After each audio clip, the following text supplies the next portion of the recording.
just below 93. Yelena Shuletseva of the Conference Board joins us now for more. Yelena, good morning. Good to see you. Good morning. It's unbelievable just to sit back and think that consumer confidence now, based on your survey, is worse than it was in 22 when inflation was approaching double digits and interest rates were skyrocketing. Are things that bad?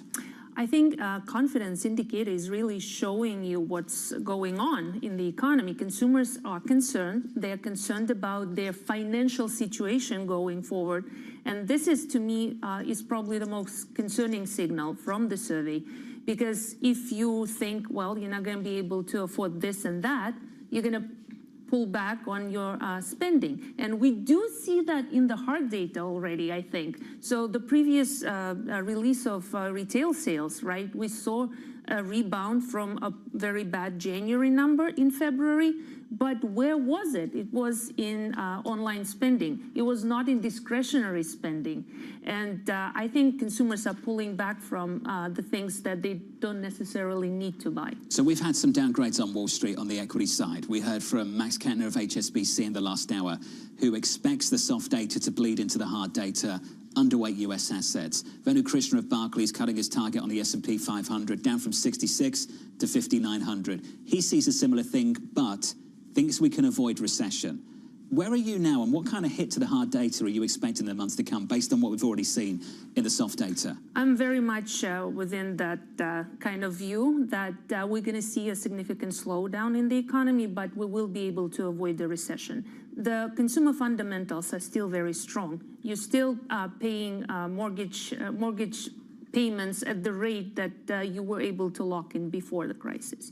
You still have debt to income ratio at a very low level. So consumers are actually in a good place right now. It's about their expectations that we may see a temporarily pullback in spending. The key here is obviously how long uncertainty lasts, and uncertainty has a very profound impact.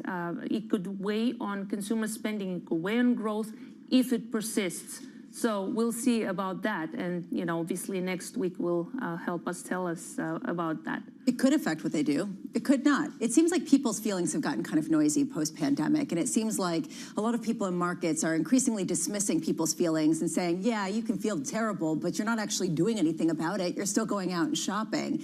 How do you explain this discrepancy, this increasing discrepancy in the way people feel in some of these surveys, and how it translates into hard data, especially in the past couple of years? Well, there's a lot of discrepancy within the consumer, right? So we talk about consumer as one entity, but it's actually like lower end consumers and like high income consumers. And so far, a lot of consumer spending has been driven by those who have a lot more dollars at their disposal. So what was concerning in our survey, actually, is that we saw consumers' expectations about the stock market declining quite significantly. So we saw a lot of volatility in the market, obviously.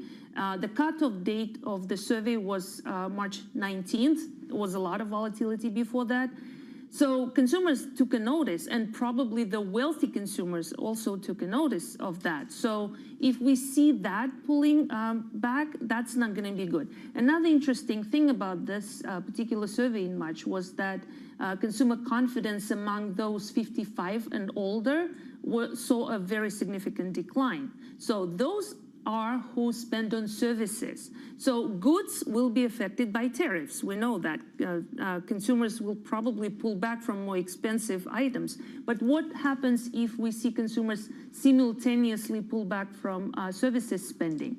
That's not going to be good. This is fascinating, the whole idea of the consumer being sort of sliced and diced in these different groups, and the fact that the wealthy consumer can keep spending and support the averages. How much are you seeing the breakdown according to partisanship really affecting the average as well? Well, the conference board surveys well represented across ages, income levels, and obviously political groups. So I would just leave it there. It's representative. I would say that we see a decline in confidence across the board. But can you give us a flavor of whether or not it's Democrat or Republican, when they talk about their concerns, aren't a lot of these stemming from policies in Washington? Absolutely. When you look at write-ins, and we do look at those, tariffs are front and center. Inflation is front and center.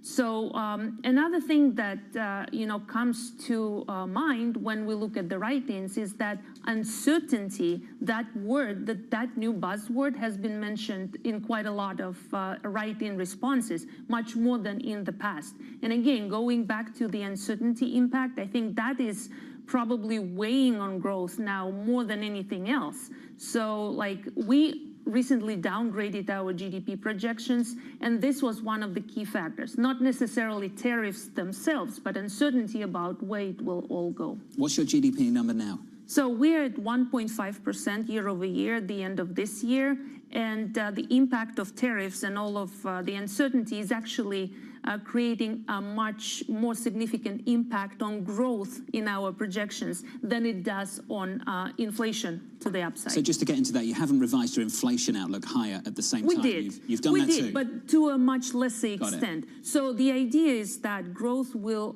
subside much more significantly, and that will put downward pressure on inflation. Do you think, given the magnitude of the revisions that you're suggesting and that we've seen elsewhere, the Federal Reserve can focus on one versus the other? I think they will focus on growth and the labor market, and that will eventually make them cut. This is the important conversation I think market participants are having, Lisa, particularly after what we heard from Chairman Powell just last Wednesday. Yeah, and he let the transitory word out of the bag, and suddenly people said, okay, we can look through this, and they're going to focus on the downside to growth. I'm just interested in the fact that what you're hearing from other Fed officials, the transitory word, Austin Goolsbee, he engaged also with the T word, and he came out and he said, sure, some of these could be, it depends on what they are. So it seems like, maybe, but then others maybe were a little less sanguine on it. Not hiking is bullish. Yes. But at some point, not cutting is bearish.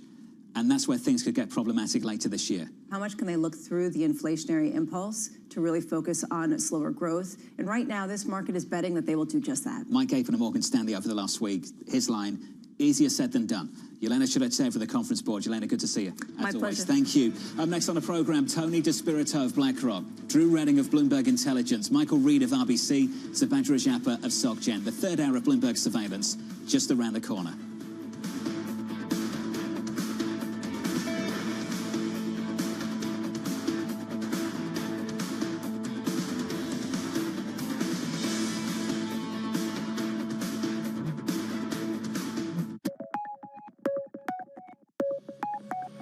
What would it mean for India to host the Olympics? Linda, I don't think it's my dream alone. I think it's a dream of 1.4 billion Indians to see the Olympics being held in India. I think once sport takes over, the transformation will be seen, not only in the lives of the youths, but in the economy of our country. India is one of the biggest centers for digital usage, and 1/3 of the viewership of the Olympic channel comes from India. So India as a sporting market is huge. Countries which have hosted the Olympics have always grappled with the issue of infrastructure, for instance. Building it is one thing, maintaining it is another. How can India do it differently if it were to host the Olympics? So I think we're talking about innovation and sustainability. And I think the same holds for holding the Olympics. What if you look at a sustainable model? What if you look at refurbishing old stadiums, reusing what we have? So I think the move has to be a sustainable move.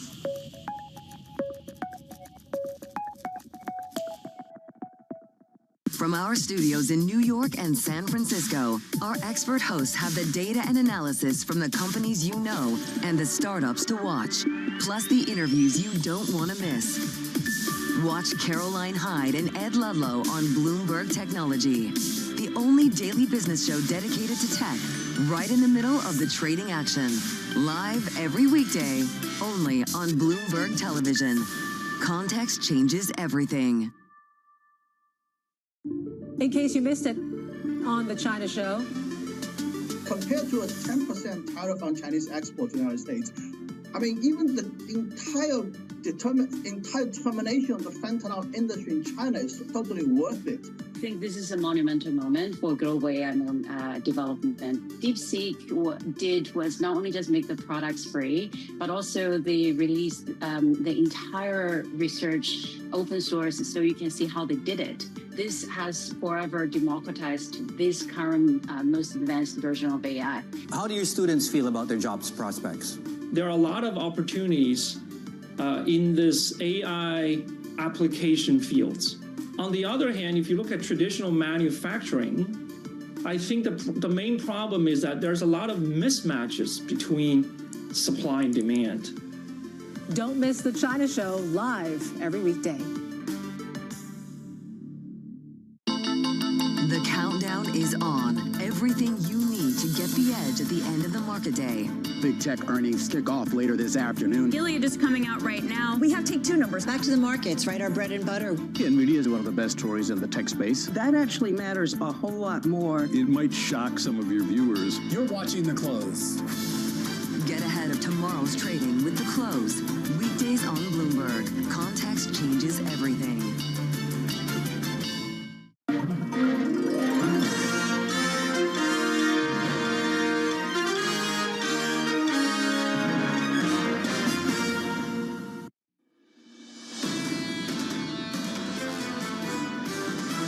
The kind of uncertainty that's being created by the chaotic tariff policy is something that has to give anyone pause. It's been more of the uncertainty around policy that has crimped our forecast. We will get some clarity next Wednesday. I think the big question is, does the market like that clarity? The correction in the market is the market telling we don't like these policies or we don't understand these policies. I think there's a scope for it to be peak policy uncertainty. This is Bloomberg Surveillance with Jonathan Farrow, Lisa Abramowitz, and Anne-Marie Hordern.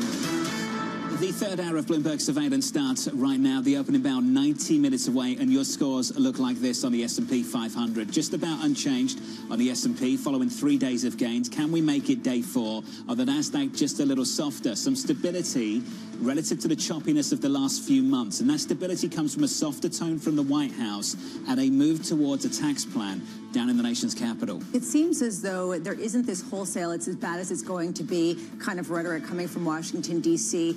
Basically, any day without a tariff headline is a day when people can say, okay, can we get back to the fundamentals? And the fundamentals aren't that bad. What I find most interesting about yesterday and the continuation of the rally is that it's come in despite some of the soft data continuing to be incredibly negative. Increasingly, traders are saying, ignore that. This will end soon, and we can all get on our American exceptionalism bandwagon again. There's two positive signals coming from Washington. One last night on Newsmax, the president saying, I'm going to be more lenient than reciprocal when it comes to tariffs. And we do know that meetings are underway with massive trading partners for the United States. Second, there's a meeting when it comes to the tax negotiation, and you have Congress and the Senate lining up at least somewhat in the process of how reconciliation and the extension of tax cuts is going to go. The issue is Max Kettner earlier in the program talked about the fact that the damage might already be done.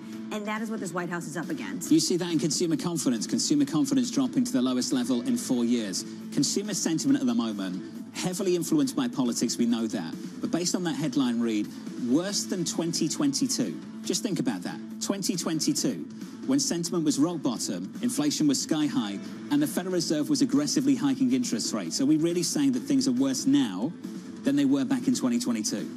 If people feel that way in these surveys, it's the reason why people are maybe treating it with some skepticism in markets, that it will translate into that type of behavior that reflected the same period of time. There are a lot of different aspects affecting this. Even though spending has stayed at an elevated level, Yelena Shalyetova was just saying, a lot of that is supported by the wealthier individuals that have really outpunched their weight. You have to pay attention, but the question is, how much do you have to trade on it? And that, I think, is what people have really been grappling with. I think it matters who's paying attention. Who's paying attention to these numbers? And right now, the administration appears to be paying attention to these numbers. If you listen to a recent interview with the Treasury Secretary, Scott Bessent, sitting down with the All In podcast, I took a listen over the weekend, a strong indication that he's taking these numbers, he's taking these headlines seriously. And I think that's an important signal from the administration. Definitely, especially when this administration ran on things like we are going to bring gas prices and groceries down, kitchen table issues. They don't want to see inflation expectations move higher. And when it comes to an individual like Scott Bessent, This is someone who comes from a macro trading environment. All the data for him matters. Equities on the S&P this morning, just about positive to unchanged through most of this morning. Coming up this hour, we'll catch up with Tony DeSpirito of BlackRock as stocks look to extend a three-day rally. Drew Redding of Bloomberg Intelligence on caution from home builders, and Subhadra Japa of SocGen with her outlook for U.S. interest rates. We begin this hour with stocks steadying following a bumpy ride for U.S. equities. Tony DeSpirito of BlackRock writing the following: post-election moves got ahead of themselves. This is a healthy correction. We also see a healthy broadening out of returns. Tony joins us now for more. Tony, good morning. It's good to see you. Good morning. Good to be here. I wanted to pick up on this headline from Barclays from early this morning. So they've cut their outlook on the S&P 500 from 6,600 to 5,900. They say this: the base case assumes that earnings will take a hit as tariffs contribute to a material slowing in U.S. activity. Just to take a step back, how do you view things from 35,000 feet right now? Yeah, first of all, I think it's a good perspective to look back a little bit in time. And so I really take a 6-month look or a 5-month look and say, look at what happened in the fourth quarter. There's incredible enthusiasm, U.S. exceptionalism, growth over value, cyclicals over defensives, et cetera. And then that's reversed out this quarter. And if you just look over that full 5-month period since the end of the third quarter, basically nothing's changed that much. U.S. versus Europe is about neck and neck. Growth versus value is about neck and neck. Cyclicals versus defensives are about neck and neck. And so what that tells me is things got a little overheated. The market got a little overheated in the fourth quarter, and now it's getting a little bit more conservative. That's why I call it a healthy correction. So we have seen some dislocations from some major stocks on the S&P 500. Nvidia's still down 20% from the highs. Tesla's still down by something like 40% at the highs. I'm thinking of some of the language you've used in the past to describe temporary dislocations. Dislocations for corporates that should be well positioned to take advantage of longer-term trends. Are those two of those names? What are those companies? Yes, so I'm not going to get too into specific company ideas, but I do think there's a lot of opportunities in the market today. Dispersion creates opportunity for stock picking, and that's how we look at it. Stock picking in the big tech sphere? Across the market, actually. Well, the reason why this is actually important, because we talk about a broadening out, and those are the names, which John just mentioned, that have been hit hardest. And over the past 3 trading sessions, you've seen them rally about 6.2%, and you've seen the equal weight actually decline. And so it makes people wonder, are we going back to sort of a de-broadening out where people hunker down in the Magnificent Seven again? Do you think that's what's going on? No, I think the breadth is going to continue, and it really goes back to earnings. So if you go back to 2023, the earnings gap, in the growth gap between the Mag 7 and everything else was about 40 percentage points. That's a huge gap in earnings growth. In 2024, that narrowed, but most importantly, it narrowed throughout the year. If you look at estimates for 2025, that gap in earnings growth rate, less than 10%, and it's expected to narrow even more in 2026. That's why we're getting a broadening of the market. Have you not changed your view at all over the past month, at a time when we're seeing Wall Street pretty much one by one downgrade their growth expectation and nudge up their inflation forecast for the remainder of the year? So what I think we're in is just a period of policy uncertainty. You see that in the survey data. You see that in the consumer data. You see it in the CEO data. And that's why the soft data is kind of weak. But the reality is, once we know what we're going to have in terms of a tariff policy, I think companies will react, they'll adopt, they'll adapt. We'll have some changes in currency. We'll have some renegotiations, some moving of supply chains, negotiations with suppliers, et cetera. Companies will adapt, and then I think we'll go through the period of uncertainty, and then we'll be back off to the races. So I think it's a mistake to be downgrading your outlook at this point. You think it's a correction because of just where earnings were being priced, where companies were being priced, their valuations, less so about the policy that we're hearing from Washington? Well, I think it's a combination. Valuations were high. Go back to the beginning of the year, the S&P was trading at about 24 times earnings. So that's high. That combined with some uncertainty, right? So high prices make the market a little more fragile. You get some uncertainty, and you're going to have a correction. But what I see is now prices are getting better. If you look at the equally weighted S&P 500, it trades at 17 times earnings. That's quite that's a very attractive multiple. And then we'll get through this period of uncertainty. And that's why I think it's a mistake to be downgrading your outlook. You've seen the money start to go abroad, to Europe, to China, where people were making an argument to put money for years and years and years, and it did not work. It started to work the past few months. Does it continue to work? Is there reason to believe it will work? Well, I think you have to look at fundamentals, right? And the fundamentals in the U.S. still are the healthiest, both in terms of GDP growth, but also in terms of corporate profitability. One of the things that we pay a lot of attention to is return on invested capital. And return on invested capital for companies in the U.S. is about double what it is for companies outside the U.S. That's on average. It's not every company, so there's certainly pockets of opportunities all over the globe. But on average, U.S. has the best companies. Given it's no longer the only game in town, though, given that we're seeing technological progress in places like China, we're seeing fiscal progress in places like Germany, does that adjust how much people are willing to pay for U.S. earnings? Yeah, again, I go back to this 5-month perspective. I think the concept of U.S. exceptionalism is real and true, but maybe that story got overhyped, overinflated in the back half of last year, and now we're just getting back to a more normal level of it. On the flip side, if you don't see some sort of real drop-off in growth, then all of a sudden there's a question about the bond yield conundrum. And at what point, especially with slower growth, higher yields crimp the overall valuation metric that you can assign equities? At what point do you get concerned at a time where bond markets are looking very closely at debt negotiations and what the fiscal deficit is going to look like over the next decade? Yeah, I mean, if you look at inflation, it's about 3%. The long bond's about 4.3%. Yeah, that's a decent spread, right? So I think we're probably about in the right place with respect to interest rates. And then you look at an equity risk premium, right? Just comparing the yield on stocks versus bonds. That's pretty normal, particularly, again, go back to the equal weight, and this is the breadth comment. If you look at the equal weight index, the equity risk premium is actually slightly higher than historical average. So I think we're in pretty good shape with respect to the bond stock trade-off. So do you spend all day just basically walking people off the ledge?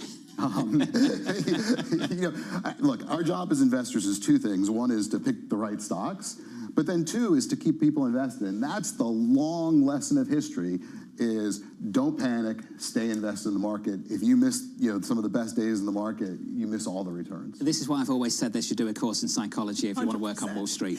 50% of it's therapy. But I can feel it. Honestly, you're coming up with all the things, but it's the right tone. And listen, you look back on history, and it's sort of what I feel is that there's a sense of don't panic, stop it. And I get the sense that that's the tenor of a lot of your conversation. Well, I think a good investor is someone who's even-keeled. I think that's incredibly important. Is you shouldn't be driven by emotions. You should be driven by facts and data. You bring that to the program this morning. We appreciate it. It's good to see you. Tony DeSpirito there of BlackRock. Your equity market just about unchanged on the S&P. Let's get you an update on stories elsewhere this morning. Here is your Bloomberg brief.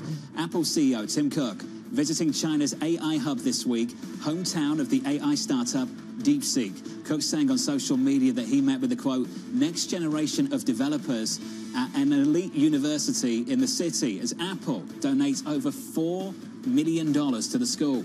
Elsewhere, Republican leaders saying they're close to agreeing on a plan to extend President Trump's 2017 tax cuts and increase the debt ceiling. House Speaker Mike Johnson saying the Senate counterparts are, quote, coming around. And finally, New York officials are asking the federal government for more money to fund public transit as the Trump administration threatens to roll back funding. The MTA outlining a $68 billion multi-year plan to modernize its crumbling system and improve service. Sean Duffy, the Transportation Secretary, going off on Governor Hochul, saying it's outrageous that they're going to need any more money and it's been a mismanagement of their transportation system. Don't you two usually fight over this issue? Oh, yeah. We fight over congestion pricing. Well, congestion pricing and the fact that, honestly, there are some very beautiful stations, I would just like to say, particularly... What's your favorite? Well, the one near the World Trade Center, the one that they rebuilt after it was beautiful. It's really nice. Rector Street, they did a beautiful job. There's some really good ones. You in PR for the MTA? 114th Street, they actually have those cute little sculptures. You can go, get some art. Don't think Anne-Marie's going up that high, but good try. All right. Up next on the program, the morning calls, plus Drew Redding of Bloomberg Intelligence as home builders signal caution. That conversation up next from New York. This is Bloomberg.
has the Fed decision under surveillance with the fastest coverage and exclusive analysis, including Powell's press conference. Nobody covers the Fed like Bloomberg. Asia is at the forefront of some of the world's biggest stories. I'm Sherrian in Tokyo. And I'm Heidi Stroud-Watts here in Sydney, where the trading day begins. We're here in the center of all the action to get you set up with the numbers, news, and knowledge you need for the day ahead. The demand is indeed recovering. We've been waiting for this moment. The opportunity of a century. Join us on Bloomberg The Asia Trade. Weekdays only on Bloomberg TV.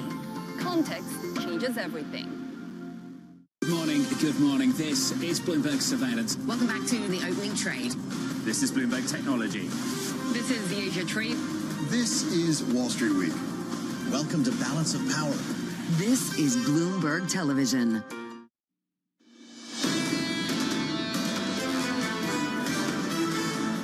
Just want to clarify, you said 14th Street. Yeah, 14th Street. Okay, you'll get Amber to go downtown. I thought you meant north of 100. No, 14th Street, they're like little sculptures that kind of hide behind the different staircases, and they're, oh, cute. The only reason Anne-Marie's going north of 100 is Yankee Stadium, a couple of times a year. And Arthur Avenue.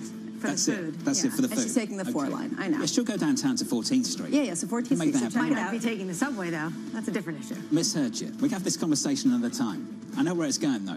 Equities on the S&P right now, just about unchanged. The opening about 1 hour and 15 minutes away. Let's get some morning calls. First up, Stephen's upgrading CarMax to overweight, saying the company will likely benefit from most tariff scenarios. That stock is up by 1.5%. Your second call from Bank of America, cutting its price target on RH to 410, citing a softer macro picture and discretionary spending concerns. They are not alone. That stock is just about unchanged. And finally, KPW, cutting its price target on KB Homes to 65, seeing weakening in the new homes market. That stock just about stable after getting hit in the last 24 hours, lower after the home builder cut its full-year forecast, saying spring demand is muted. Home builders echoing lower consumer sentiment as the sector braces for tariff impacts. Bloomberg's Drew Reading joins us now for more. Drew, welcome to the program. Let's just get straight to it. We heard from KB Homes. I'm sure they're not alone. Just how bad are things and what's driving things? Yeah, so look, we're in the heart of the spring selling season right now. We've had mortgage rates come down about 50 basis points. Expectations were high coming into this year, but that typical spring boost that we normally see has just failed to materialize at this point. You know, everybody's well versed at this point of how weak affordability is. We've had home prices up over 50% since 2020. We've got mortgage rates in the high 6% range, so affordability is really weighing on consumers. But at the same time, what we've increasingly heard from the builders is that a lack of consumer confidence is really holding things back. So, you know, maybe you have people out there who are hoping that rates fall further. You have some who are worried about the direction of the economy. And then you have some people out there who are maybe concerned about, you know, their job security and are putting this such a big purchasing decision on hold. So I think that's something that's maybe underappreciated at this point. Drew, can you take a step back and talk about what kind of deceleration and expectations that you're hearing from these home builders? What period of time this resonates with, just so that we can understand the context behind this? Is this just a slight slowdown from a really robust pace, or is this something that suggests that consumers truly are just out of the housing market completely? Good question. So the new home market has been bumping along kind of the mid 600,000 unit pace really since mid 2023. So, you know, it's not that new home demand is doing poorly. It's just we're not seeing that acceleration that we were expecting coming into the year. And, you know, when you think about what's holding back the market, we mentioned affordability, we mentioned consumer confidence, but the other thing you have to look at is inventory levels. You know, the lack of for-sale inventory in the existing home market has been a key theme for the builders. There hasn't been a lot of options out there for buyers, which really funnel demand to the new home market, but we're seeing that start to inflect. And if you look at some of the most important markets for the group, like Texas and Florida, we have inventory levels which are well above 2019, which is putting significant pressure on net pricing. And that's really the issue for the builders. They're having to work a lot harder for each sale through either incentives or base price cuts. This is fascinating, Drew, because at a certain point during the pandemic and the direct aftermath, there just was no supply because the people who had homes and had 3% mortgages were not going to be selling to try to get another mortgage and buy something else. And so there was a stagnancy, and home builders filled that void. They built the supply. Are you saying that some of the existing homes are now entering the market now that we are reaching a point post-pandemic and with rates coming down? Or are you saying that we have reached saturation point with some of the new construction? It's a great question. I think it's both. On the resale market, you have had that mortgage rate lock-in effect, which I think prohibited people from listing their homes. As we're getting more and more transactions at higher rates, that's gradually starting to fade. But at the same time, you have homes sitting on the market longer. You have more listings coming to market, or perhaps people looking to get out, people looking to get out of maybe short-term rental investments. But like you mentioned, it's not just the resale market. In the new home market, like you mentioned, builders have really been aggressive in increasing their production of spec homes. That's homes without a buyer. And the reason they were doing that is to fill that void that was left by resales. Spec home inventory now is near record levels, so I think you're going to see builders continue to take more caution and take their foot off the gas pedal in terms of new production. So, it's an inventory situation that's impacting both sides of the market. Drew, when it comes to the home builders, what are you hearing in terms of how they're preparing for potentially hikes on tariffs, or how they're already preparing for things like aluminum, steel facing a 25% tariff? Sure. So just for a little bit of context, according to the NAHB, the U.S. imports about $13 billion worth of goods used in new residential construction. So that's about 7 to 8% of the market. And of that, you have about 45% of those imports coming from China, Mexico, and Canada. So from China, you think about things like appliances, lighting tools, gypsum or drywall from Mexico. And the biggie is lumber from Canada. About 70% of the lumber that the U.S. imports comes from Canada, and that represents about 30% of all the lumber used in the U.S. Now, for the builders, that lumber represents about 10% of their average selling price. So they're facing a significant margin headwind should tariffs go up another 25%, because you have to keep in mind, we already raised tariffs on lumber imported from Canada to 14% last year. So we're looking at a 40% total tariff. So a significant margin headwind for the builders. How are they addressing that? Some are going out earlier and, locking in lumber prices, buying out a little bit further. But, you can only do that for so long with costs continuing to rise. And how much can they pass on to the consumers? Right. So typically builders have had success in passing on higher costs to consumers, but I think we're in a different environment now where buyers have become increasingly sensitive to just how high home prices are. So I think builders aren't going to be as able to pass those costs along. So I think, consumers are going to eat some of it and builders are going to eat some of it too, and you're going to see that on the margins. Hey, Drew, appreciate your time to break this down. Drew Redding there of Bloomberg Intelligence on the housing market. Things have been really, really difficult to read. You would have thought when interest rates were climbing aggressively, these guys would have struggled. It wasn't the case because we had a supply issue that they could take advantage of. And now you get the sense things are starting to rebalance in a different direction. It shows just how little control in some ways the Fed and Fed policy can have on the real economy. And I would argue that we thought that the market that would break the quickest would be the housing market. And instead, it didn't. It surged because people who were locked into their homes and had no desire to move because of their mortgage rates left it with no inventory. A question now of whether you could see a real deterioration in home builders without there being commensurate downturn in the economy, because usually that is a leading indicator, and this is yet another leading indicator that seems to be broken in a new era of economics. This is something that Neil Dutta of Renmac has been on top of repeatedly over the last few weeks. Absolutely. And when it comes to what is going on with home builders, when construction workers, anecdotally, what I have heard from a number of construction companies is that they've already had to raise their prices. At some point, if you're in the market for refurbing your home, are you actually going to be willing to pay for that? And how do they plan for the next 3 to 6 months if Trump right now is in negotiating mode when it comes to the biggest trading partners and things like lumber, aluminum, and steel will be hit with tariffs and already are? The confidence is clearly taking a hit. If you are just joining us, welcome to the program. So in the last 24 hours, we had consumer confidence. Came in at a 4-year low. You go headline by headline, doesn't make for great reading. Expectations 6 months out, the lowest in 12 years. Inflation expectations, the highest in 2 years. Expectations about future finances, days, the lowest since July 2022. That's the consumer. Here's the C-suite, the CFO. This came from Mike McKee just moments ago, and we'll catch up with Mike in about 7 minutes' time. From Duke University, Richmond, Atlanta Fed, CFO survey. Optimism about the economy among CFOs fell in the first quarter of 2025 amid concerns about tariffs and uncertainty. That word uncertainty and tariffs keeps coming up repeatedly. And what do you do with it, right? And this is sort of the frustration with so many people who come on this show and they say, I have to give conviction. And I'm going to say uncertainty and tariffs and we don't know. Question here about the optimism among CFOs falling in particular, and I'm glad, Mike, thank you for sharing this with us, about falling to what? And this is something Mohamed El-Erian was talking about. You're going to see growth decelerating to what? And at what point, even if it's not recession, does it become potentially problematic at a time where there is a fiscal situation that's potentially problematic? I mean, this is, I think, some of the nuance that people are trying to parse through and getting a little bit twisted on. So there's 3 stages here. Hiring and investing, stage 1. Pause, stage 2. Stage 3, we all want to avoid it, firing and divesting.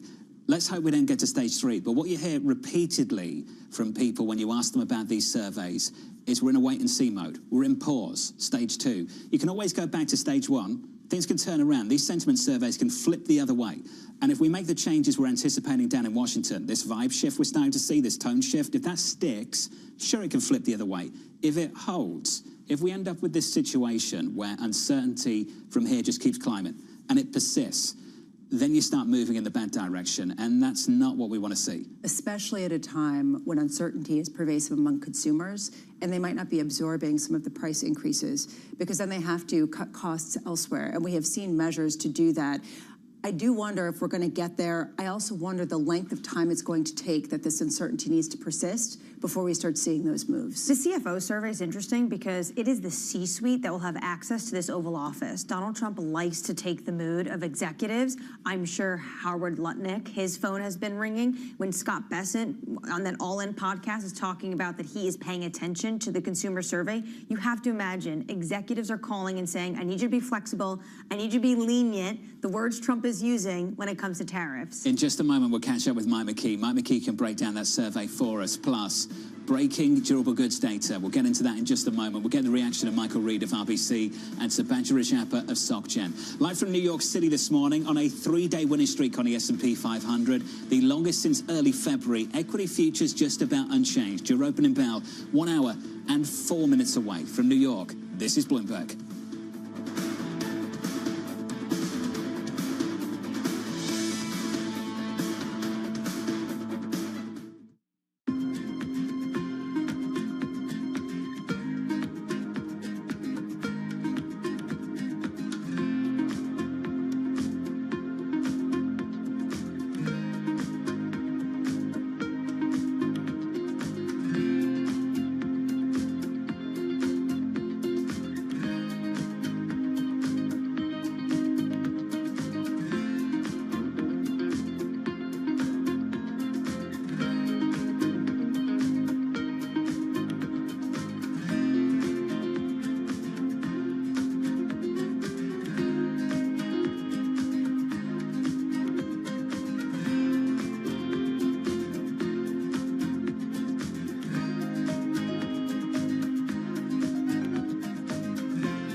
From the beating heart of global finance, economics, and politics, and wherever newsmakers are moving markets, Bloomberg brings you conversations that allow for deep discussions and important insights. What do you think the future is for inflation? Is this new normal? Are markets too optimistic? How do you worry about the things that are outside your control? How does the current fighting completely stop? I'm Francine Lacqua, and this is The Pulse, every weekday only on Bloomberg. US tech is influencing global markets. Technology is driving business across Europe. Companies in Asia are betting on tech. Bringing you up-to-the-minute tech news whenever and wherever it happens. I'm Ed Ludlow in Las Vegas, and this is Bloomberg. Listen carefully. Can you hear the rhythm in the markets? Not just in the syncopations triggered by inflation, but in the preludes leading to global elections, in the dissonance that moves the Nikkei, and the rising course conducted by AI. There's music in the markets, and if you want to learn to listen for it, we'll show you how.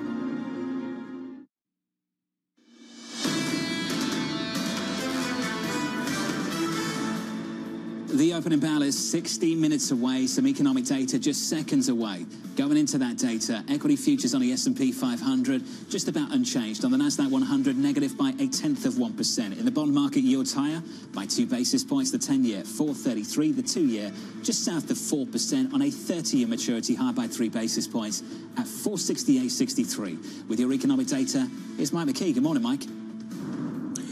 Good morning, John. Well, we're looking at durable goods orders that are much better on a headline basis than anticipated, up 0.9%. The expectation was for a 1% drop. Last month, we grew 3.2% on a headline basis, but that was largely Boeing. We'll see if Boeing figures into these numbers a bit. Durables ex-transportation, though, fairly strong, so maybe not a Boeing story today. 0.7 gain. Capital goods orders, non-defense ex-air, though. That's the one that everybody watches because it's the part that is in basically GDP for company performances, and that's down 0.3%. The expectation was for a 0.2 rise, and last month it was up 0.8. So it isn't particularly good news today, in at least what we're looking for GDP. Now, the other point you'd want to make about this is that it does show that in some areas businesses are still spending, but it's slowed, and that fits the narrative with what we have been seeing of the economy not falling off a cliff, but certainly losing momentum. And losing confidence, Mike. And we saw that with the consumers yesterday, and we mentioned that CFO survey that you sent over to us, down as well. How do you read between the lines, Mike? Well, according to the people at the Richmond Fed who conduct the survey, what they're seeing is about a third of the respondents are worried about tariffs and what impact they will have on their business. And half of the respondents say they do business across borders with Canada, Mexico, and Asia. So there is some real concern about what might happen in Washington. Interesting note, while most of them thought that growth, the mean forecast for growth this year was 2%, not bad, slower than it has been. We've seen a doubling in their views of whether we're going to see recession, up to 15% from about 7.5%. So there is some concern about what's going on right now in America's C-suites. Hey, Mike, appreciate the update. Thank you, sir. This came from Kevin Gordon at Charles Schwab. Following the conversation, Kevin, thanks for watching. Pointing out that the Richmond Fed Manufacturing Index 6-month prices paid expectations rose to a new all-time high in March. That's unbelievable, isn't it? Yeah, we've seen this actually across surveys, that they all expect prices to be going up. And you think about the input prices, particularly for manufacturers, especially with tariffs, at least in the near term, they should go up. One thing to temper some of the pessimism, and I think it is important to note, which is that economic optimism among CFOs fell back to just where it was pre-election. So that's what we're looking at in terms of the potential hit, and optimism about their own firm's financial prospects didn't fall nearly as much. The post-election reset. Exactly. We heard that from Tony DeSpirito of BlackRock as well with regards to the equity market. To extend the conversation, Michael Reed of RBC joins us now for more. Michael, it's good to see you. Thanks for having me. What's your view on where we are? Because the soft data is dreadful. What's your take of things? Yeah, so what we've been calling it is uncertainty paralysis. it's just really hard to make a decision right now when you're looking at the data and thinking about what that means for growth. It's that decisions are being delayed, and that means that's going to weigh on what factors into things like durable goods orders, consumption, and that's what we've been watching, really taking a hit here in the first couple months of Q1. And that can have ramifications down the line when thinking about what that means. For example, for the equity market, we've seen a pullback there. One thing we're keeping a close eye on is that high-income cohort, those folks who rely more so on things like dividend and interest income as opposed to wage income. Those folks have really been driving the consumption growth, and that's what's important in terms of the resilience we've seen in the U.S. Are you saying that if the stock market sells off, and I'm taking a pretty big leap here, that there could be an even bigger read-through in terms of the economic impact, because that could affect the sentiment of the consumers that have been the main actors with respect to upholding the U.S. economy? Yeah, absolutely. And there, what we've seen is already a divergence in terms of the consumer. So we've talked a lot about a K-shaped economy wherein low and middle income consumers have already fallen behind. They've really spent all of their savings, and it's really been that top 10, 20% of income earners who have been driving consumption growth. So if you see a pullback, perhaps another 10%, for example, that cohort could start to pull back on their discretionary spending. So we're keeping an eye out on things like restaurant spending. We saw that was relatively weak in the past retail sales report. Things like travel, recreation services, we'll see that on Friday. So those will be really important to watch for in terms of that group. There seems to be a debate percolating out of Wall Street where you have Max Kettner on one side saying that the likelihood of some sort of permanent hit to growth is already baked in, and he's actually downgrading his outlook for U.S. equities and risk assets. And then you have the likes of Tony DeSpirito of BlackRock saying, hold on, things still look pretty good, and he actually sees a lot of opportunities. Do you think the damage has already been done, or do you think that really this is a could, would, maybe, if this, then this kind of scenario? It's still very uncertain, right? Going back to this uncertainty paralysis. In terms of the damage to the consumer, I think what is encouraging to us is that we think the labor market remains tight. And that's a demographic story. The huge wave of retirements we saw in 2024, we think that continues here. That comes into question if you do see a further correction in the stock market. Also, now you have the question of how much does the cuts coming from DOGE impact the labor market? We're starting to see that show up in the data. We saw a drop in federal hiring this past jobs report. We'll start to see if that spreads out into other sectors, in particular thinking about things like education and nonprofit organizations that have been affected by some of those cuts. Can the private sector absorb those DOGE employees? Some, but not all. And I think what's hard is when you think about the folks who are being let go from the federal workforce, for example, they may not have the skills or they may not be in the right locations to match with the job openings that exist now. One field in particular that we think continues to hire is healthcare, but that's very much an in-person, geographic-centric type of a job that requires a certain skill set, certain amount of training. So that takes time, several years for someone to transition into that type of role. It points to how tough this rebalancing the Treasury Secretary Scott Bessent is pursuing, how tough it might be in the years to come. If someone works in the IRS, are they really going to shift into a nursing job in California? I mean, ultimately, this is what we're talking about. How fungible are some of these jobs? Michael Reed, good to see you, sir. Thanks for dropping by. Michael Reed there of RBC on the U.S. economy. If you're just joining us, welcome to the program. Equity futures on the S&P 500 shaping up as follows. The opening bell is about 50 minutes away. Equities are just about unchanged on the S&P 500 following 3 days of gains. That 3-day winning streak, incidentally, the longest since early February. That's how choppy things have been over the past 2 months or so. We've had a series of downgrades to U.S. equities over the past few weeks. Equity downgrades in the U.S. from HSBC twice, from Citi once. Price target cuts on the S&P 500 from Ed Yardeni, David Costin from Goldman Sachs, Lori Calvasina from RBC, and this morning from Barclays going from 6,600 to 5,900. Lisa, looking for that tariff hit to hit earnings. And the fact that you don't have as much of a potential offset. And I think that this is also key. You have tariffs hitting earnings, and it's unclear exactly how much of a sweetener there can be on the other side, especially as some of the debt negotiations and the reconciliation negotiations go on in Washington, D.C. Joining us around the table, Subhadra Shapra of SocGen. Jumping into the seat. Subhadra, good to see you. Good to see you too. I've been asking this question, we all have all morning. Are things really that bad based on what we saw in consumer confidence numbers in the past 24 hours? So the hard data has been relatively good, right? You have a relatively strong labor market. Inflation is easing ever so gradually. Even retail sales, even though it was a little bit below consensus, was relatively strong, so the consumer is holding up. But if you look at every soft or survey-based data that you're getting, it's all quite, points to kind of a souring sentiment. So the question is, what's the lag between that souring sentiment and when that actually feeds through to the economy? If you look at, say, the last go-around, the experience, this is, after tariffs, it typically takes about 3 to 4 months for that to actually show up in the hard data. But people are starting to incorporate that into their forecast. We saw that from the Fed. They're lowering their growth forecasts. They're increasing the unemployment rate, and they have inflation higher for this year. So all of that points to kind of a stagnating environment, and that's not really great for for the markets. Which is the reason why I think people are struggling to understand the role of bonds with all of this. Are they an offset or aren't they? If you have a slowdown in growth, usually the knee-jerk reaction is to go into duration. This time around, is it? I think so. I think that when you see the equity markets start to correct, you are going to see bonds perform well. That negative correlation, I think, is very much in play. And you saw that. You've seen that sort of price action over even the last couple of months. I mean, equities have sold off quite strongly, and you've seen bonds benefit from that. So I think that sort of dynamic is here to stay.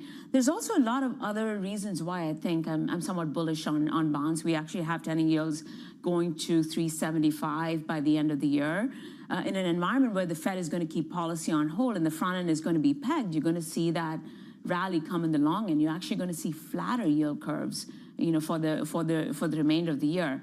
There's also sort of demand dynamics that could favor treasuries. For instance, if you see a change in the regulatory framework, and if there's changes to the supplementary leverage ratio requirements, I think you're going to see more demand, from banks and primary dealers for treasuries. So in that sort of environment, I can see 10-year treasury yields actually heading towards 375 by the end of the year. So this actually flies in the face of what a lot of people come on the show and talk about. They say what's going on in Germany, this fiscal expansion, increases the amount of developed market debt globally. You have sticky inflation that is going to remain persistently so. And then on top of that, you have budget concerns, especially given the fact that the deficit is likely to expand by $3 trillion over the next 10 years on the base case for what right now the GOP is proposing in Washington, D.C. How do you just shrug that all off?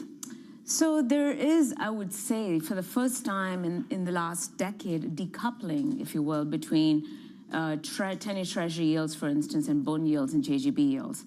I think bond yields are actually going to go higher because of more deficit spending coming from Germany and all the other countries in Europe. And in the U.S., it's going to be the other way around, where I think Treasury Secretary Bessent is going to want to issue more bills and not as much in coupon issuance sizes. So we actually have the 10-year Treasury bond spread going to 45 basis points by the end of the year. So that's a pretty dramatic narrowing of that spread. And the decoupling is not just between Treasuries and bonds, but it's also between Treasuries and JGBs. So that is, I think, is going to be a paradigm shift for this year. When do you think he wants to change that issuance? Because so far we haven't seen any changes to what Secretary Yellen was doing prior to him walking in the door. So I think that they probably keep coupon issuance sizes stable for the remainder of the year, perhaps even to the first quarter of next year. And they probably issue a lot more by way of bills. And what's interesting to me from the last FOMC meeting is the fact that the Fed is basically ended its quantitative tightening program. So they're only reducing their balance sheet by $5 billion, roughly, and mortgages, of course, every month, which means that they're going to be buying more. At some point, the maturing mortgages probably get reinvested into Treasury bills. So that gives the Treasury more room to issue in the very front end as opposed to increasing coupon issuance sizes. Since we're a week away from tariff day, I wanted to get your thoughts on what you thought the Fed's thinking about tariffs being transitory. Do you think that's accurate? You know, I'm actually starting to hate the T word because it's really, really starting. It's really, really, you know, difficult to know what's going to happen. I mean, yes, you know, logically speaking, if you see a one-time, you know, increase in prices, that has to be somewhat, you know, transitory. And you're seeing that play out in front-end inflation break-evens. You see 2-year inflation break-evens. You're seeing a lot of that getting priced into the very front end, as opposed to, if you look at, say, 10-year break-evens or 5-year forward 5-year break-evens, those are actually quite low. So the market is also thinking that it's going to be sort of somewhat of a 1-year, 2-year inflation as opposed to something that's more longer term. But I'm not willing to kind of buy into that transitory narrative, because that transitory narrative could be a couple of years. Just finally, did you say 45? 45 basis points? Yes. It's a little dramatic. We're at 155 right now. We haven't seen anything like that since 2013. Yeah. It's been a long, long time. Yeah. And that's the dead break rule, right? And what's also interesting to me is that as sentiment sours in the US, sentiment's actually improving in Europe because of the fact that you look at the ZEWs, the IFOs, the surveys all point to more optimism in Europe and pessimism in the US. So I can see them issuing a lot, you know, more debt, and then that kind of pushing bond yields Just higher. help us understand this a little bit more. So you've got the spread. I'll use my hands. We'll make this work. All right, so we're like this right now. Is that Germany coming up to the US coming down to Germany, or is it both? It's both. And it's equal parts, equal measures? So we have 10 yields going to around 375 by the end of the year, Okay. and bond yields going perhaps towards, you know, 330. So Germany's by the doing end most of the year. work here. We're just, I mean, here we're just showing just the treasuries versus bonds, but you're going to see all of Europe doing a lot more. The periphery comes along for the ride. I guess to some extent. Do you think they can handle that? We'll have to see. That's the big question, isn't it? Whether the periphery can actually handle that adjustment in borrowing costs that we're about to see off the back of the additional supply from Germany. I'm guessing that this is going to create a lot of friction, I can imagine, among the EU. If you think about the fact that the periphery has been doing the heavy lifting with growth, and now they're going to get penalized by the fact that now Germany decides to borrow after they've been doing it, and then penalized for borrowing. So it creates a real interesting question mark here. I don't know the answer to this, because they can't engage in that kind of fiscal behavior as well. Forgive me for the rapid fire, because it's a phenomenal call. What's the timeline for that call to get back to that 45? By the end of the year. Wow. I mean, a lot of the Amazing. repricing is going to happen, especially in bonds, probably towards the end of the year. That's one to watch, that's for sure. Subhadra, phenomenal call. It's good to see you, as always. Thanks for catching up with us. Subhadra Chappa there of SocGen, looking at the bond market. We're looking to the equity market at the moment. It's just about unchanged on the S&P 500. Let's get you an update on stories elsewhere this morning. Here is your Bloomberg brief. President Trump signing an executive order requiring proof of citizenship for U.S. voter registration in federal elections. The order saying current rules are not adequately enforced. The mandate is likely to face legal hurdles. Elsewhere, 5 Trump cabinet officials, members facing a lawsuit for allegedly violating federal laws meant to safeguard government records. The complaint flagging the group's use of Signal, which auto-deletes messages. The company, the group, used the encrypted platform to discuss military strikes in Yemen. And finally, the New York Giants have their next quarterback. 36-year-old Russell Wilson agreeing to a 1-year deal with a team worth up to $21 million with over $10 million guaranteed. It's not bad. It's the 10-time Pro Bowler's 4th team in 5 years after a brief stint in Pittsburgh. You'd take that, wouldn't you? 1 year, 10 guaranteed. Is that considered tips? Yeah, that $10 million tips. Honestly, look. That's how you write the law. Okay, all I can say is that the amount of stress that their bodies undergo. Oh, they deserve it. They deserve it. Of course they do. All right. Up next on the program, we'll set you up for the day ahead, and we'll catch up with David Rubenstein of Carlisle down in Washington. From New York, this is Bloomberg.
one of the very critical things is that a lot of young entrepreneurs don't realize is that when you start as an entrepreneur, you're not just building your business, which of course you are, but you're also building your organization. And most people don't realize that. And building an organization is not just about hiring people. It's about the culture, it's about the systems, the values, the mission. You know, it's about how you operate, how you do things, how you retain people, how you keep them motivated. So it's all of those things put together. And over time, you realize that, you know, a lot of effort has to go into it. And then eventually you have an organization that has a life of its own. It's, you know, and it's sometimes you look at it and you marvel and you think about, you know, how was this created? And was I the person that was behind getting this thing done?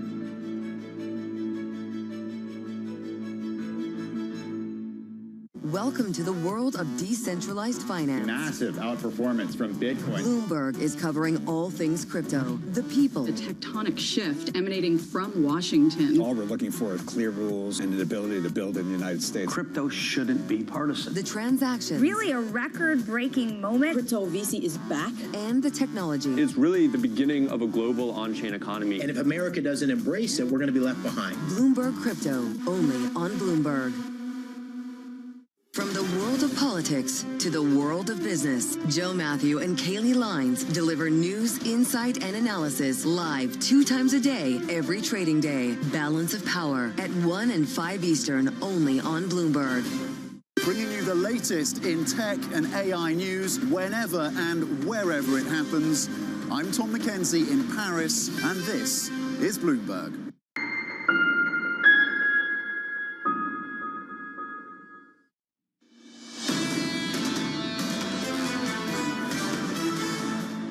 The opening bow is about 40 minutes away. Equities are pretty stable here, just about positive by 0.1% on the S&P 500. That opening bow is just around the corner. Your day ahead, your week ahead looks like this. At 10 a.m. Eastern Time, remarks from Minneapolis Fed President Neil Kashkari. At 1 p.m., a White House press briefing. On Thursday, GDP plus another round of jobless claims. And on Friday, core PCE and another read on consumer sentiment in America. The UMich Consumer Sentiment Survey dropping just before the weekend. To discuss confidence and the U.S. economy, one of the best guests we can do that with joins us right now, David Rubenstein of the Carlyle Group. David, welcome to the program, sir. I cannot think of many people more dialed in to corporate America than you, sir. Can you tell us where corporate confidence is at the moment relative to where it was only a few short months ago? I'm sorry, the question is where we are in terms of the economy? Corporate confidence, David. Corporate confidence coming into 2025, sky high. You're very dialed into the C-suite. Yes. Has it fallen off over the last few months, and why do you think that is? I think the business community generally is standing behind President Trump in many respects. They don't want to criticize him any way publicly, at least most of the business people and the CEOs. I think privately they will say they are a little nervous about the tariffs and what the impact is going to be. They're a little nervous about the inflationary impact of tariffs. And I think they do have some concern about whether or not we might go into a slower growth period of time. Projections for growth are below 2% this year. We were 2%, 2.5% last year. So I think there is some low-level concern, but people don't want to voice it publicly. I think they just want to be supportive of the president to the extent possible. So I think that's what the business leaders more or less feel, in my judgment. David, do you see a pathway for all of the deals that were supposed to be getting done this year to come roaring back in the near future, or do you think that those are really iced for the foreseeable future? I think that the economy should do reasonably well this year, not as well maybe as it did last year. I think the uncertainties that the business community is living with are, one, what's the tax bill going to be? Two, whether the tariffs are going to go into effect or not, and how deep will they be, or how significant they will be. And three, the geopolitical kinds of issues are, will Russia-Ukraine get resolved? Will there be more war in the Middle East? And will there be problems with China and Taiwan? I think the president, is dealing with all those issues, and I suspect he will spend a fair amount of time visiting some of these places at this point. Not too long from now, I suspect he will go to the Middle East in not too long from now, and I think probably he'll go to China, at some point this year as well. And, you know, right now, I think the biggest economic problem we have is uncertainty. What is the tax bill going to be? And is there going to be a slowdown in growth because the tariffs are scaring some people into not investing? When it comes to scaring some people, I imagine the president has taken the temperature of Wall Street, of corporate America when it comes to those tariffs. The last week, we've heard him use words like he's willing to be flexible, he's willing to be lenient. Do you get a sense that this administration is prepared to maybe have some exemptions, be more lenient when it comes to April 2nd next week when they're coming out with their tariff plans? I think the administration is not as ideological as maybe sometimes people think, and therefore I think they will announce what the tariffs are, but whether they'll implement them is another question. And I think the administration has used tariffs effectively so far as a negotiating tool to say, we will do this if you don't do that, and they get some of what they want as a result of it. So I'd be surprised if every tariff that the president is going to implement is going to go into effect right away in early April. I suspect some of these things will be used for negotiating purposes. And, you know, in the end, tariffs have two problems that people recognize. One, it tends to be somewhat inflationary, and two, it tends to slow down economic growth. Now, sometimes they can be useful.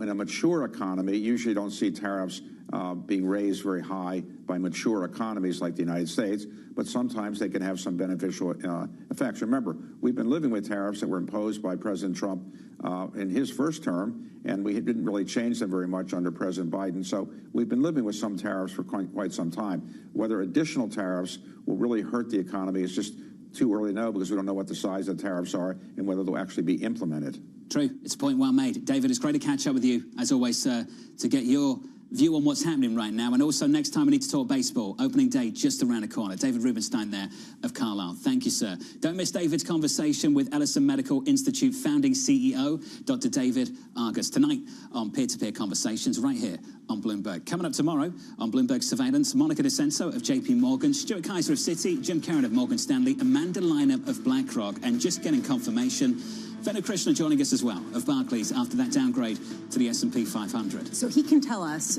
what we have to look at. Does soft data actually matter? Do our feelings, some people's, matter? That cut to the price target. Your feelings matter. Yours do too. Mine, I hope. Yeah. Our feelings matter, Bramo. Is that what you wanted? From New York City. Thank you for choosing Bloomberg TV. This was Bloomberg Surveillance.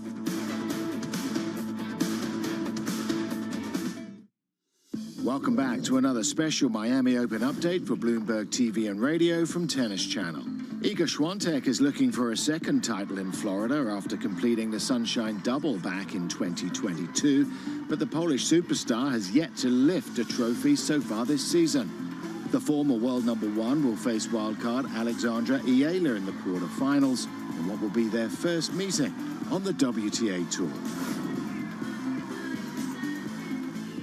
From our studios in New York and San Francisco, our expert hosts have the data and analysis from the companies you know and the startups to watch, plus the interviews you don't want to miss. Watch Caroline Hyde and Ed Ludlow on Bloomberg Technology, the only daily business show dedicated to tech, right in the middle of the trading action. Live every weekday, only on Bloomberg Television. Context changes everything. Joe Walk is helping steer J&J into a new phase of its history, expanding the frontiers of healthcare by discovering drugs and advancing medical technology. Developing digital robotic capabilities where it's not just the robot doing a surgical procedure, it's garnering information from that procedure for your specific demographic or the patient's demographic, and then informing the next procedure down the road. Right? It's getting smarter. I would say it's starting to morph into personalized medicine, which we know will lead to the best outcomes. Innovative medicine and medtech are run as separate business divisions, but in the culture of research at J&J, they interact. If you look at some of the spaces that we're in today, specifically oncology, there is a lot of dialogue going back and forth. I think it's something that will position us extremely well as we talk about not only a continuum of care, but also a continuum of knowledge. The convergence of technology and medicine is driving innovation in both sectors, with scientific and commercial possibilities just beginning to come into focus. I'd like to actually see some partnerships down the road happen between healthcare companies and technology companies. I think we'd get to better outcomes faster if we did that. Right now, technology companies don't have the healthcare knowledge. Healthcare companies probably don't have the breadth of knowledge they need for technology. If we can figure that out together with great minds from both sides, I think that leads to a much better place. Who is the Vivian Tom clientele? Yeah, power women, like the dragon women. They're lawyers, they're CEOs, they're all important decision makers, women in the world. Why do you position your products for this group of women? When I started, designing, I always want to do something that is empower women. When you take a look at your store, there is something for everyone. Take a look at the T-shirt, for example. My customer growing, like 30 years already, so they become more powerful. I also want to grow my Gen Z audience too, They are like in the 20s, so it's a more affordable price for them. And then, my powerful women's daughter wearing their mom's dresses, and they feel that the power, the energy. So now they come back to the store and they buy more.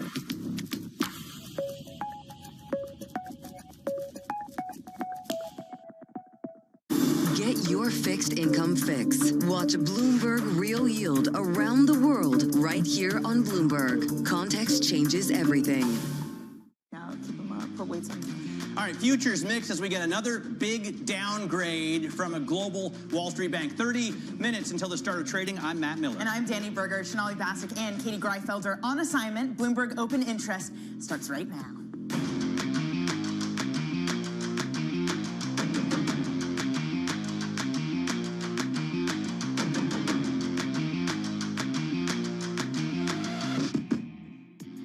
Coming up, as President Trump tinkers with tariff timing, another strategist cut his S&P 500 target. Barclays now sees the index at 5,900 by the end of this year. Meanwhile, Dollar Tree is having a sale. The discount giant is offloading its Family Dollar chain a decade after buying the business, and NVIDIA weighs on futures as Chinese regulators curb the use of its best-selling chips in that country, which has rolled out 10 AI product updates or releases in the past 2 weeks alone. Let's take a look at where markets are trading right now. You saw futures mixed during surveillance, and they haven't really changed right now. S&P futures are a little bit higher.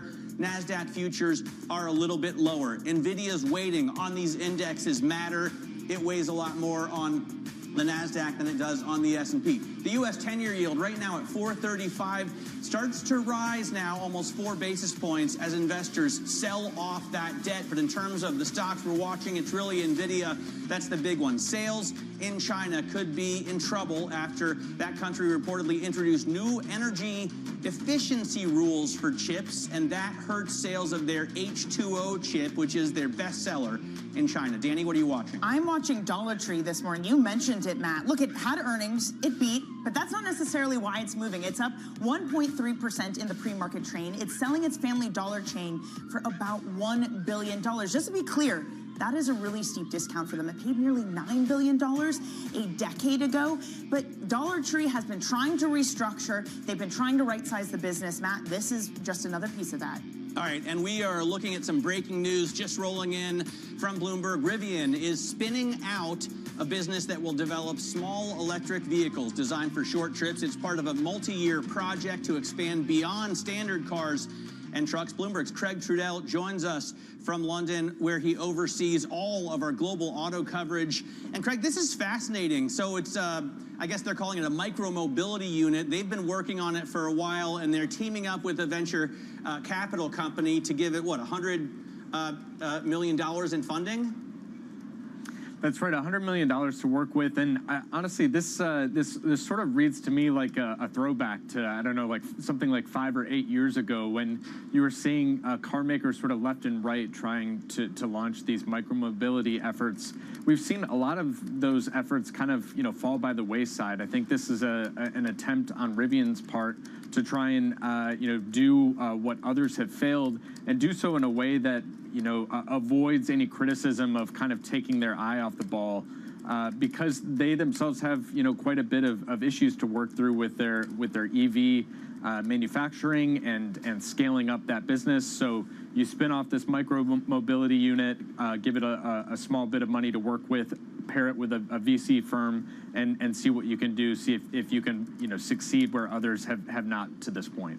Craig, you said give them a small bit of money to work with. Presumably it is expensive to launch a venture like this. They have some liquidity. They have some liquidity from Volkswagen, for example. How patient will that capital be, and will it be enough?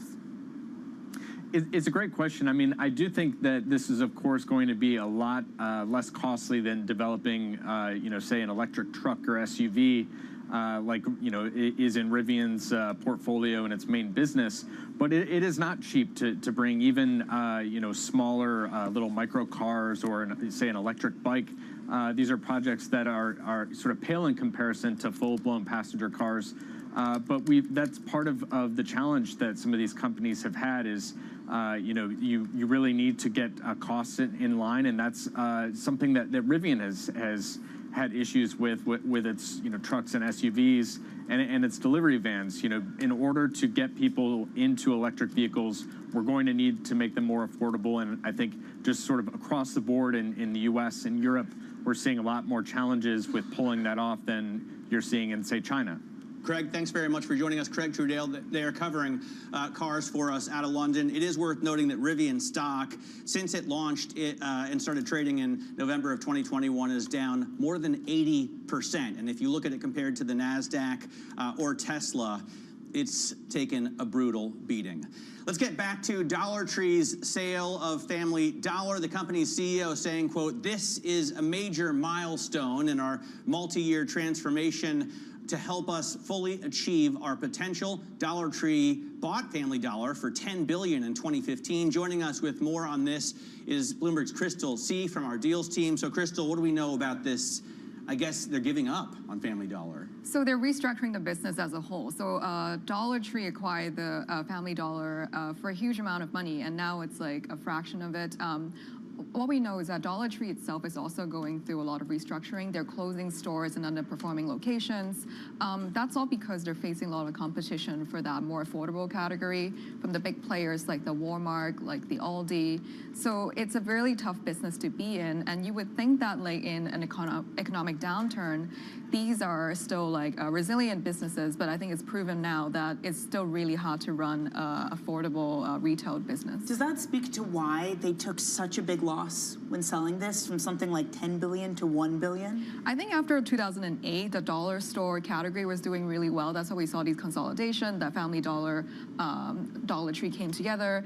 But then, that category, when it comes to coupled with e-commerce, coupled with, the big retailers, the non-traditional grocer going into kind of different categories. Walmart has been adding more and more categories into their stores. So all of that is kind of contributing to why this number is such a small number compared to 2015. Chris, we talked so much at the end of last year, post-Trump election, about a boom in M&A for 2025. How much have you seen so far? Not that much, to be honest. There's still a lot of worry that the economic uncertainty will make it very difficult to not only announce a deal, but to close the transaction. Regulatory remains an issue for deal makers, but then we still see a little bit of these retail take-privates. Walgreens was one, as another struggling challenge retailer, and now we have Family Dollar. So there are some deals getting done, but it has to be a very, very specific condition. Feels like a drip feed. Crystal, thank you so much. Crystal C there on our deals team. Let's take a look at some of the other earning movers today. Bloomberg's Bailey Lipschultz is here to break down those stocks for us. Bailey, what you got?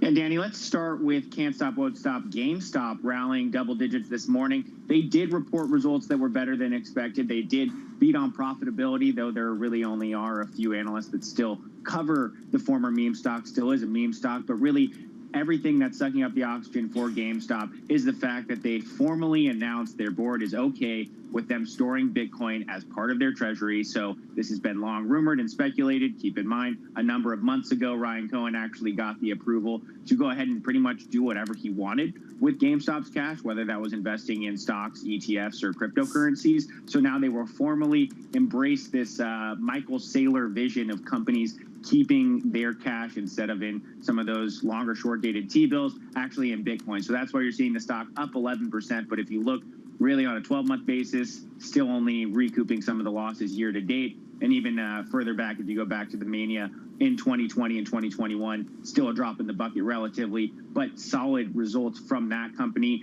And Ryan Cohen, who heads GameStop, actually founded Chewy, another company we're keeping an eye on, beating expectations in the fourth quarter, laying out guidance for 1Q net sales better than analysts were penciling in. The big thing when you look at analyst reception to these results is that this was a third consecutive quarter of net customer additions that are growing at a rapid pace, and that's really signaling to the buy side that this is a business in a category that is still continuing to improve, and we're seeing consumers more than happy to spend up on their pets, whether they're buying dog harnesses, foods, or medications. CEO talked about their strength in kind of automatic deliveries, and that playing out and showing up in the business. The stock has more than doubled in the last 12 months. And a quick preview on Jefferies. We are in earnings season for retail, but we are gearing up for the big banks going to report. Jefferies will have earnings after the bell of the day, down incrementally, but we will get a real read on what some of the smaller boutique banks are thinking. As Crystal mentioned, deals, IPOs, not quite what many were anticipating with the Trump administration. So it'll be interesting to see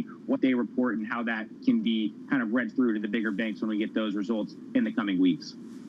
All right, Bailey, thanks very much. Bloomberg's Bailey Lipschultz running us through some of the movers. If you look at futures, you can see the S&P 500 futures are barely up, and NASDAQ 100 futures are barely down. Danny, this is really interesting because NVIDIA tends to move the indexes on which it's listed. It's only worth 6% of the S&P, but it's worth 8% of the NASDAQ, so it's a bigger weight there. And then yesterday we saw these communications companies is how they're classified, right? Apple, Meta, Google, all to the upside. And it'll be interesting to see if they can do it again today with Apple's Tim Cook touring a university in China. It will be interesting to see if that adds to the AI allure of what they're trying to do at Apple. But Matt, it's such a good point that when you see up days like yesterday, it was led by tech. The Mag 7 had the best 3-day run since the Trump election. Meanwhile, equal weighted was down. Meanwhile, small caps were down. So if we do get another rally, Matt, maybe we'll just go back to crying out this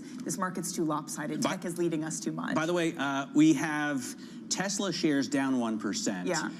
But Dan Curtis, our chart guru out of London, was sharing a chart with me. I may show you all later on in the program that proves when Tesla's moving up, the fanboys pile in. So retail investors really go for that stock, whereas NVIDIA, it's not really the same case. For sure. We're going to talk about NVIDIA when we come back. Those shares down slightly after reports of those new energy rules out of China, putting a damper on H2O sales.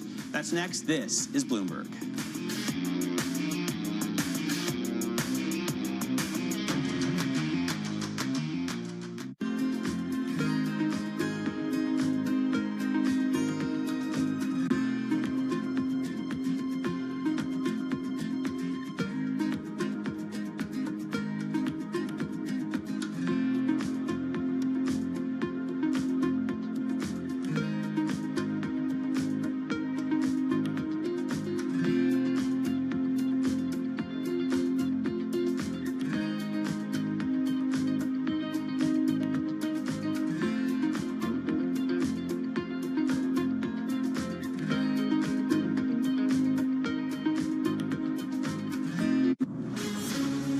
From the beating heart of global finance, economics, and politics, and wherever newsmakers are moving markets, Bloomberg brings you conversations that allow for deep discussions and important insights. What do you think the future is for inflation? Is this a new normal? Are markets too optimistic? How do you worry about the things that are outside your control? How does the current fighting completely stop? I'm Francine Lacqua, and this is The Pulse, every weekday only on Bloomberg.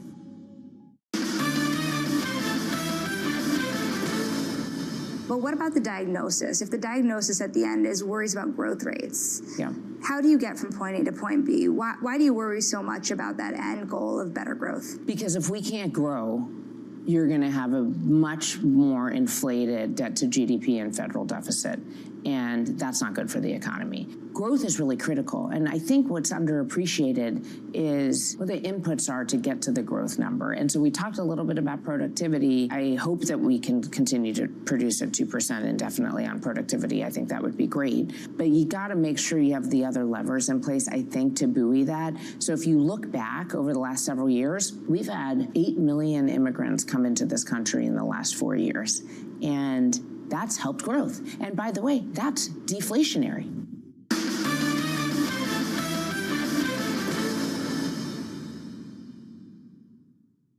Bloomberg loves earnings. I know it's like your Super Bowl, right? I can't wait. It's like opening presents in the morning. All right, it will be exciting. Nobody covers earnings like Bloomberg.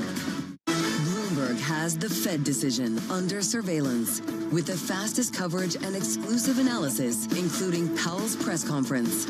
Nobody covers the Fed like Bloomberg.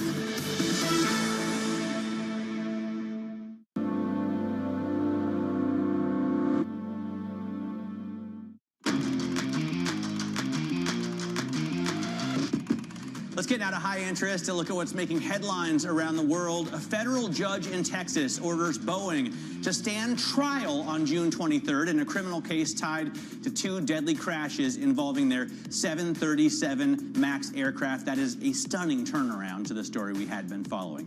Qualcomm launches a global antitrust campaign against ARM Holdings. The complaints to regulators on 3 continents argue that ARM's restrictions are hurting competition and restricting access to Qualcomm's technology. And Apple's Tim Cook visiting the home of AI sensation DeepSeek. The CEO spent some of his time and Apple's money in China to speak with the next generation of artificial intelligence developers. Danny? Yeah, man, I find this so interesting because we did come from a period where tech companies were trying to cozy with the U.S. Now we're seeing them flock to China, and China's supporting tech too. It's a completely different environment. Yep. And AI, a lot different than you may have expected. A lot of things are different than we expected at this point in the year. And look, maybe what's not surprising is that AI is taking center stage, but it's doing so in China this week. Alibaba has announced a new partnership with BMW. They've teamed up to produce AI for cars in China. NVIDIA shares, those are also under pressure. Matt was showing you this at the start of the show. The FT reporting that China's energy rules for advanced chips could weigh on sales. It's a lot to wrap up. Let's do that with Mandeep Singh of Bloomberg Intelligence. Mandeep, I want to start on this NVIDIA story. Is this China hitting the U.S. where it hurts, directly targeting NVIDIA? And what would be the consequences for sales? Look, I think what is happening in the AI market right now is there has been a shift from pre-training to more inferencing and reasoning. And what it has done is it's alleviated some of the undersupply that we had with NVIDIA chips. So now we have more chips on the inferencing side. And the real constraint, if you ask, folks in the industry right now, is power. So I'm not surprised that China is calling out power as an area of focus, because everyone is trying to optimize on power and make sure they're using efficient chips, because that is emerging as the real constraint. And look, they have trained the latest version of the Ant model on some Huawei chips, it seems. So clearly they're trying to reduce their NVIDIA dependency, given the export controls restrict, the latest NVIDIA chips being available in China. There's a great story on the Bloomberg terminal by Saritha Rai and Yaju Sun about China really flooding the zone, right? Over the last 2 weeks, 10 major updates or releases in the field of AI have been put out. Are those companies gravitating towards other chip makers than NVIDIA? Are they using different suppliers? Yeah, look, I think every model provider is trying to show that they have capabilities which are comparable to, the models that are available here, like OpenAI, Google Gemini, et cetera. And all these model providers are, using chips that are not the latest NVIDIA chips. So clearly they have been able to catch up in terms of functionality. And some of it is really optimizing the algorithm. What DeepSeek showed was really the mixture of experts approach. So all these things are done more at the software layer than at the chip layer. But in the end, there is no doubt that, they are trying to flood the market with chatbots and models that are comparable. And Gen AI is being deployed. I mean, whether it can be monetized the same way it is being done here, that question remains to be answered, but clearly it is getting deployed in a lot of their internet apps over there. Well, Mandeep, it used to be that the U.S. was where all this advancement was happening, and tech companies around the world wanted to get their hands on U.S. technology. But what we're seeing now is not just the zone being flooded with AI, but BMW working with Alibaba, Tim Cook going to universities in China to speak about the next generation of AI builders. Has the script flipped? Is it now that Chinese tech and Chinese innovation that the world wants to lean on? Yeah, especially if you're a company that wants to sell your products in China. I mean, for Apple to have, you know, the latest Apple Intelligence in China, they probably have to use a large language model provider that's based in China. Same thing for BMW to operate their cars with, you know, AI functionality. They have to use a local LLM provider. So I'm not surprised that they are doing these partnerships early on, because Gen AI use cases are proliferating, and it will trickle down to, you know, our day-to-day devices and products that we use. So I think that's what they're looking for in terms of partnerships and really liaising with the LLM providers right now. Mandeep, great to get some time with you. Mandeep Singh there of Bloomberg Intelligence. You can find his research by clicking on any of the stocks that he covers and then typing BICO, B-I-C-O. Coming up, less than 12 minutes to the opening bell, we're joined by Monetta's Ethan Devitt on how she'd put money to work in this uncertain environment. This is Bloomberg.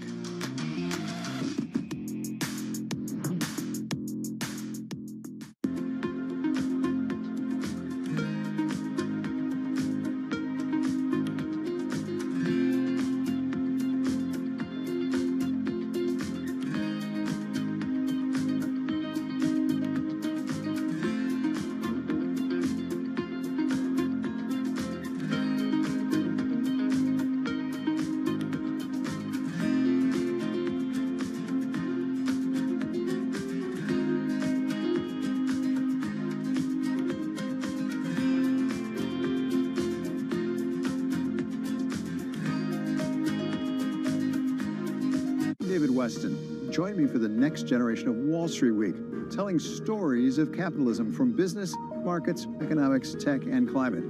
Each week, we'll go on the road for a look at what lies behind the headlines of today and what will likely be the headlines tomorrow. Above all else, it's emissions. Done nothing but grow immensely. To me, that's an extraordinary sign. We can be the change that we want to see. Watch the all-new Wall Street Week. More than what you need to know, it's what you need to think about.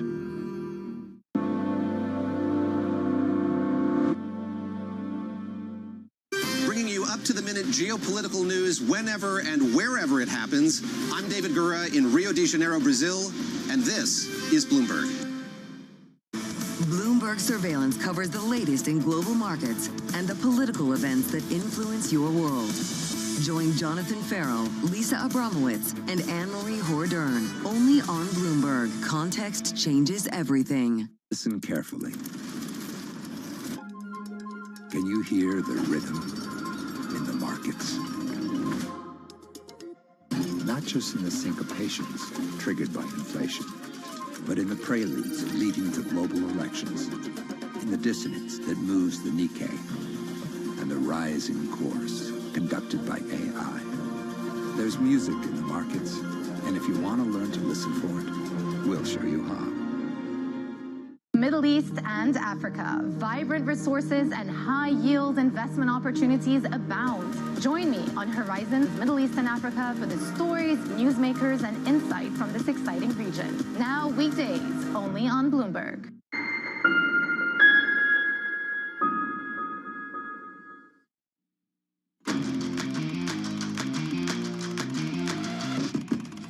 A month or two ago, we could have dismissed it as pretty much only consumer sentiment. We could have said this is pretty much driven by political division. It's not something that is broad-based. It's just a couple of surveys, just a couple of soft data, particularly on the consumer side, and it's driven by one particular thing, so you can dismiss it. What's changed, I think, now is we see a much more sort of broader-based slowdown among all the soft and the survey data. I do fear that we've seen too much damage, and especially too much broad-based damage in the survey and the soft data in order to just dismiss it as a one-off.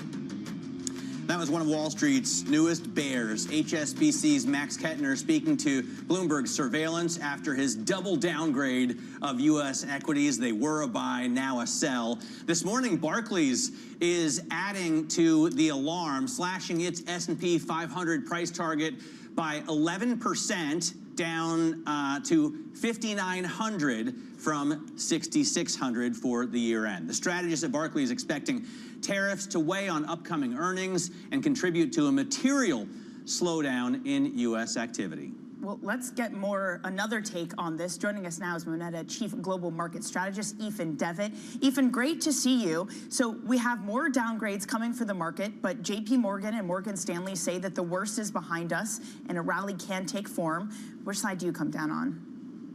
That is a bit of a blow, a double downgrade, I have to agree. This is the time when we, in working with our clients, are really getting back to base principles. So we're going back to our investment beliefs, which is around a long-term view, diversification, rebalancing, and not being too tactical. I heard a great expression recently around the Hall of Fame of market timers being quite empty. We know it's not easy to time markets, so we are encouraging our clients to stay the course and dollar cost average in, and really just rely on the broad-based exposure that we've built for them.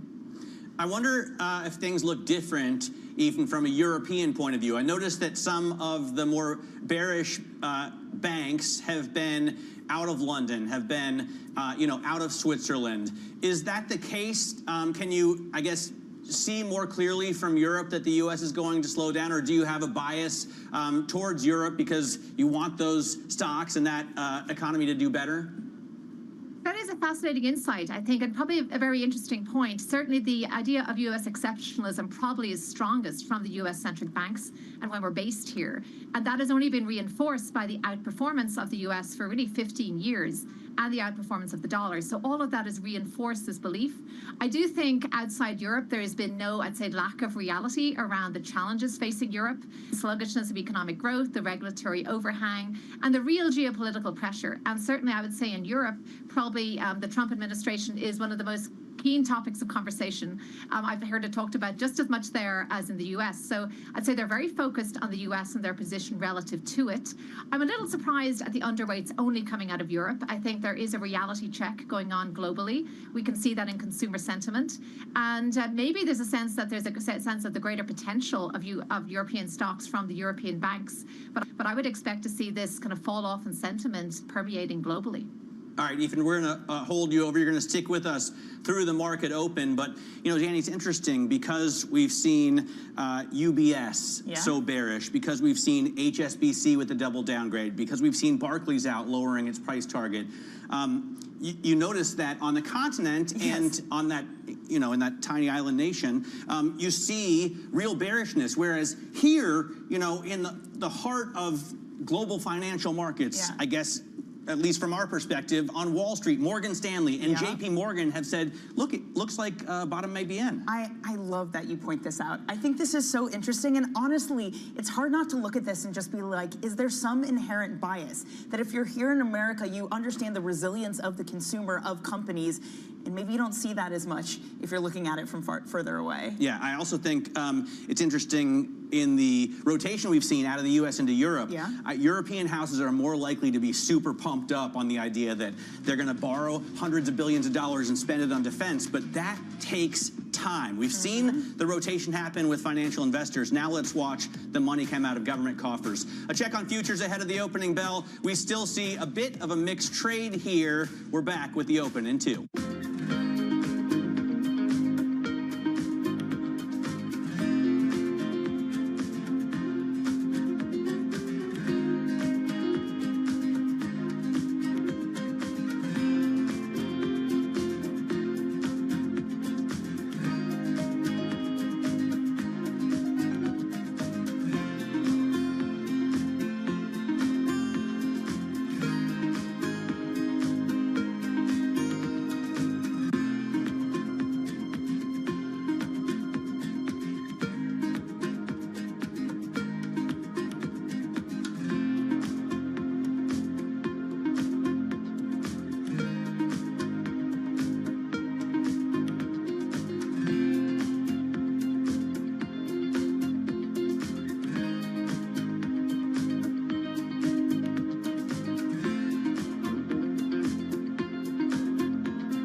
Davos, you were asking a question of President Trump, and he didn't quite answer the question, and he asked you a question. So the question he asked you was something like, why are you not banking certain groups? What is the answer? I don't think he gave you a chance to really answer that question, but what is the answer to that question? Well, first off, the Bank of America has 70 million consumer customers and millions of small businesses all over the country, all over the world. And so we bank everybody. But the real question was about overregulation, frankly. And so as you look, what's happened is because the interpretations of AML, Anti-Money Laundering, BSA, Bank Secrecy Act, KYC, know your customer's customer, there's a lot of burden upon the banking system to both report suspicious activity reports and do a lot of analysis. And we have to close accounts, so we can't tell people why we did it. And often we're told by authorities to close accounts. That creates confusion. Another area comes up in this discussion is in the crypto area where the regulator said you can't bank crypto operating companies, employees of crypto companies, et cetera.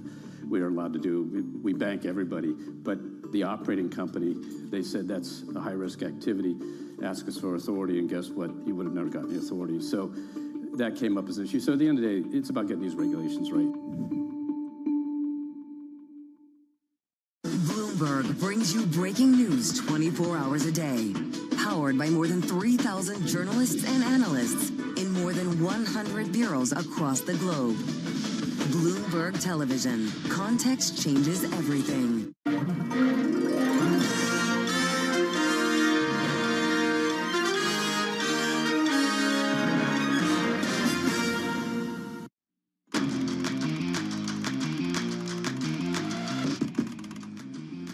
Moments away from the start of trading, this is Bloomberg Open Interest. I'm Matt Miller. We are looking at futures now down on the S&P 500, though they weren't up very much either. So bouncing back and forth between gains and losses. NASDAQ futures continue to move lower as the weight of NVIDIA pulls down those contracts. And you can see Russell 2000 futures gaining about 0.1%. You hear the opening bell at the New York Stock Exchange.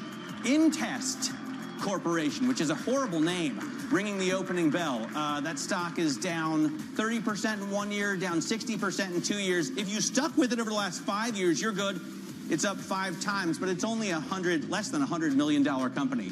Down at the NASDAQ market site, NEONC. I'm not exactly sure how to say it because it's a direct listing today. It's a company that develops drugs with different kinds of injection modalities for intracranial malignancies. All right, that said, let's take a look at where stocks are trading right now. You can see that the live trade, this is the cash trade, looks a heck of a lot like futures did. In fact, almost exactly like futures did.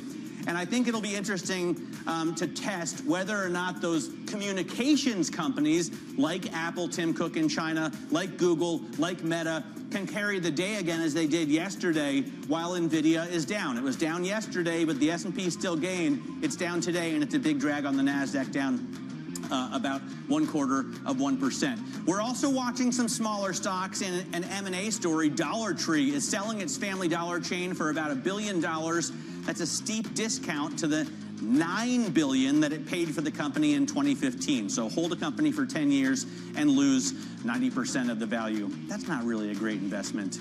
I'm still getting over you dissing these companies' names, ringing the bell, Matt. This is their day. This is their day, and how dare you put them down? All right, speaking of being put down, here's a stock that's on the downside today. This is my attempt to make an elegant segue. NVIDIA down 1.7% in the cash trade.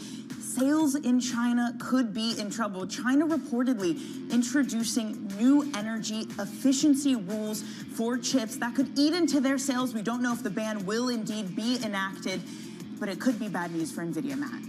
All right, NVIDIA is one we often look at. Tesla is another. Why not look at it now? The automaker was downgraded by Mireille to a hold from an accumulate, so basically no longer a buy there. But Tesla buyers of the car, not the stock, in Canada will no longer be eligible for electric vehicle rebates following an order by the transport minister. This is just one more example of governments using companies as pawns in the global trade war. Bloomberg's David Welch joins us now from Detroit to talk a little bit about Tesla. And David, it's been obviously an incredibly volatile stock even before Trump's trade war, but I guess it's taking another hit now up north.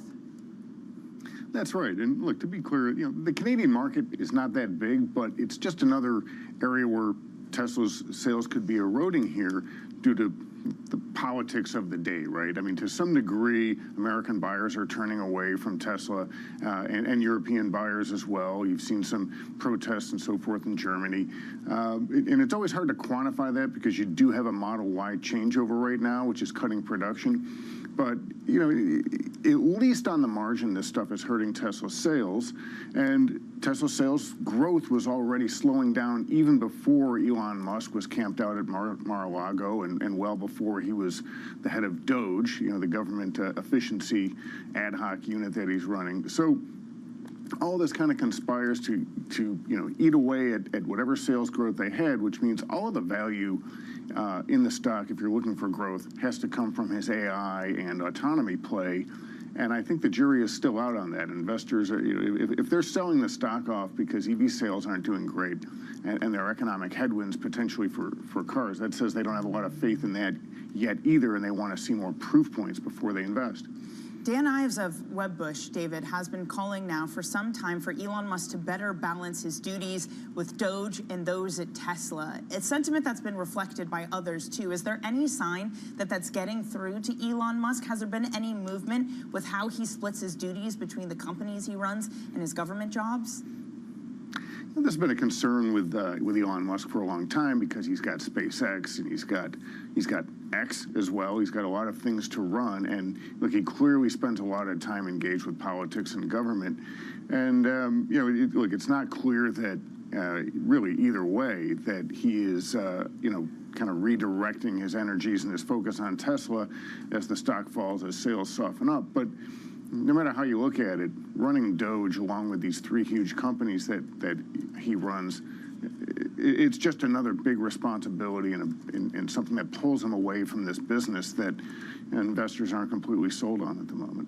David, thanks so much for joining us. David Welch is our Detroit bureau chief talking to us about Tesla. Still with us is Moneta chief global market strategist Ethan Devitt. Ethan, what's your take on this trade war and how it turns out? I mean, do you trade it or do you set your chips and then leave them on the table?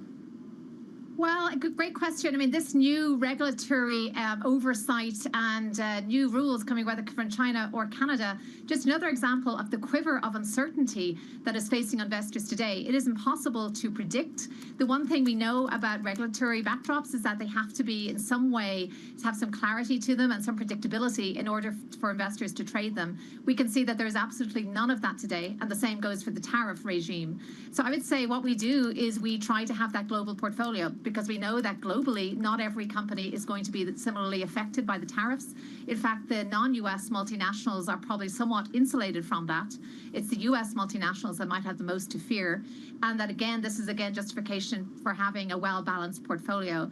So there is absolutely no predictability. And I think that is why the consumer sentiment is as low as it is, and why executive C-suite sentiment is as low as it is. It is difficult to predict CapEx and very difficult to look to the future with this uncertainty hanging over. Even with that uncertainty, stocks aren't that far below the highs. And Bank of America also put out that their customers saw the biggest inflow. They put the most money into equities last week of 2025 by a wide margin.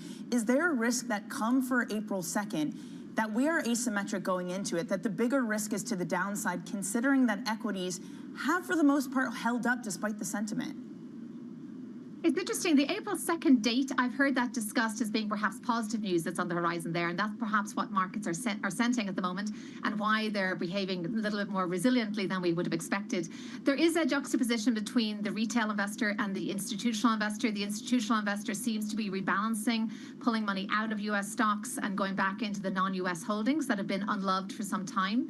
We also know the other factors at work is the large amount of money in money market funds that are sitting there earning decent money, but looking for that risk trade.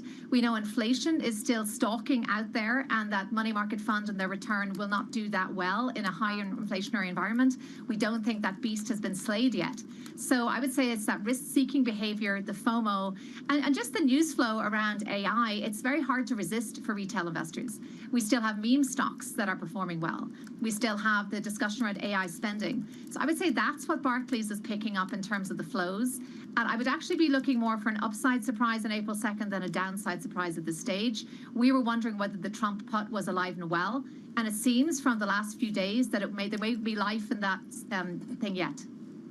I want to ask you about financials, not least because Jefferies is out with earnings after the bell, and we're going to preview that later on. But if you look at the KBW Bank Index, it's taken a big hit, to be fair, but it's up again today, and it continues, I think, a 9-day winning streak, maybe its longest winning streak ever. Yet to catch up to levels that we saw at the beginning of the year, but what's your take on financials? Well, financials were expected to have this great tailwind of less regulatory oversight from the new Trump administration. That took a little bit to kind of play out, and we certainly don't know yet the state of the regulation that's on the cards there. But I would say that given we've seen trading volume been much higher, M&A has been generally robust.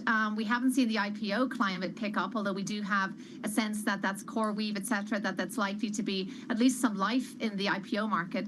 So I would say that actually stacks up quite well for financials. They are perceived as defensive stocks that will do well in a rotation into defensive stocks and away from higher tech.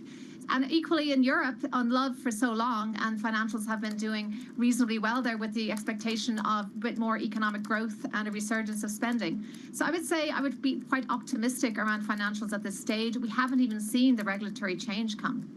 Maybe the animal spirits are coming back, up 10% over the past 9 days. Ethan, thanks so much for joining us. That's Moneda's Ethan Devitt.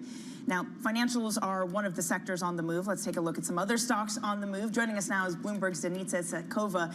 And you're looking at GameStop earnings, but maybe that's not what's moving the stock this morning. Yeah, actually, the earnings report is pretty bad. We're seeing a 28% drop, but we're actually seeing the stock up 14% today. This is the biggest jump since December. And it's something we've watched other companies do. It's allowing Bitcoin to be part of their treasury reserve, which is obviously a method that's been popularized by Michael Saylor. We saw Strategy, formerly known as MicroStrategy, jump more than 2,000% since 2020 after they started buying Bitcoin and using it as an inflation hedge. Now GameStop is suggesting to do the same, and there is a lot of optimism based on that. Even though we got a pretty bad earnings report, the stock is up and is having clearly a lot of retail supporters being excited about it once again. The stock on Chewy, I think, at least was down in the pre-market. If we pull it up, we'll see. Wow, it's bounced higher. That's awesome. So Ryan Cohen, there's a connection here, right? Ryan Cohen is the CEO of GameStop. I think also owns a substantial stake in Chewy. What's the story with their earnings? Yeah, for sure. Something we've seen is that this is obviously one retail sentiment name, but what we're seeing here is actually very good news from their earnings. The company has reported fourth quarter sales that beat estimates, and what we heard from the CEO is actually this is well above their high end of estimates. So this is a really good earnings report. We hear Piper Sandler and Bloomberg Intelligence analysts are very bullish on the company, saying that there is a lot of demand for those supplies. One thing they do is they've really grown their customers, and they also have a auto delivery service that's been very popular, and that's really helping the stock. The stock is not up a lot this year, but last year it had a 40% jump. So clearly there has been a lot of interest in this company. All right, Danita, thanks so much for joining us. Danita Sakova talking us through some of the stocks that are moving just after the open. Coming up, we're going to talk about more. Copper miner Freeport-McMoRan jumping after President Trump signals that tariffs on the metal are coming sooner rather than later. That would help them raise the price for their product. This is Bloomberg. You're watching Open Interest.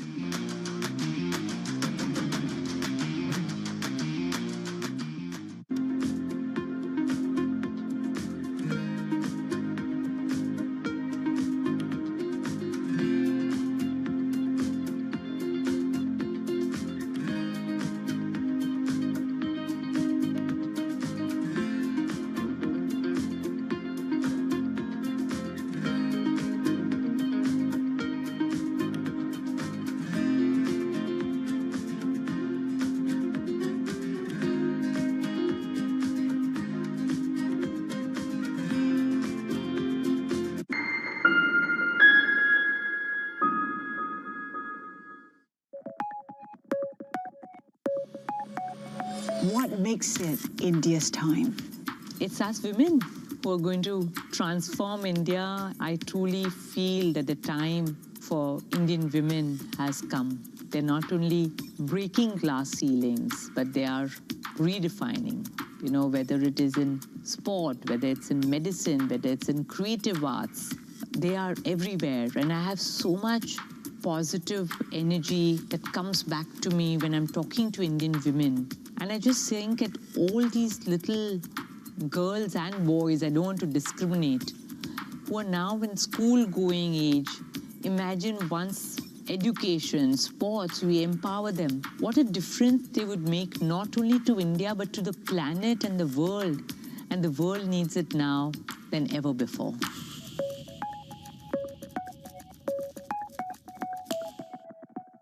From our studios in New York and San Francisco, our expert hosts have the data and analysis from the companies you know and the startups to watch, plus the interviews you don't want to miss. Watch Caroline Hyde and Ed Ludlow on Bloomberg Technology, the only daily business show dedicated to tech, right in the middle of the trading action. Live every weekday, only on Bloomberg Television. Context changes everything. Bringing you up-to-the-minute financial and geopolitical news whenever and wherever it happens. I'm Francine Lacroix in Davos, Switzerland, and this is Bloomberg. Key investors, top executives, global innovators. Join me for in-depth conversations with the biggest newsmakers on the day's top stories. Insight with Haslinda Onen, only on Bloomberg. Asia is at the forefront of some of the world's biggest stories. I'm Chevrian in Tokyo. And I'm Heidi Stroud-Watts here in Sydney, where the trading day begins. We're here in the center of all the action to get you set up with the numbers, news, and knowledge you need for the day ahead. The demand is indeed recovering. We've been waiting for this moment. The opportunity of a century. Join us on Bloomberg The Asia Trade. Weekdays only on Bloomberg TV. Context changes everything.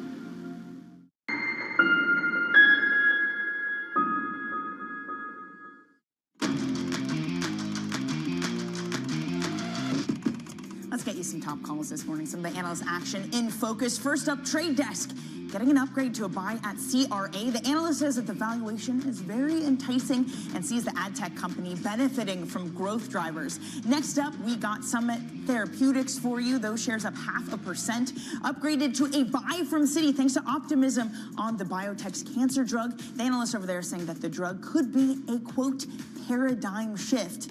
Finally, we got CarMax for you. That being upgraded to a buy at Stephens. Those shares up 2.33%. The analyst over there saying that there's an attractive valuation and believes that CarMax will marginally benefit from most tariff scenarios, at least in 1 year. So rare company, Matt, that can do a little bit better off the back of some more car tariffs. Yeah, absolutely. Let's talk about tariffs a little bit more. Copper is higher, including copper miner Freeport-McMoRan, after a Bloomberg scoop that U.S. tariffs on copper imports could be coming within weeks rather than months, as had been anticipated. Last month, President Trump directed the Commerce Department to open an investigation into the potential of copper tariffs. Trump appeared on Newsmax yesterday to talk about the tariffs poised to take effect next Wednesday. Not too many. Not too many exceptions. No, I don't want to have too many exceptions. Yeah. We're just going to be reciprocal. In fact, I'll probably be more lenient than reciprocal, because if I was reciprocal, that would be very tough for people. Here now with more on the impact of copper tariffs is James Atwood, Bloomberg's senior commodities reporter in Santiago. And James, of course, you're there because so much of copper is mined in that region. What is it going to look like getting that metal here in the U.S. where companies need to buy it and work with it? Well, we've seen that the prospect of tariffs in the U.S. has spurred a record amount of copper being directed or shipped to the U.S. from Latin America, places like Chile and Peru, but also being redirected from other parts of the world and stocks taken out of warehouses elsewhere, draining stocks basically to get that metal to the U.S. Ahead of the tariffs. That's part of the reason why there's a very large difference between New York copper prices and the LME prices, which is a lucrative prospect for traders. Now, if those, if the tariffs come in sooner than people thought, as you mentioned, the Section 232 investigation, if that takes a lot less than people thought, all that copper on the water or the copper being prepared to be shipped to the US may, or some of it may miss the boat. Certainly the window may close before people thought. I'm so obsessed with this, James, because it's not just copper, it's gold. It feels like there are commodities just being flooded into the U.S. on planes, on ships, everywhere that they can find them. So they're trying to bring copper into the U.S. Are there companies here like the Freeport-McMoRans of the world that benefit from this, that already have a presence in the U.S. and will do better off the back of it? Yeah, Freeport is probably the most obvious case. It produces both from its mines, and it has a copper smelter. Also, Rio Tinto has mining operations and a smelter, and there are other companies as well. There are also some projects apart from the tariffs on copper. There's also measures underway to incentivize mining projects to boost local production. So anyone who has assets in the US now, either operating or idled, stand to benefit. James, thank you so much. Bloomberg's James Atwood, senior commodities reporter for Bloomberg News. You know, Matt, one time I asked to see the gold under the Bank of England, and they told me I couldn't go because if I had seen it, I would become a kidnap target because someone would know that I know where it is and kidnap me to take them to it. Everyone knows where it is. I know, but like, I guess how to get there, I'm not certain. That was the excuse they gave. I love the idea that there's gold under the Federal Reserve Building in downtown New York, and that underground vault is right next to the underground trading pits of the New York Stock Exchange. So I've always thought it'd be cool if somebody wrote a movie script about like down on their luck traders who tunnel into the Federal Reserve and steal the gold. Well, we need to make sure it's there, right? Yeah, absolutely. So our gold is in Kentucky, though. Our gold is in Fort Knox, right? The central, the central bank holds gold from other countries here in New York. But again, it's flooding in, it's going there. We need to take a look. We need to audit it. We need to make sure it's there. I'm all for it. All for the conspiracy theories. Everyone, invite Matt and us to your gold storage facilities. Are coming up on the show. Elliott sues Phillips 66 in an attempt to boost board turnover. We're going to talk about the activist strategy next on Open Interest.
U.S. jobs numbers are released, Bloomberg has the report under surveillance with crucial data and expert analysis at terminal speed. Nobody covers Jobs Day like Bloomberg.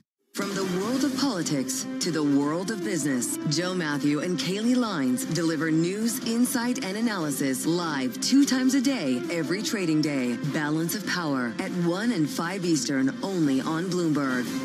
Welcome to the world of decentralized finance. Massive outperformance from Bitcoin. Bloomberg is covering all things crypto, the people. The tectonic shift emanating from Washington. All we're looking for is clear rules and the ability to build in the United States. Crypto shouldn't be partisan. The transactions. Really a record-breaking moment. Crypto VC is back. And the technology. It's really the beginning of a global on-chain economy. And if America doesn't embrace it, we're going to be left behind. Bloomberg Crypto, only on Bloomberg.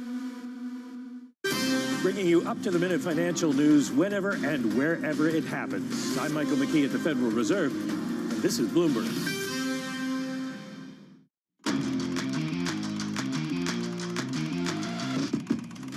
This is Bloomberg Open Interest. I'm Matt Miller. Quick check on what stocks are doing. Just about 23 minutes into the session, you can see the major indexes are down. The S&P 500 off by almost 0.2%. The NASDAQ falling further because of the drop in NVIDIA. Come over here with me to look at that big heavyweight stock. Off right now 3.3%. It's worth 8% of the NASDAQ index. Tesla's down as well, 2%. You can see Apple's a gainer, so that helps lift the S&P a little bit, as it is the world's largest company and the biggest weighting on both the S&P and the NASDAQ. I think it's very interesting that Chewy now is down 0.4%. It was off pre-market, came out with earnings. It was up in the live trade for a few minutes. Now it's fallen down again, Danny. Some crazy volatility. And by the way, Jess Metton writing a great story for Bloomberg. That liquidity has been sapped from this market, maybe why we're seeing so much up and down. Let's get you the latest activist investor push. Elliott has filed a lawsuit against Phillips 66, seeking to boost the number of board seats up for election this year. Bloomberg's Crystal C reported on this, bringing us this story, Crystal. So what exactly is Elliott's aim in this? So Elliott has been pushing for changes at Phillips 66 since last year, or 2023, really. They have shown him the stock, and they're telling the company that you can do better. It's always that, you know, their stock is undervalued, you can like monetize certain assets, and this is kind of, we're getting into the activism season where corporate elections are getting more serious, and the latest news is that Elliott wanted to make sure that Phillips 66 is running for director nominee this year, and the company this morning have announced their for. So from here on, we're just going to see if the two can come to some sort of resolution, or if not only the Elliott lawsuit and Phillips 66, but also Engine Capital potentially pushing for a strategic review of Lyft. And there are other stories, I think, around Autodesk, which makes the software that architects use. So what are the other stories you're focused on? Yeah, like I said, it's like activism season. Everything is getting more serious. This is really the moment where people are deciding whether they want to get aggressive and like push ahead with electing their own directors, hoping that they could effectuate change within companies. And Autodesk is a good one. So Starboard actually named their 3 nominee this morning to Autodesk. Like you said, it's a software company that serves software architects. The story here is that AutoCAD, for example, is one of the programs they make that architects all use. So the story here is that Starboard has been there for a while, and they've been looking to nominate, and they think the company, after having their accounting prop, could do better, could probably see better board and better management teams. And the same with Lyft. The same thesis is that, you know, Engine Capital thinks that they could use new board members and perhaps do a strategic review, which will be very interesting given, you know, that Lyft was such a tech darling not so long ago. All right, Crystal, thanks very much. Crystal C there talking about all of the activist stories that she's covering for us here at Bloomberg. Take a look at the S&P taking another leg lower. Now down 0.25%, and it is really these communication services companies that are moving lower. They were the ones that were gaining yesterday. Today they're down. Amazon is down. Facebook is down. Google is down. Microsoft is down. Netflix is down, adding to the drop that we see from NVIDIA and Tesla. Coming up in the next hour, Nancy Tangler joins us, the CEO of Laffer Tangler and the CEO of International Paper as well. This is Open Interest.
how do we reach down to the 18 to 35-year-old market? How do we bring these kids, these influencers, this new generation of people interested in the game of golf? There's 738 million people in the world who are interested in the game of golf. Don't play the game of golf, but interested. There's about 60 million golfers. So we have another 670-odd million people we can go figure out how to get them interested, not just in LIV, but in the game of golf. And so we sit down and you talk about this internally with your production team, you talk about with your marketing people. When you look at our audience base today, that we have like just around 50% of our ticket sales are 45 years and old and younger. Following the PGA Tour, it's the oldest aging demographic in sport. It's 67 and a half. So in a matter of a year and a half, basically, we've pulled that 67 and a half down to 45 because of our product, because of the entertainment side. There are places around the world where 32% of our ticket sales are women. So they're coming to an event that they feel inclusive with. Right? So all of a sudden, we're seeing these data points coming out going, my gosh, we're owning this space.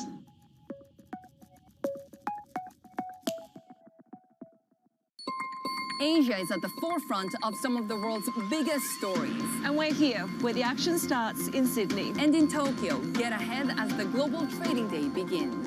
The Asia Trade, weekdays only on Bloomberg. Get your fixed income fix. Watch Bloomberg Real Yield around the world right here on Bloomberg. Context changes everything.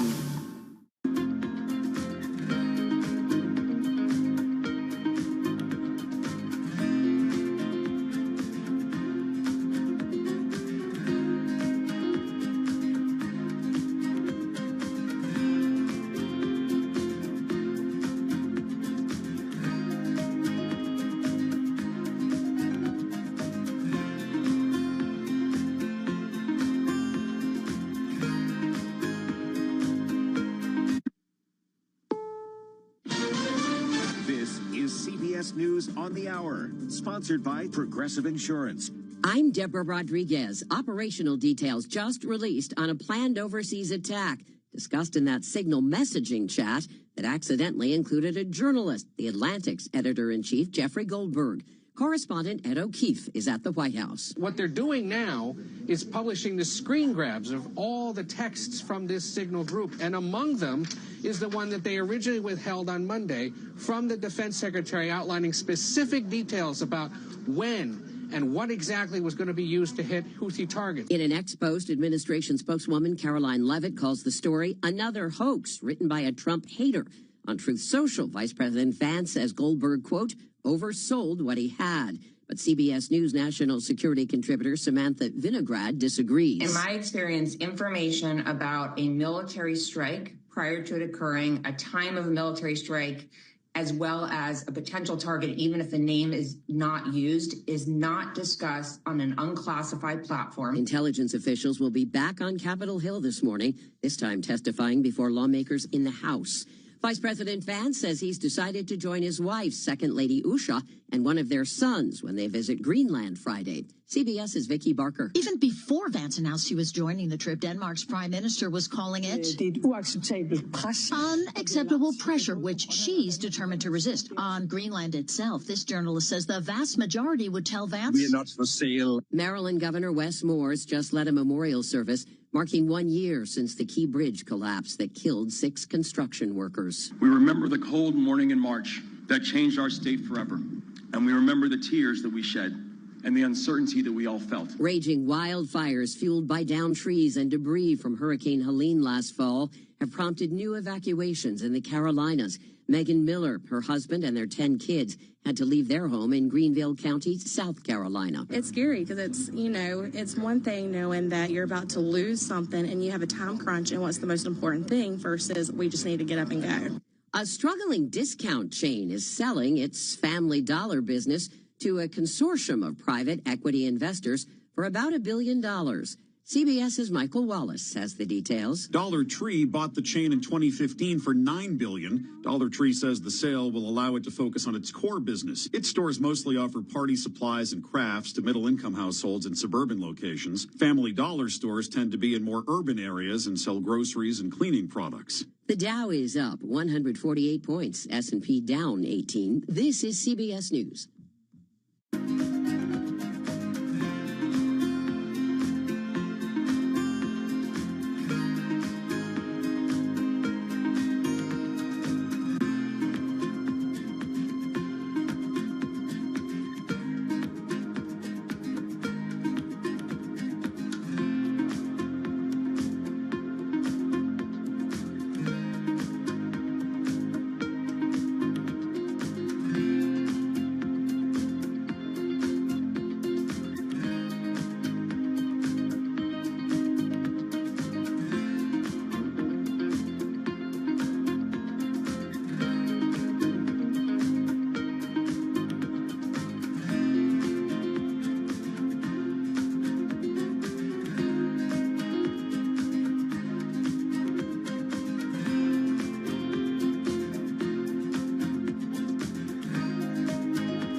First appearance at March Madness in more than 30 years could also be a last. St. Francis was involved in a first four game in the tournament that went down to the wire with a Hail Mary pass ending. Simpson home run play, the deflection.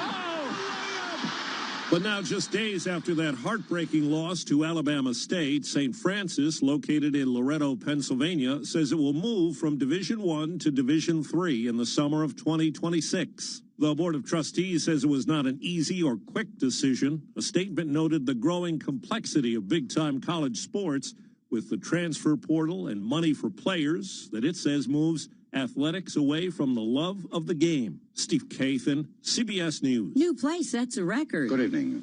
A few weeks The Broadway ago, lead says Good Night and Good Luck, starring George Clooney as Edward R. Murrow, grossed the most ever for a non-musical. Deborah Rodriguez, CBS News. This is Bloomberg Intelligence with Alex Steele and Paul Sweeney. The real outperformance has been in U.S. corporate high yield. Are the companies lean enough? Have they trimmed all the fat? The semiconductor business is a really cyclical business. Breaking market headlines and corporate news from across the globe. Do investors like the M&A that we've seen? These are two big-time blue-chip companies. The window between the peak and cut changing super fast. Bloomberg Intelligence with Alex Steele and Paul Sweeney on Bloomberg Radio. Good Wednesday morning from the Bloomberg Interactive Broker Studio in New York City to our worldwide audience. We are streaming live on YouTube. So head over to youtube.com and search Bloomberg Podcasts Live, and that's where you'll find us. Busy day today. We're going to start off strong. Andrew Silver now. He's a CEO at International Paper. IP is the ticker.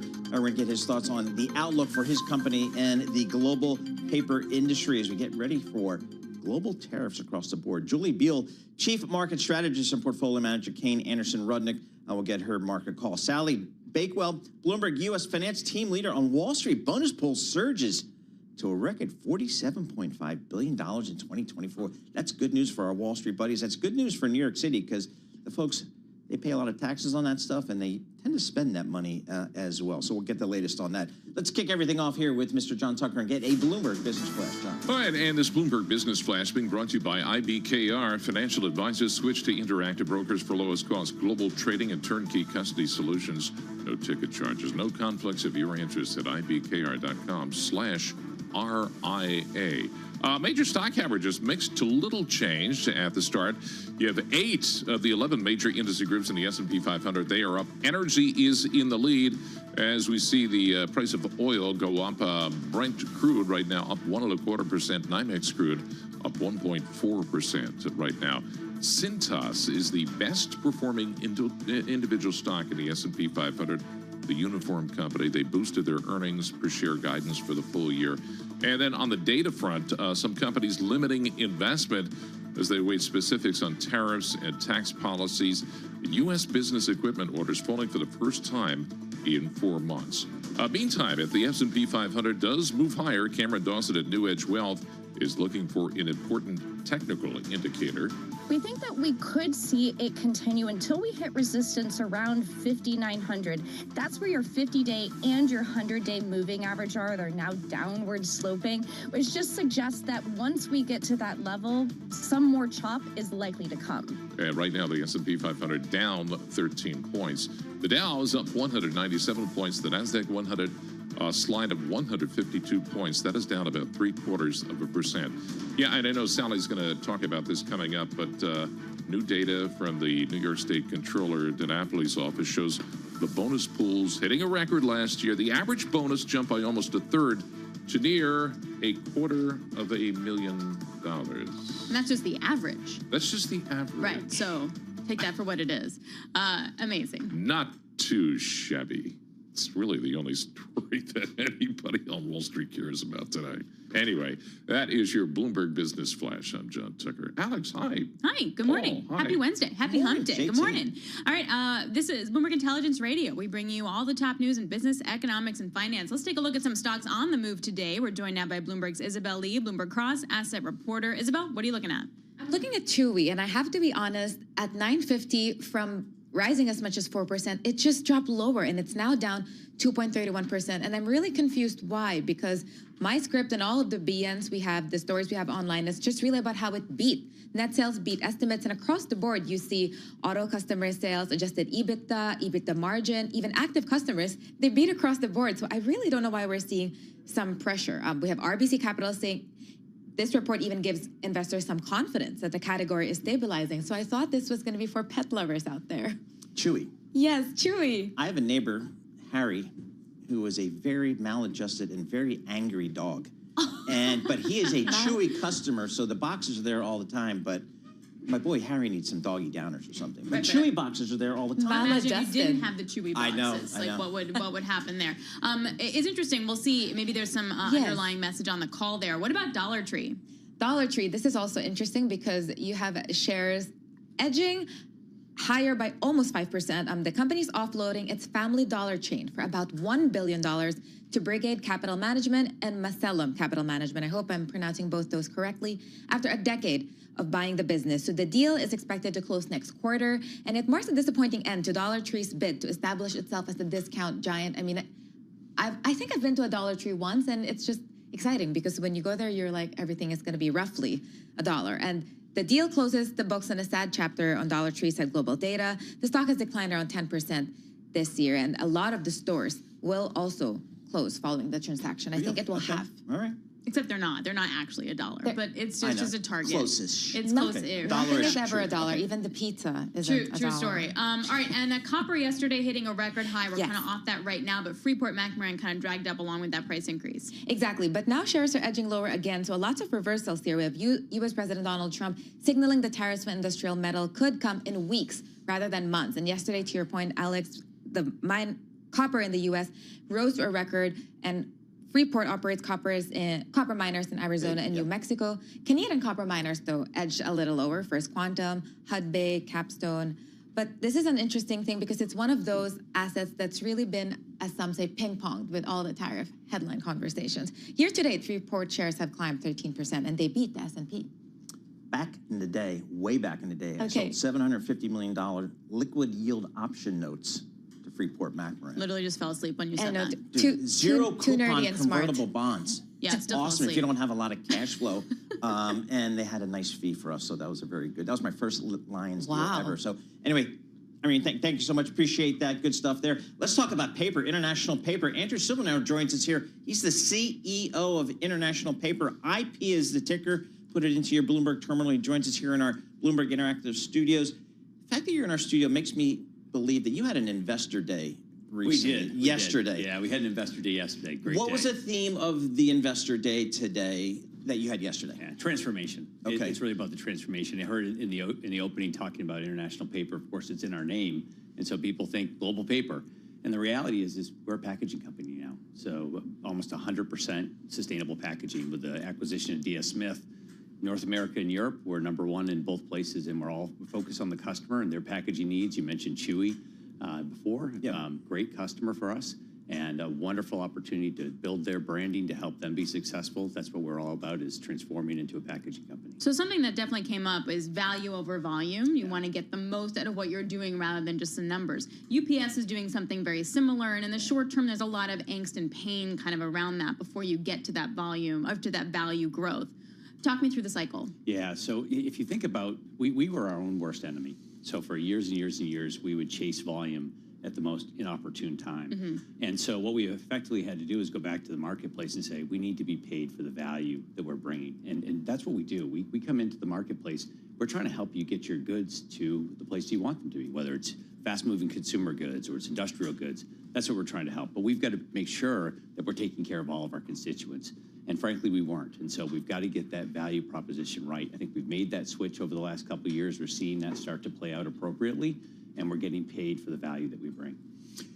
You're building a state-of-the-art box plant in Waterloo, Iowa. So talk about onshoring. That's big time, $260 million. Talk to us about that investment. What are you trying to do there? So what a lot of people don't understand about the packaging business, certainly the paper-based packaging business, is all of the business is done within 200 miles, a 200-mile radius of a plant. And because you can't, air is expensive to ship, and so you've got to be close. So we want to be close to our best customers. That's Protein Alley. So that area, there's Protein Alley. Protein Alley. Protein Alley. Really? I hadn't heard that before. Fantastic. Yeah, think of the beef and the chickens. I had not heard that before. And so if you think about kind of where protein happens in the United States, from if you think of the South all the way through the Midwest, they're there.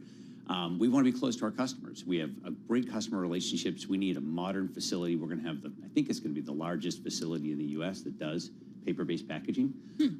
And we want to make sure, because we're shipping in from other parts of the country now to service those customers. It's very ineffective, very inefficient. We want to be local. We want to be close. We want to drive customer service and innovation as close to the customer as we can. International is in your name. Yeah. So how are you affected by potential tariffs and every country's shift to nationalism, whatever that way that is? Energy nationalism, goods nationalism, supply chain nationalism. Where do you play, and that has affect you? Yeah, so we're definitely an international company, principally North America and Europe. We're about 2/3 North America and 1/3 Europe. We don't ship actually a lot across borders, believe it or not. So that doesn't happen. So we're not being impacted directly by tariffs with cross-border trade, but we're impacted by the economy. And so as tariffs impact the economy, that will have an impact of us. So we're watching what's going on, and we see it in our numbers. We've seen the volatility in the last month or so. So we're keeping a close eye on that, but that's really how it impacts us. What are your customers saying about their outlook for the economy? I would think that you would have your finger on the pulse of that. I think we do have a pretty good pulse. I think there's uncertainty, if we're fair about that. The last month or two or so, there's been some real uncertainty, and I think while nothing's really happened yet, it's caused people to retrench a little bit and ask, hey, do I want to make that investment right now? Can I hold off on spending money right now? And let's see. Look, my belief is these things wash out over time, and we make investments for decades. We don't make investments for quarters or even years. And so we're thinking about investments for the long term. In terms of, say, hiring labor, how you're managing the business, is it a retrenchment time? Is it expansion? How would you define it for you guys? Actually, interestingly, it's a little bit of both, right? And what I mean by that Can you have both? Yeah, you can, actually. So when you think about that, you have certain parts of your business that aren't as strong or aren't as healthy, and you have other parts that are very healthy. So as an example, Protein Alley, very healthy for us. Let's make investments in Waterloo, Iowa. Let's move let's move people, and let's move investment there. Things that are weaker, things that are struggling, or markets you're not as strong in, you have to retrench. So you have to do both. What areas are those? Well, you've got softness in parts of the economy, kind of broad base. You've got to be concerned about things that are going to shrink over time, and things like e-commerce that are strong, things like protein and fresh vegetables, those are strong. You want to move towards those things, and so we want to move our investment towards the parts of the economy that we think are going to expand over time, location and industry, and really grow on those strengths. So to the extent, if I think about your company, I think about a GDP top-line growth story. Is there anything different than that? I mean, that's it. And is your business really about managing the cost and managing to margin? No, it's not. Okay. I mean, yes, you always have to manage your cost, right? But the key thing is you want to align yourself with where growth is. Okay. I think that's the biggest thing. Bottom line, though, is we're going to generally follow the economy. So yesterday in our investor day, we talked about a volume growth that's kind of 1 to 2% that follows, underlying volume growth, and pricing power over time that's also about 1 to 2%. So we think we're a 3 to 4% grower over time, the core market. And then that question is, can you align with better growing industries and can you win market share? Andrew, thank you so much for joining us. Really appreciate you taking a few minutes of your time here today. Andrew Silvernail, he's the CEO of International Paper. No surprise, the ticker symbol is IP. Log it into your Bloomberg terminal. He joins us here in our Bloomberg Interactive Broker studio. They had their investor day yesterday. The stock's up 45% over the trailing 12 months, so it's had some pretty solid performance. S&P 500, we're down 16. Dow's up 196. Go figure there. NASDAQ down 199 points. That's 1% tech sell-off. This is Bloomberg.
Markets, headlines, and breaking news 24 hours a day at Bloomberg.com, Bloomberg Television, and the Bloomberg Business app. This is a Bloomberg Business Flash.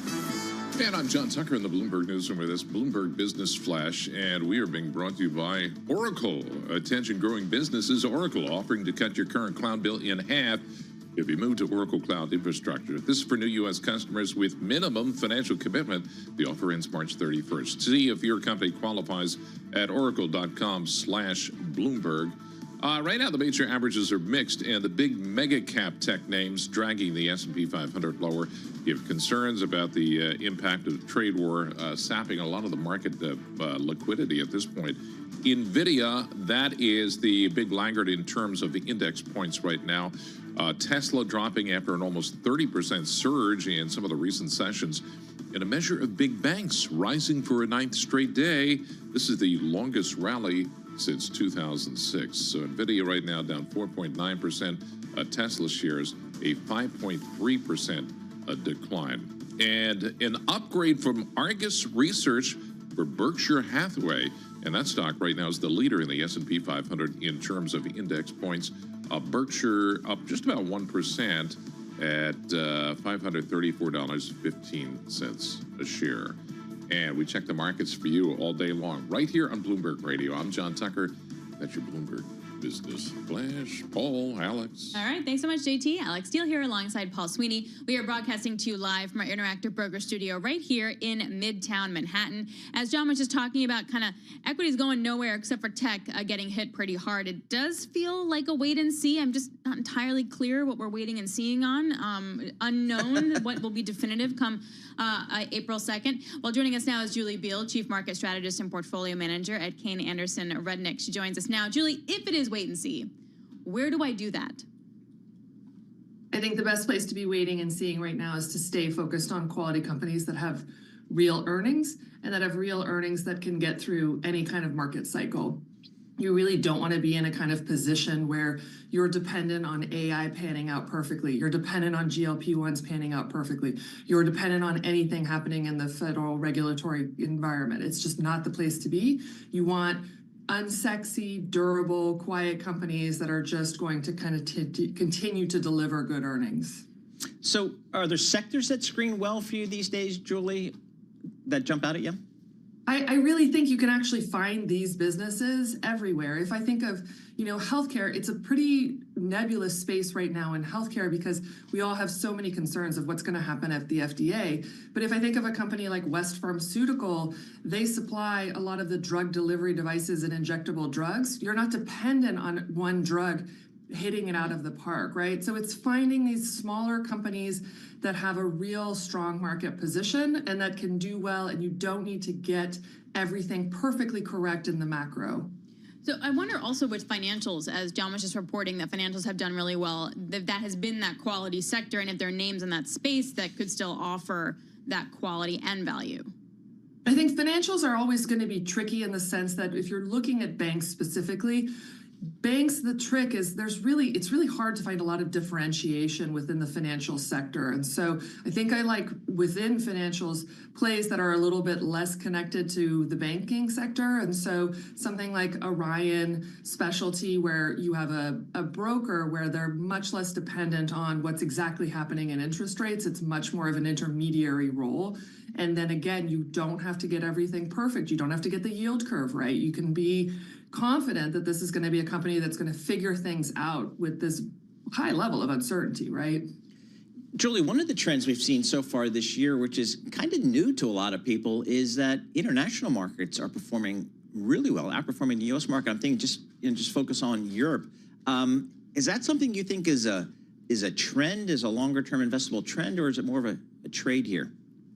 I think it's a fascinating thing, right? Because if you had been listening to your financial advisor who had told you you should have international exposure for the last 5 years, that was a loser's bet, right? That's where all the growth in equity markets has been really concentrated in the U.S. And I think now when we look at it, it's kind of a reversal of many trends where austerity is suddenly what's happening here in the U.S. Mm-hmm. And now, the need for fiscal spending has really been laid bare, especially just in the last few days, the recognition by Europe. They need to really be spending and supporting themselves, standing on their own 2 feet. I do think there's durability to that over the long term. I do think that there are dynamics within the U.S. economy. There's a reason why there's a premium paid here, right? The dynamics of the economy, it's the innovation that happens in the U.S. economy is still incredibly robust. So I would never say you want to have a wholesale movement towards international markets. But we also have to recognize that international markets had gotten almost record cheap relative to the U.S. markets. And so part of this, I think, is just a reversion to the mean. Also, you have to wonder, too, almost 1 trillion euros might be approved in Germany, but like, what does that mean? Like, when is a shovel in the ground and they're actually buying stuff? I have like zero visibility on what that looks like. What else do you do in this environment, say with other asset classes? So I think there has to be kind of a recognition and a real reckoning by equity investors. We've really gotten to enjoy the fact that we've had zero interest rates for an extended period of time, and that allowed us to make a lot of choices in terms of valuation. And that's not really true anymore. You have to be much more valuation sensitive because there are very, very compelling returns that are being achieved right now in fixed income. And so, we look a lot to what's happening in fixed income, both for clues, because I think it's interesting what the bond market will tell you is happening, but also as a recognition that that's part of a balanced portfolio, and that's what we're competing against. How much credit risk do you take in this market? I mean, you could sit in a 2-year treasury and get 4%, which seems like not a bad living. Do I need to take credit risk? I think as an equity investor, I'm never going to speak to this with any kind of eloquence, right? But I think that there are. You're always eloquent, Julie. Do not put that down now. Come on. Yeah, just like off the top of my head. No, what I think what I would say is that, there are places where it really makes sense to be able to take some of the credit risk. What I think gives me a lot of pause is that when I see the explosion that's happened in private credit, it's being done by a lot of money managers who have never been through a real credit cycle. And so to me, that's the real black box. That's the real question is, what are the underwriting standards that have been undertaken? Because as we all know, the worst loans are made in the best of times. And while it hasn't felt like the best of times, it really has been actually among the best of times. All right, Julie, thank you so much. Really appreciate it. Julie Beal, Chief Market Strategist and Portfolio Manager at Kane Anderson Rudnick, joining us from Santa Monica, California. And if you're ever in that part of the world, Shutters on the Beach is the place to stay. I don't go west. They love me there. Yeah. Shutters, it's literally on the beach in Santa Monica. The west thing. Let me guess, it's a bar. You have to. There is a very nice bar overlooking the ocean, but it's just a great hotel. So if you're anywhere in LA, it's one of my 2 or 3 go-to spots there. So anyway, there you go.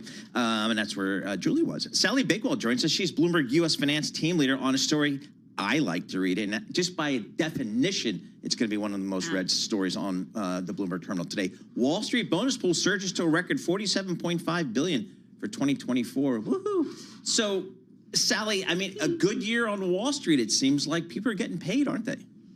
People are getting paid. I think it was largely driven by a great 2024. We started to see deals bouncing back, but I think a big part of this was also the volatility in trading created by the election. I mean, we reported in December that executives atop the biggest banks were locking in plans to award traders and deal makers the biggest bonuses since the pandemic, with some hikes as much as 10% or more. How much of this is actual results versus just the competition for talent with a little bit of results sprinkled in? I think this is probably really more reflective of the results. Oh, okay. But obviously lifting bonuses faster can help ensure that employees stay around for more business to come. And initially, the beginning of this year and toward the end of last year, we expected a big deal rebound. So that seemed much more important than it does perhaps now, that things are a little more uncertain on Trump's tariff policies, which are kind of clouding that rebound, which in turn sort of makes the talent less of an in-demand thing potentially. One of the more interesting parts of this story is that Wall Street employment has hit record levels. Now, I kind of thought this whole AI thing and automation and would have maybe caused headcount to maybe come down, but there's still a lot of people working on global Wall Street. That is correct. I think the trend has generally been for employment to go up at Wall Street firms despite this. I think because so many of them are trying to modernize and improve their technology, that has caused them to need to hire more people. And perhaps, and a lot of them also give this message that even with the advent of AI and using AI, actually, we still need humans in order to humans. Verify it. I mean, hey, as media people, let's take it. Let's take the win when we can get it. I guess the question is, does this kind of pay out last? Because as you mentioned rightly, that M&A boom that we've been waiting for hasn't happened. The IPO market being wide open has barely happened. We have a couple that are squeaking through. And until the uncertainty settles down, it's hard to see that actually panning out. Yeah, I mean, a lot of the bank executives are now outwardly saying that certain things are on pause, certain things are frozen, because big sort of deals, big companies with deals, they absolutely don't want to come out and hit the market in a sort of uncertain environment. We have seen a few, but the general message that Wall Street is very open about is that things are on a bit of a holding pattern at the moment. Hey, Sally, can I ask a quick question? See, he likes the ones about money, because anyhow. Well, no, from the peanut gallery over here. How much of the local economy, and I'm talking New York State, New York City, Connecticut, New Jersey, depend on Wall Street for tax revenue and et cetera, so forth? Well, Wall Street is responsible for 17.7% of all economic activity in the city. Really? Really. See, we're important. And Wall Street also accounted for about 19% of New York State's tax revenue between 2023 and 2024. And the estimates we got today are that for 2024 bonuses, they'll generate about $600 million more in state income tax. And obviously this is very important, particularly as New York City is sort of struggling somewhat with potential budget gaps created by cuts to federal funding. And New York City, relies heavily on federal funding for various programs like Medicaid and the Essential Plan. So it does have an importance here. Here's another great data point in the story. New York City's share of securities industry jobs nationally has declined to 18% from about 33% in 1990 as financial firms move jobs to other regions to drive down costs. Florida? Yeah, and like Goldman Sachs has got a big place in Salt Lake. Really? Salt Lake. I mean, they're all over. They're just lower cost. So you don't have to be here necessarily? No. You can go to a place with good weather? Exactly right. Deutsche Bank has a big place down in Jacksonville, for example. So you don't have to send these jobs off to India. You can just put them to the Midwest or the South or somewhere else. Right, expand that. Yeah, so interesting. Sally, thanks a lot. We really appreciate it. It's a must-read, guys. It's always really fun to dissect those stories. Sally Bakewell joining us on that, Bloomberg U.S. finance team leader. And talking of people who, are with a company but go elsewhere, it's like Mike McGlone. I mean, Yes. talking you don't need to be in this office he's a trailblazer. or Princeton to be able to be on Bloomberg Intelligence. Mike McGlone will be joining us. He is based, of course, in Miami. Bloomberg Intelligence senior commodity strategist will be joining us. And he did that in the middle of the night. We woke up and we're like, where's Mike? And there he is. He said, I'm down here in Miami, guys. He was a pioneer, let's be honest. So copper had a record rally yesterday. That's really based on prices here in the U.S. The dislocation, though, between prices here and overseas as we sort of wait for tariffs could get quite extreme. Goldman Sachs says it could hit 17%. We're going to get Mike's take coming up. This is Bloomberg. Happy Wednesday.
markets, headlines, and breaking news 24 hours a day at Bloomberg.com, Bloomberg Television, and the Bloomberg Business app. This is a Bloomberg Business Flash.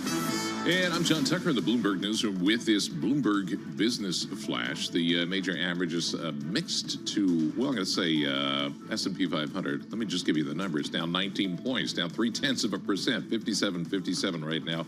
The NASDAQ Composite Index, the tech-heavy NASDAQ, down 197 points. That is leading the losses right now, down 1%. And the Dow up 190 points. It's the large-cap tech stocks that are weighing on the market overall. And you also had you had economic data on the U.S. business spending. That's running in the red. Factory orders for business equipment, this is a key economic benchmark, dropping for the first time in 4 months in the month of February. Right now, the S&P 500, you have NVIDIA, one of the laggards right now in terms of percentage of points, down 4.5%. Amazon.com down 1.5%. Tesla is lower by 3.75%. In the meantime, Paige Henderson of Allspring Global advises investors to diversify to Europe. If you have fiscal stimulus in Europe and Asia at the same time the U.S. is pulling back, which is the whole point of Doge, you could see a longer period of time where U.S. and international play back and forth.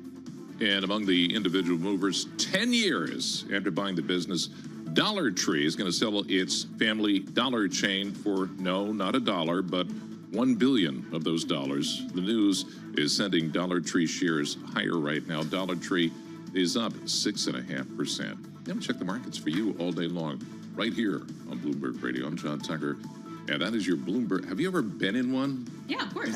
Oh, you have? Yeah. Not for fashion, though.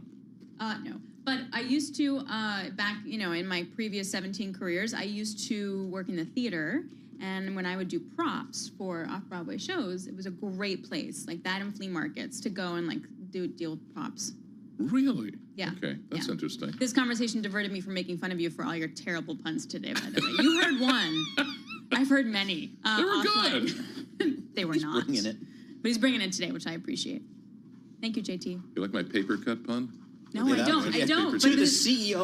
I asked the CEO of International Paper how he deals with paper cuts. Exactly. He gave me an honest And answer. I rolled my eyes, and then the CEO cracked up. So maybe it's just me and not liking puns. Okay, thanks, JT. Alex Steele here alongside Paul Sweeney and John Tucker. This is Bloomberg Intelligence Radio.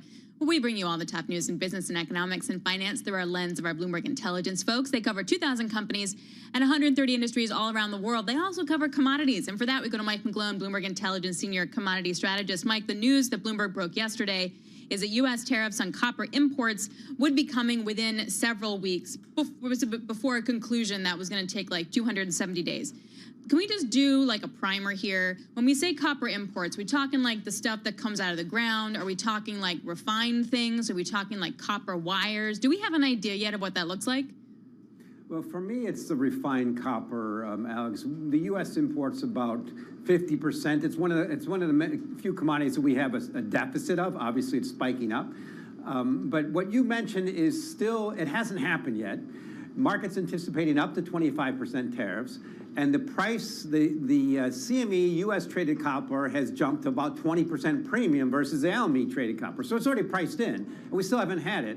And I think we're at the point where the market, the Trump administration is going to realize, okay, yeah, we need to kind of reduce inflation, increase American productivity, American onshoring production to U.S. And if we spike the price of copper too much, that's not going to help our goals.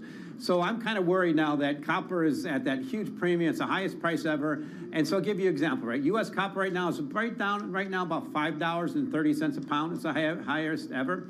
The equivalent in London is about $4.50. So Can we just explain that for a second? Yes, please. Okay. It's been a light bulb for me today. Because I did explain this to Paul in commercial Yes, break. But in fairness, he asked. So the COMEX price, which is the U.S. listed price, is by pound. And that's versus tons, which is in the London exchange. And there's 2,000 pounds per ton. So that's how you get the price discrepancy and kind of where we're at. You're welcome. Mike, do you arbitrage that? Do you commodities people Sure. arbitrage that stuff? Oh, yeah. Well, they're doing it now. Yeah, Alex is all from a trader standpoint. That's what I look at. It's arbitrage. So I just take that London price, convert it to pounds, and you can see over time it's been the same spread forever. Since we have data since 1997 for that, and now it's 20% higher in the U.S. That's just never happened. So I think what that is, it's indicative of how profound these tariffs are. I mean, this is a shift in the global world order. Post-World War II, where the rest of the world was able to depend on exporting stuff to the U.S. That's changing. Now, copper is one of the things we do import, but look at things like crude oil. We have a surplus of crude oil. Crude oil's down. We have a surplus of grains, corn, soybeans, wheat. They're having pressure. Copper's at the forefront right now. I just look at it in the short term. This is a trader's trade. I look at it as a trader like, yeah, I might be structuring put strategies. I've been wrong so far, admitted. But you know what? In one tweet, it can drop 20% and just go right back to parity with what's trading in the rest of the world. And is that how you think about valuation in this market, the copper market? Is it Chicago versus London, or is there another way to get a sense of valuation? Are we stretched? Well, I love using that word in this case, Paul. What usually happens, if you can identify spikes in commodities and be on board, people are doing that in copper, you're doing fine. The point is, almost every time you get an aberration when a commodity spikes like this, it always go down. What's the most recent example? Eggs. I mean, they spike up for a little while, we find supply, cut off demand, and they go down. So it's just a question how far it goes. What's unique in this case is last year we could really see in futures driving that price higher. Managed money, hedge funds, futures positions were driving it higher. They got up to about 32% of total copper and open interest. Now they're 9 to 10%. They don't really care because I think they know what's happening. We're squeezing a few shorts. You just can't see how obnoxious it is. And at some point, I just don't know how it can stay up here, particularly if the U.S. stock market continues to trickle down, which is the base case from people like Gina Martin Adams. So using these ARBs to trade, is nothing new, and we see a lot of these dislocations a lot too, especially if you factor in Shanghai copper as well, and how you then store it and then playing it. Typically, when these distortions happen, how do they wind up resolving?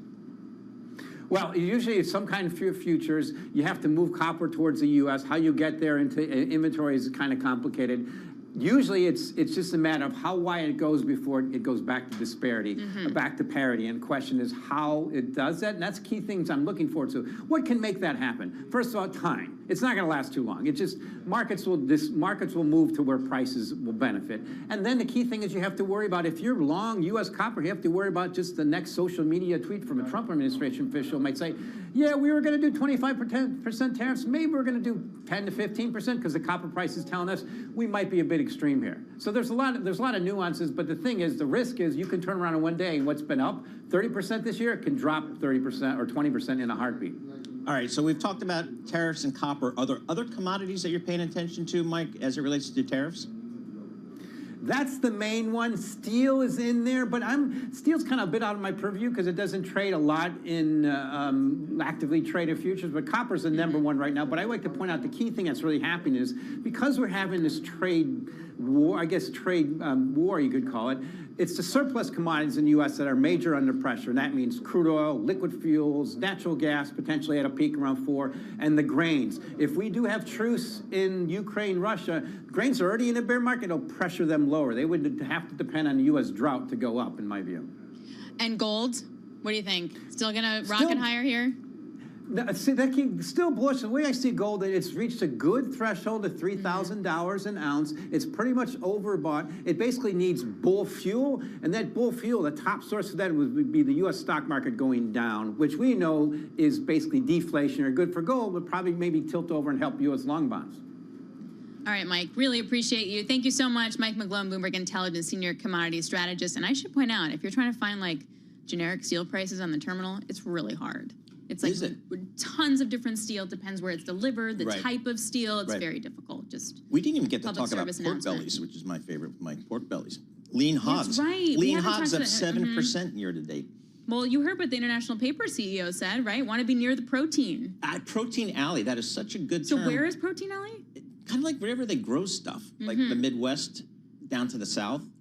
Amazing. So cool. That makes a ton of sense. I've never heard the Protein Alley. We need to do something from Protein Alley. Valley, Protein Alley. I'm disappointed that Tucker hasn't come up with another pun on that. But we could do Protein My Alley. favorite commodity is soybeans, because apparently they're in everything. Oh, yeah. And so's corn. But yeah, fair enough. Well, Mike tells us soybean, wheat, and corn. Those are the big softs that you got to follow. Oh, and Brazil's a player, apparently. That's all I got. Huge. really rerouted a lot of trade, particularly after the first Trump administration also sends a lot to China. All right, Jen Bartashis, Bloomberg Intelligence, joining us on Dollar Tree. This is Bloomberg.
This is Bloomberg Intelligence with Alex Steele and Paul Sweeney on Bloomberg Radio.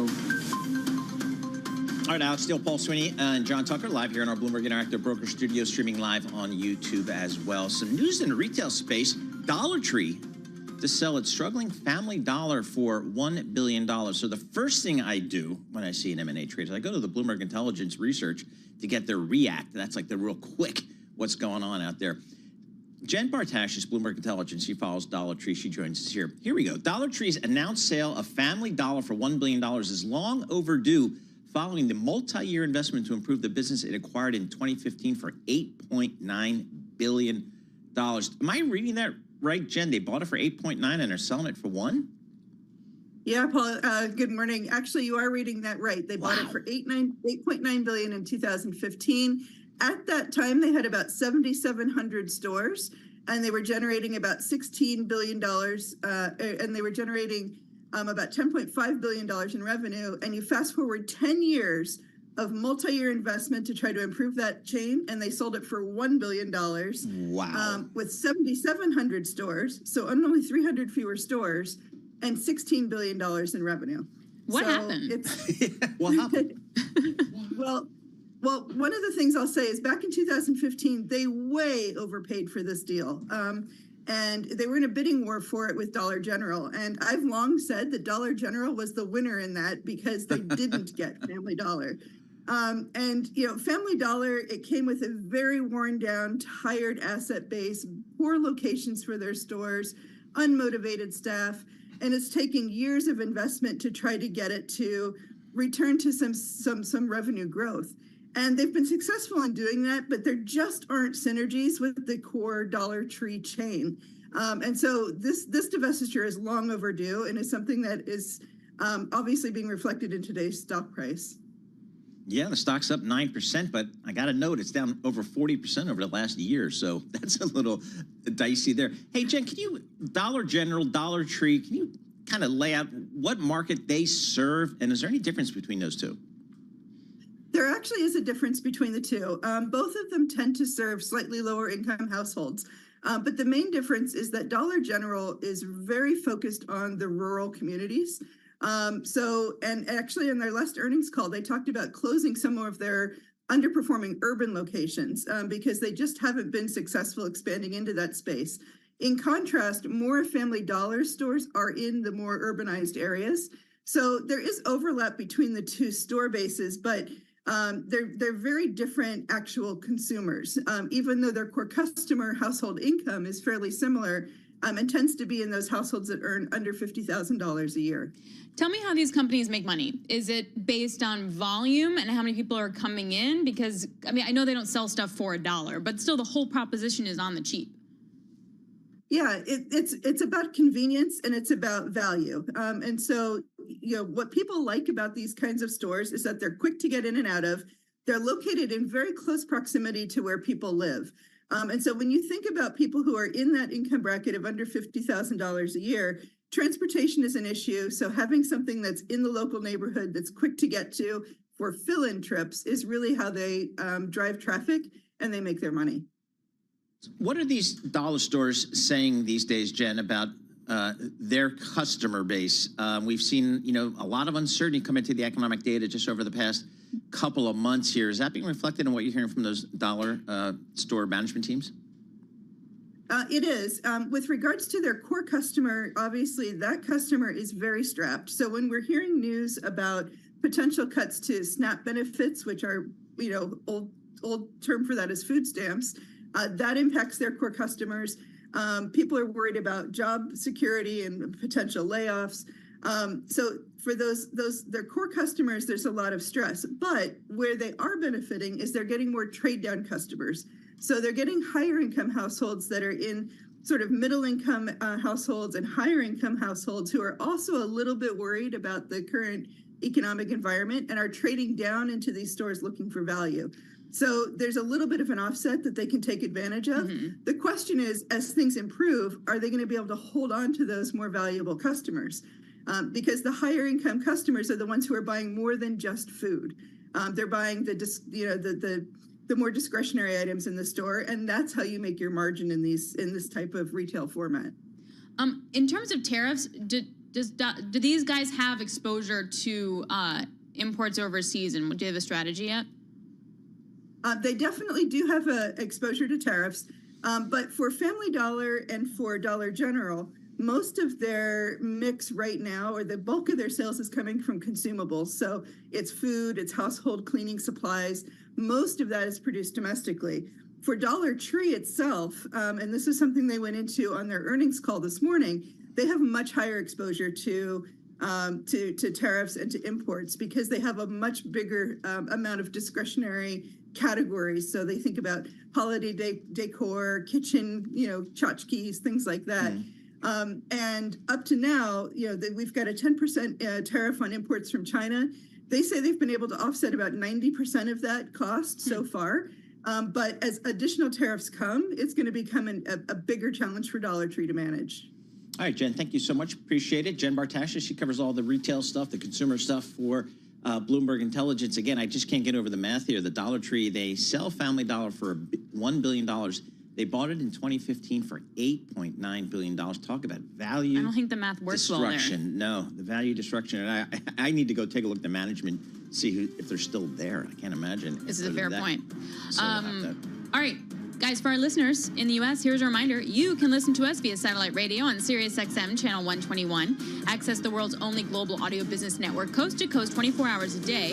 Bloomberg Radio on SiriusXM Channel 121, presented by Oracle. Stay tuned for the latest market news and industry research. The next hour of Bloomberg Intelligence starts right now.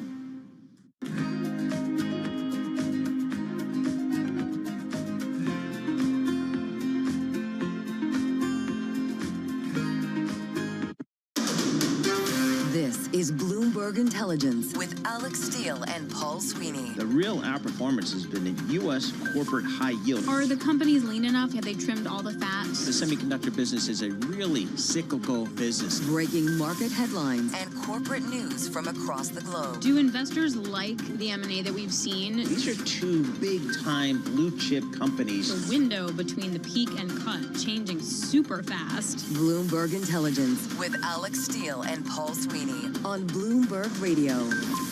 Happy Wednesday, everybody. Happy Hump Day. Alex Steele here alongside Paul Sweeney and John Tucker. This is Bloomberg Intelligence Radio. We have a great hour lined up for you. We're going to keep you updated on the market, particularly with fixed income. We get a 5-year auction later on today. The 2-year went pretty well today. Jerry Kutzel, General Portfolio Manager at Fixed Income Group at TCW, will join us. Diana Rosera Pena, Bloomberg Intelligence, will join us on Chewy. Apparently, it was a really good quarter. We'll look at that whole pet economy. And Richard Byrne is president of Benefit Street Partners. We'll take a look at his outlook for the market, in particular when it comes to credit. And Mark Champion, Bloomberg opinion columnist, he's really fantastic. He'll talk about those leaking military plans making the U.S. look reckless and sort of what the aftermath of that is on an international scale. But let's kick it all off for you right now with the Bloomberg Business Flash. And for that, we go to John Tucker. All right, major stock averages, they are mixed right now. The Mag 7 cohort of stocks taking it on the chin. Let's just go down the list. NVIDIA down 4.3%, Tesla down 3.6%, Amazon.com down 1.5%, Meta Platforms down 1.5%.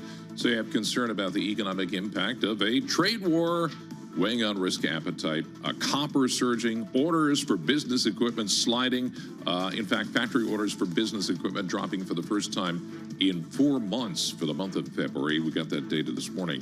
Meantime, Max Kettner at HSBC Bank is souring on U.S. stocks, and he blames the economic outlook.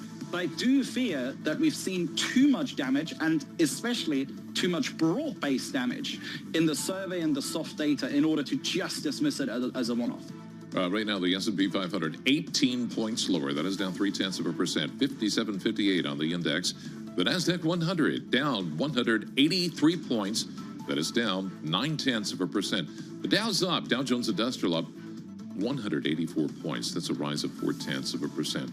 And then you have oil today. WTI futures, they're fading from the intraday highs, trading just below $70 a barrel, despite a report that at least appeared to be bullish. Data showed that U.S.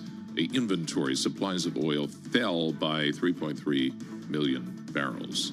So you might have to explain that to me, what's going on there. NYMEX crude, right at 70 actually right now. And it was $3 a gallon at the Wawa filling up? $2.79 BP.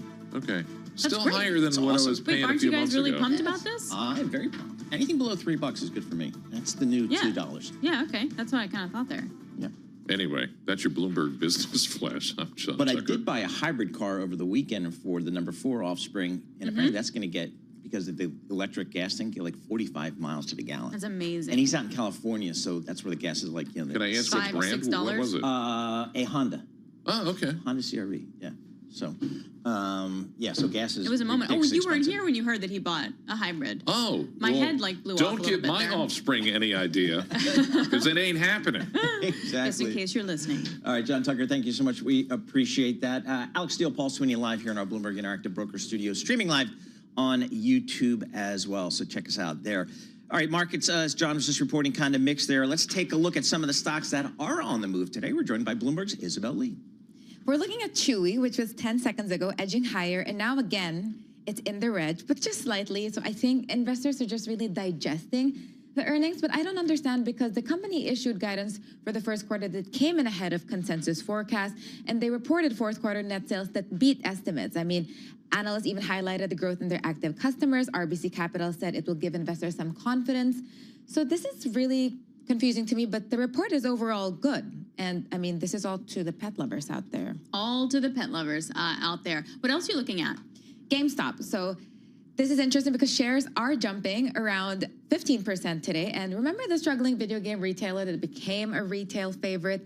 Well, now it's probably going to be even more of a favorite because they're going to add Bitcoin as a treasury reserve asset. So it really joins a growing list of public companies experimenting by using corporate cash and borrowing money to buy Bitcoin. And of course, the pioneer in this space is none other than Michael Saylor's strategy. So it has acquired more than $40 billion in Bitcoin. And last month, actually, GameStop CEO Ryan Cohen already teased this because he posted a picture of himself and Michael Saylor on X. So 100% this is no longer a gaming company? Maybe it's going to be a Bitcoin company, but it's amazing. It really is a growing list. Bloomberg had a great story, I think, 2 weeks ago about how these smaller companies are launching this. Yeah. I'm going to become a Bitcoin company. I think you could. Just me. Yeah. It'll be something. What else are you looking at? Trade Desk. So it was also edging higher earlier, but now it's in the red. CFRA upgraded the company to buy from hold. So the stock has fallen 55% off its December peak, but we have analyst Angelo Zeno saying that the valuation is extremely exciting after this drop. He also said that growth rates and margin remain healthy. So Trade Desk became big news in February because it sank around 32% in one day after the company gave a forecast in the first quarter that was weaker than expected. That was the biggest one-day drop. But maybe, there's always a rainbow after the storm. And when you have a pullback, some analysts see it as a buying opportunity. All right, there you go. Well, for more conversations like this, go ahead and listen to our new Stock Movers podcast. Subscribe for 5-minute episodes on the biggest winners and losers in the stock market. You can listen to Stock Movers on Apple, Spotify, or anywhere you get your podcast. Isabel, thank you very much. Isabel Lee joining us, Bloomberg's cross-asset reporter. Taking a look at the bond market here. So yesterday we had a 2-year auction. Went down really well. Today, it did. Okay, awesome. I know you're worried about that. But today we have a 5-year. Tomorrow you got a 7. You're seeing a little bit of selling here on the margin, so we want to get more on that with Jerry Kutzel, a generalist portfolio manager and fixed income group at TCW. Jerry, do you expect the issuance to go down? Well, just in that, hey, you want to buy at around 4% in the belly. Thanks for taking the time. I'd say, look, we do expect duration overall to trade well. Whether or not the auctions trade well, our base case is that we're constructive overall on duration, particularly in the belly. So I think as you look at 5s, we would anticipate the auction to be well received, and I think a lot of that's informed by what we're seeing on the macro front, what we're seeing on uncertainty in the marketplace, and bonds are doing exactly what they should be doing, providing a little bit of a ballast in a portfolio in a volatile environment. All right, so Jerry, how much credit risk are you and your teams taking these days? It seems like kind of going into after the election, going into the inauguration, we had the people taking on more risk, maybe feeling really good about how things might develop for this economy. Then it's kind of changed over the past couple of months with all this tariff talk. Yeah, look, Paul, it's a great question. I think it's a kind of a lot has happened since before the election, where in the run up into the end of the year, watching everything from Tesla go up 65%, Bitcoin approaching 110,000, equity risk premiums negative, and credit spreads at all-time tights, to this year where you've seen a reversal of fortune. And really the way we've digested this is you have a president and an administration that likes to use volatility as a negotiating tool. And so in the base case, you should expect volatility to be a feature of the market. That's just true, right? So if in fact we're going to be in a higher volatility environment, well, what you should expect is that the tails should be wider. Risk premiums should be wider. You should see wider credit spreads. You should see wider equity risk premiums. And we've begun to see that. Uncertainty climbing. You're starting to see a little bit of loosening in the credit markets, a little bit of loosening in the equity markets. Soft data's come off, but honestly, it hasn't truly transferred. We're a little bit wider in credit, a little bit wider, in investment grade credit, a little bit wider in high yield. Mm-hmm. But I would say we expect to see further widening as the markets digest the fact that the volatility is here to stay. So does the widening also take into account money flows out of the U.S. into Europe? Like we've seen that, so many say, when it comes to the equity market. Do you think we see that in the bond market and the credit market? That's a great point. I think when you think about what's just happened, the regime shift that has just taken place. The reality is you're going to see higher, most likely, and obviously we'll see what happens between the policy implementation. You're going to see higher yields in Europe, more spending, defense and infrastructure, very significant spend there. That's going to mean base case you're going to have significantly higher yields in Europe. You're going to see most likely lower yields in the U.S. Fiscal responsibility, potentially a slowdown as you maybe pull back some of that fiscal spending, and a little bit, honestly, that's going to mean it probably pulls money toward the U.S. from a bond market perspective, maybe from a risk-free market perspective, and then if you're thinking about risk markets overall and the credit markets overall, probably skews favorable toward Europe. I think there are more opportunities presenting themselves as volatility increases, spreads begin to widen, but it's definitely early days. Jerry, what do you think our Federal Reserve is going to do, given kind of the economic background that we're starting to see here? Well, I think they're going to do exactly what they've been doing. They're going to stay on hold. They have to digest the data that comes in. Soft data so far is telling you that the economy is a little bit weaker. I think they're on notice for that. You're starting to see some commentary that the inflation hasn't yet come down, so they have to see that come down. But ultimately, the soft data, our opinion is that the soft data will translate into slower growth, probably weaker market, and that most likely will mean they'll be cutting rates as we move toward third quarter, second quarter of this year, and that's going to at least get us to 2 cuts. Our opinion is that we'll see more cuts in the marketplace. We'll see a steeper curve because the Fed is going to have to get themselves out of this restrictive territory, especially given the increase in uncertainty. Jerry, got to ask you before we let you go here. You started your career on the corporate bond desk at Prudential Security as a trader. Are there still corporate bond traders on Wall Street desks these days? Wow. Yeah. I have a lot of friends who are corporate bond traders on Wall Street. So I'll say there are still traders on Wall Street for sure. They perform a different role and a different function. There used to be a vol dampening and a kind of a risk taking, a significantly higher use of balance sheet. And look, the markets have grown a significant amount, and so the idea that the prices are set by those market makers and those traders on Wall Street, it's a little bit different. They're kind of sourcing liquidity as opposed to providing liquidity. So a little bit more of a middleman.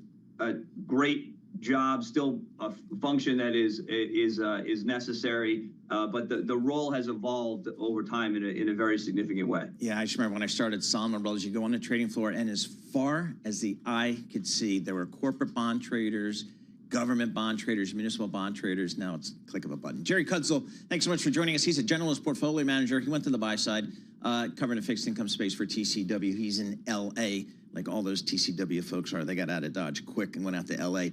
Chewy, let's talk about it. You see the boxes in front of you. Again, I've got a neighbor, Harry, just a very maladjusted, mean, angry dog with some real issues. Maybe the dog just doesn't like you. It could possibly be that. I think all dogs are generally good at heart. It's just bad training by the owners. That's where I'm going to go with it there. But he gets a lot of Chewy boxes, so I know about Chewy. Diana Rosero-Pena, she knows about Chewy, Bloomberg Intelligence consumer analyst.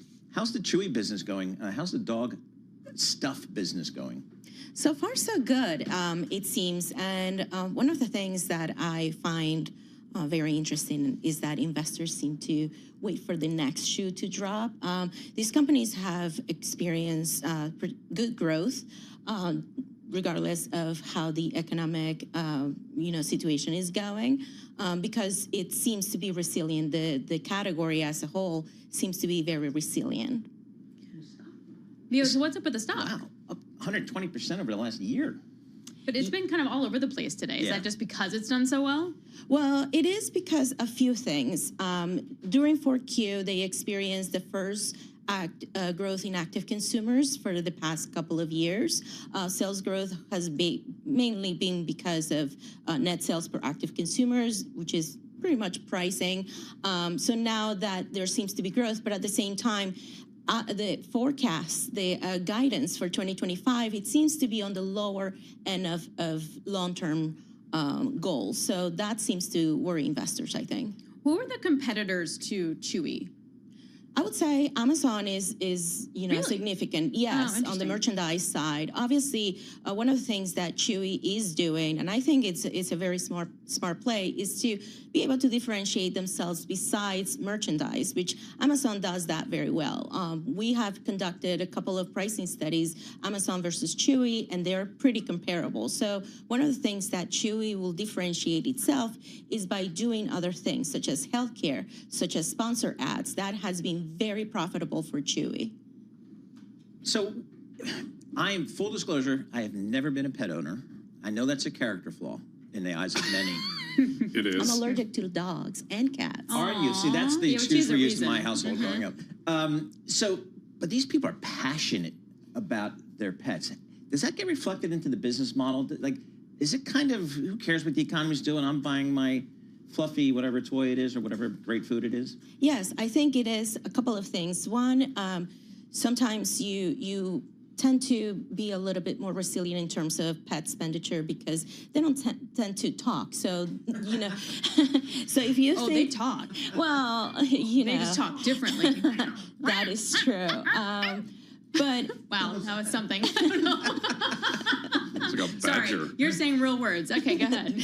No, but in terms of, you know, like, if they like something, you tend to stick with that. And that has been the fuel for the premiumization of food. And that is why you have, you know, companies such as Freshpet growing 20% sales every quarter for the past few years. And if you think people in this country are nuts about their dogs and cats, people in Asian countries they're psychotic. It's just like they dress them up in little suits and everything. So it's we get a lot of that there too in Park Slope. Oh no, it's just like doesn't even come close to this. My daughter's lobbying for a dog, so we're working on that.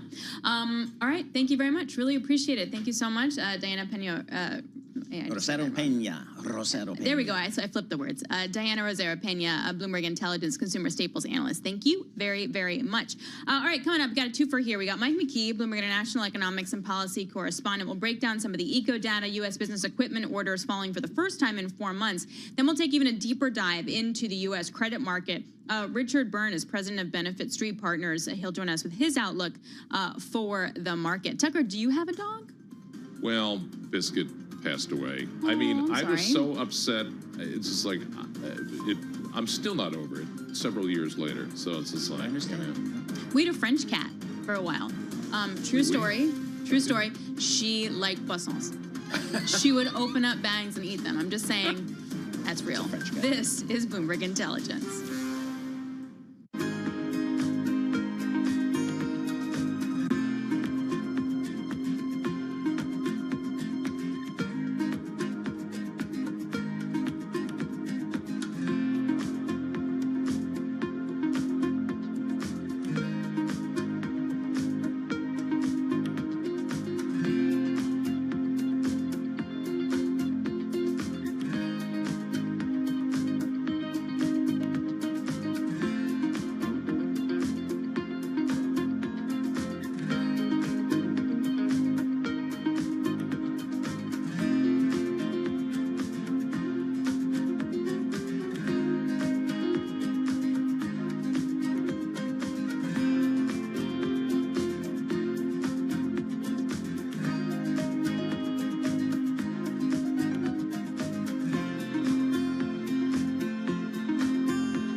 markets, headlines, and breaking news 24 hours a day at Bloomberg.com, Bloomberg Television, and the Bloomberg Business app. This is a Bloomberg Business Flash.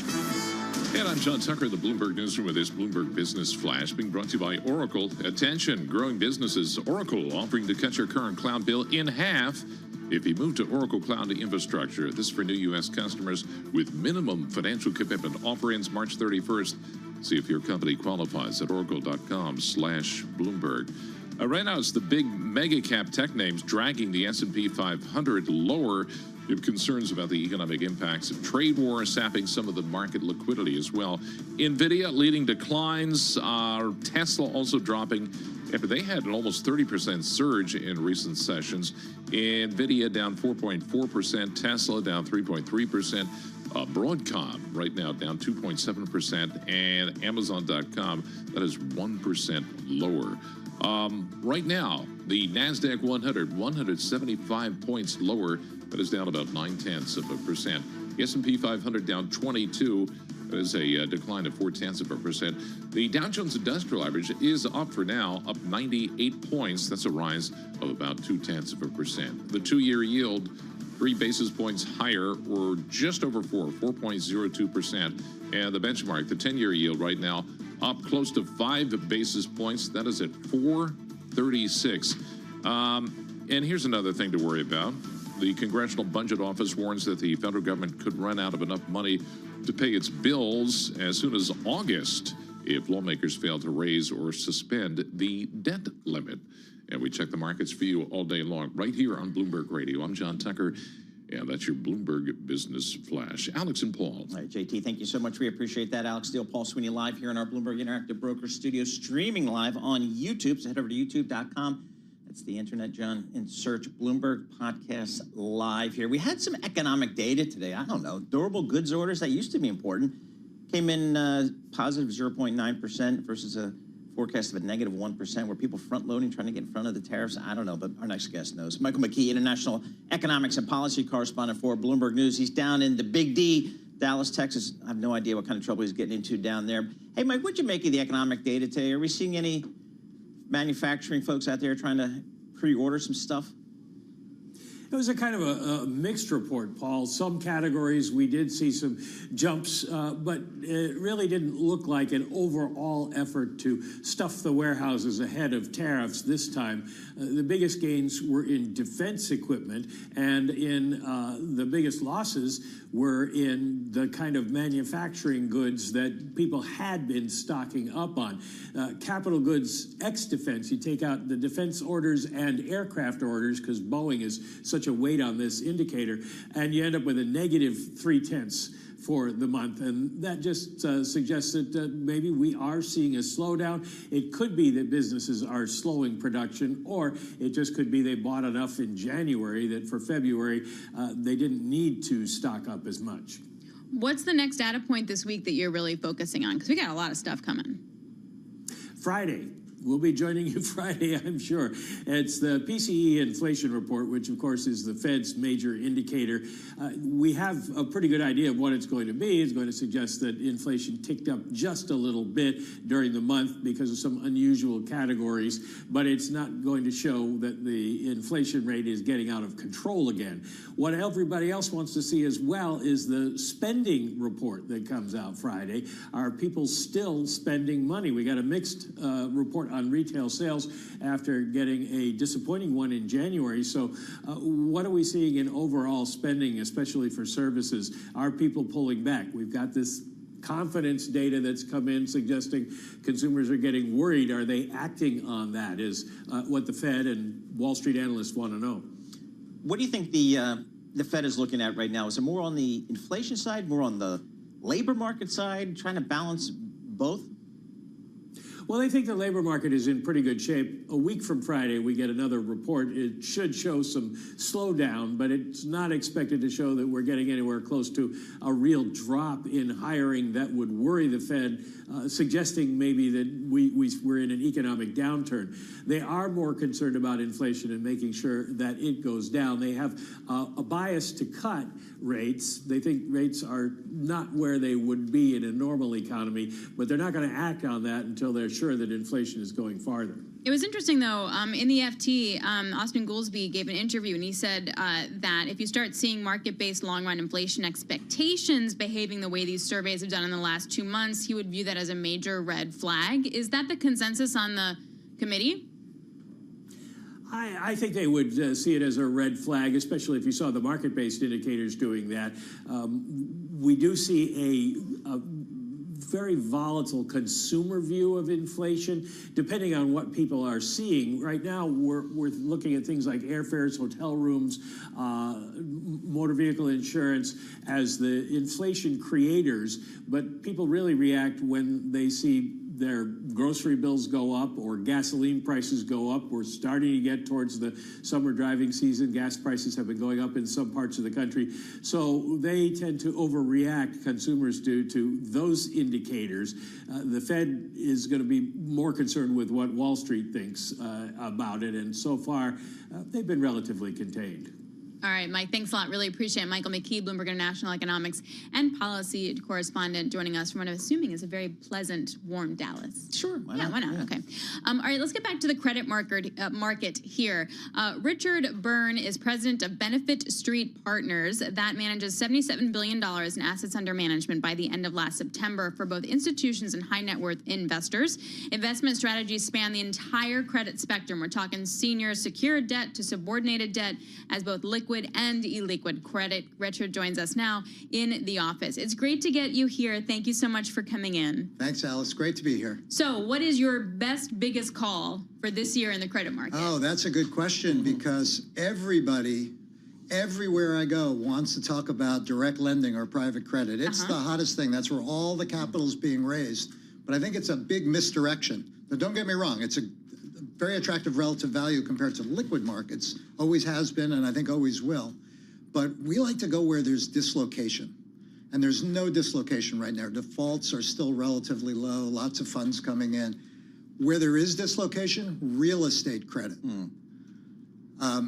Okay. You say the words real estate. But commercial real estate? Because that's like the scary commercial word. real estate. Yes, exactly. That's the reaction I wanted to hear is, yes, that's a big mess. Why is it a big mess? Because office is 25% of anybody that's ever lent, in aggregate to real estate, has 25% of their book, banks, you name it, in office loans. And, office has been, we kid, there's two outcomes in office. There's bad and horrible. So where are we now? Because I thought I would see a lot more news of this bank having to write down these loans. This real estate company that's been in the business for 150 years through their family, bankrupt. I haven't seen anything. Where are we in that? Realizing the credit risk and the value destruction in office real estate. Yes. So specifically for office, where are we? The crash has occurred. It's just how long will it take for for people to come to grips with what the losses are? For a variety of reasons. One is because rent rolls just take time to come off. But the other reason is, let me say it this way. Commercial real estate is a $6 trillion market. Office is about 25% of that, so well over $1 trillion. Banks are half of that. Small regional banks are most of that half. That's right. And those small regional banks don't have a big enough, diversified lending model to offset these losses. So what they're going to do, most likely, is to the extent possible, just slow play this. Sorry, go ahead. No, I was going to say, you would think, you coming in as a portfolio manager somewhere, you'd want to write things down to what you think they're worth, and then spend the rest of your time generating upside and alpha for your investors. But they can't. They don't have enough equity to do that. So they're going to have to walk this down one step at a time. So it's going to take years. Okay. That's what we keep hearing. I mean, I think Paul's waiting for that with the lipstick building. Is that what you keep talking about? Yeah. How do you guys play in this? You come in with fresh capital. Do you go to a mortgage holder and say, I think your mortgage that you're holding on this building is worth 60 cents on the dollar. Here's my bid? That is one way to play it, and you're seeing a lot of capital come in that way, and we have some funds that certainly can play the distressed angle. More likely, I think the easier way to play it is just swinging for singles, just finding new acquisitions. We're lending, let's say, at a 65 LTV to a new, let's say a Sunbelt, recent vintage multifamily, really high quality, Class A building, and we're lending to it at a value that building has probably been marked down by 25-30% versus where somebody probably would have lent money to it back in 2021 when money was free. So just do the math. If you're lending a 65 LTV off something that's down, let's say 25%, you're lending, let's give or take a 50 LTV off of that, prior value. And if you think about the world, I mean, with all the dislocation in the world, I think the least of your problems would be, that property, if we ever got to a point where, you were out of the money on a loan there. Let's talk about the illiquid side of the business and what you guys do. What is that? What is that like? How do you manage the liquidity of it? In real estate or in general, in the private credit market? So most of what we do is in the illiquid market. A third of our AUM is in direct lending or private credit, real estate credit, distressed lending. What we generally do is match the duration or the maturity or the assets against the liabilities. So we have for the most part, institutional funds. They're fixed funds, they're drawdown funds. You draw the money down and you pay it out by maturity. In other words, you're matching. Investors there's no early redemptions and things that would force you to sell. There's a lot of Wall Street products now that are different than that, especially appealing to the retail market where there's these interval funds or perpetual BDCs that offer these liquidity valves. That's where it gets a little trickier because a lot of these funds offer, let's say, 5% quarterly redemption features. So 5% doesn't sound like a lot, but it's quarterly. That's 20% a year. Maybe that doesn't sound like a lot, but if you continually get redemptions, then you start to run into liquidity problems for managers. So I think it's a question of just matching assets and liabilities. We saw that problem. Sorry, just to continue on it. Please. We saw that problem with, without naming names, but with BREIT, for example. That's matching a real estate, actual real estate properties against a liquid fund. And they ran into, Starwood, Blackstone ran into liquidity problems that they had to deal with. In credit, it's a lot easier because these assets turn over. They're not nearly as illiquid as real estate or private equity or something like that. Real quickly, 30 seconds. Are you seeing fresh equity come into the commercial real estate business to try to find value?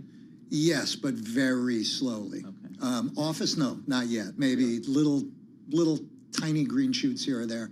In multifamily, we think multifamily is probably the best place to enter. People have had a knock on multifamily because back in 2021, post-COVID, money was free, people built lots of stuff, and all those buildings have caused rent growth to shrink, even negative rent growth in some of these Sunbelt markets, but nobody's building anymore. So I think people are skating to where the puck is going, not looking at where it is now. All right, Richard, thank you so much for joining us. Richard Byrne, president of Benefit Street Partners, formerly at Deutsche Bank, doing a tour of duty there, and a lot of good bankers and analysts. I used to go up against at Deutsche Bank, some good folks there. Looking at the markets here, S&P 500 off 29 points. The Dow's up 40. The NASDAQ, get this, off 200 points. That's 1.1%. A little bit of a grim there. 10-year Treasury yields 4.35%. That's up about 3 basis points. We'll have more coming up. This is Bloomberg. Good morning.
Markets, headlines, and breaking news 24 hours a day at Bloomberg.com, Bloomberg Television, and the Bloomberg Business app. This is a Bloomberg Business Flash.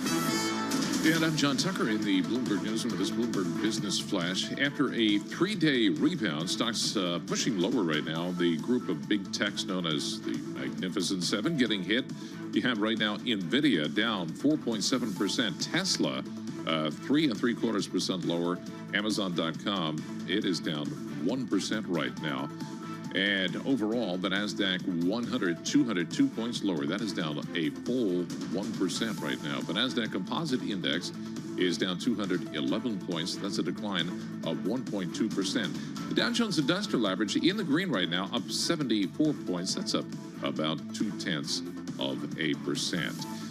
Meantime, Dan Greenhouse at Solus Alternative Asset Management is more optimistic than most about the impact of tariffs.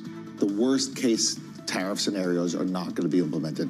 We keep talking about April 2nd as Liberation Day. It's unlikely that the full force of these tariffs are implemented tomorrow. A lot of the stuff is very nuanced and item specific, sector specific, and it's going to take weeks, if not months, to play out. Shares of Microsoft, they are down 0.5% right now. According to TD Cowen analysts, Microsoft has walked away from new data center projects in the U.S. and Europe. They attribute the pullback to an oversupply. Now, you'll recall the analysts rattled investors back in February with their note that highlighted leases that Microsoft had abandoned in the United States. And we check the markets for you all day long right here on Bloomberg Radio. I'm John Tucker, and that's your Bloomberg Business Flash. Paul and Alex. All right. Thank you so much, JT. Alex Steele here alongside Paul Sweeney. This is Bloomberg Intelligence Radio, bringing you all the top news in business, economics, and finance through our lens of our Bloomberg Intelligence folks. And we are broadcasting to you live from our Interactive Broker Studio right here in Midtown Manhattan. It was the bombshell that dropped just a couple days ago. And today, The Atlantic released a transcript of a group chat between top U.S. officials on Signal, including Defense Secretary Pete Hegseth, that inadvertently included the magazine's top editor. All of this revealed details of timing and weapon systems to be used in attacks against militants in Yemen. It also showed a real distaste for Europe. And for that, we wanted to go to Mark Champion, who's a Bloomberg opinion columnist covering Europe, Russia, and the Middle East. Pathetic, I think, was how Europe's military capabilities were described. What's the reaction over there? Well, I mean, it was not a surprise. You know, Vice President J.D. Vance had made clear the contempt of the new administration for Europe when he went to the Munich Security Conference in February. So they knew what the administration thinks, but there's always something performative about those kinds of public appearances. So, you know, and you don't know exactly how that will translate into policy. So what was important here was to see it, you know, being, or J.D. Vance attempting to translate that contempt into policy. And, you know, it will be yet another kind of, you know, confirmation from for the Europeans that, you know, for the next few years at least, the transatlantic relationship is a very different thing than it has been for the last, you know, 30, 40 years. And, you know, you could say it's, you know, kind of dead or in a coma, and we'll see what happens at the end of that. So just, you know, for what it's worth category, Jeffrey Goldberg from The Atlantic has just released the full text message chain. I'm seeing it out there on social media, so people want to see that. I guess it's out there now. Mark, I guess... It's out there, including emojis. Oh, nice. There you go. All right.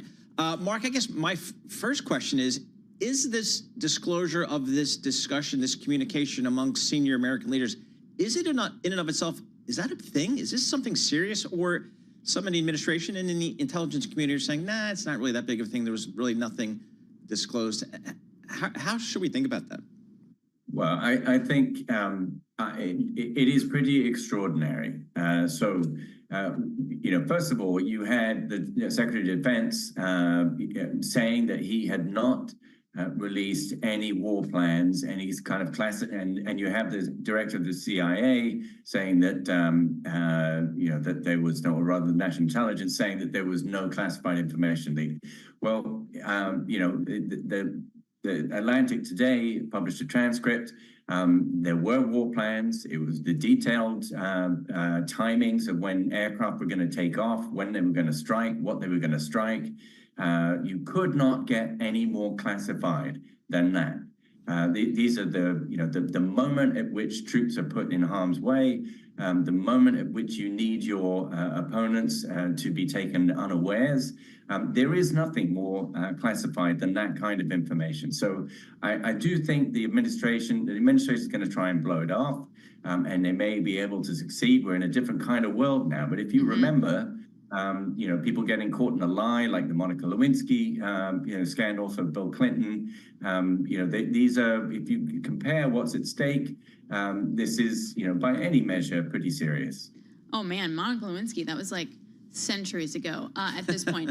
What do countries like Russia and China make of this kind of exposure? Well, for them, this is all fun. It does tell them a number of things. First of all, it tells them, if they didn't already know, I presume that they did, but that the U.S. administration is using a public app in order to communicate things that they would really like to know about.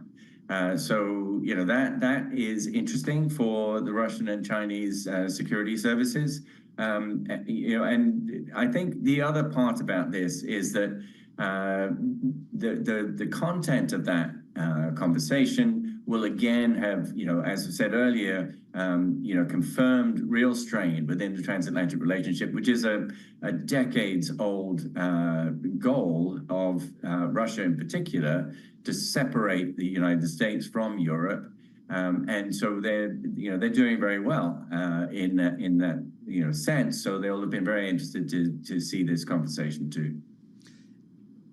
What's the feeling, Mark, within Europe, within the UK, about really how they need to proceed going forward? Is this something that they now are convinced, at least for the next 4 years, if not longer, that they are to some extent on their own? Yes, I mean, there are sort of different interpretations in different parts of Europe as to, sort of how quickly to sort of just abandon ship and hope in the transatlantic relationship. The UK will be one of the last to do so. It's always had a stronger relationship. It just, a few years ago left the European Union thinking that, that its special relationship with the US would help it to kind of, thrive after that. So it has just a bit more at stake. But it's going to, all of them have understood that the most important element of that relationship in terms of security, that is, clearly under threat. And they have understood that they will need to not rely on the US for an umbrella of security anymore, which means a lot more defense spending, a lot more thoughtful defense spending. And a lot more cooperation within Europe. And having said that, understanding it is very different from doing it. Yes, that could not put it better myself on that, Mark. Thank you very much. We really appreciate it. Mark Champion joining us from Bloomberg Opinion. And then the latest, if we just stay sort of in the geopolitical world, President Donald Trump stating that the U.S. needs Greenland for international safety and security, and that it's essential for defense and offensive postures. He is currently speaking in an interview with conservative talk show host. He also says that whether Greenlanders want to become Americans is secondary to him, that the U.S. needs to convince them to join. Okay. So Greenland, there we go. That's still a thing. It is still a thing. Okay. Vice President J.D. Vance is visiting Greenland. Well, there he's going to be. It was traditionally billed as a family outing, but now that's been scaled down amid some local backlash on that. Now the visit's going to focus on national security issues at an isolated U.S. military base. All right, taking a look on the market right now. Tech getting hit quite hard. One of the top read stories here, Paul, on the terminal is that Microsoft's abandoning some data center projects. Now, you could look at it this way. It's more they're going to rent the space for all the LLM training, maybe, but this is not the inferencing. They still make a lot of money so far. And I mean, TD Cowen's out with this research note. So again, I think for some folks, it calls into question, where are we on that whole AI build-out plan? It was such a big driver of the story, the stock market in general for 23 and 24. Yeah, and also what it means for the power guys who've been really rallying on this as well. So he always links back to me if we'll see any sort of changes on that order book at the same time. All right, coming up, Allison McNeely is private equity reporter. A great big take story about how 401ks are a $12 trillion pot for private equity. We'll break that down for you. This is Bloomberg.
listening to Bloomberg Intelligence with Paul Sweeney and Alex Steele on Bloomberg Radio.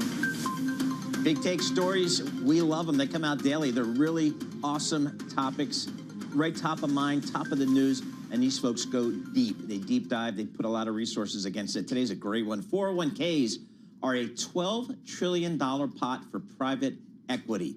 Are you kidding me? Private equity looking at 401k savings? Why not? Because there's $12 trillion there. Allison McNeely joins us, private equity reporter for Bloomberg News. She joins us here in our Bloomberg Interactive Broker Studio.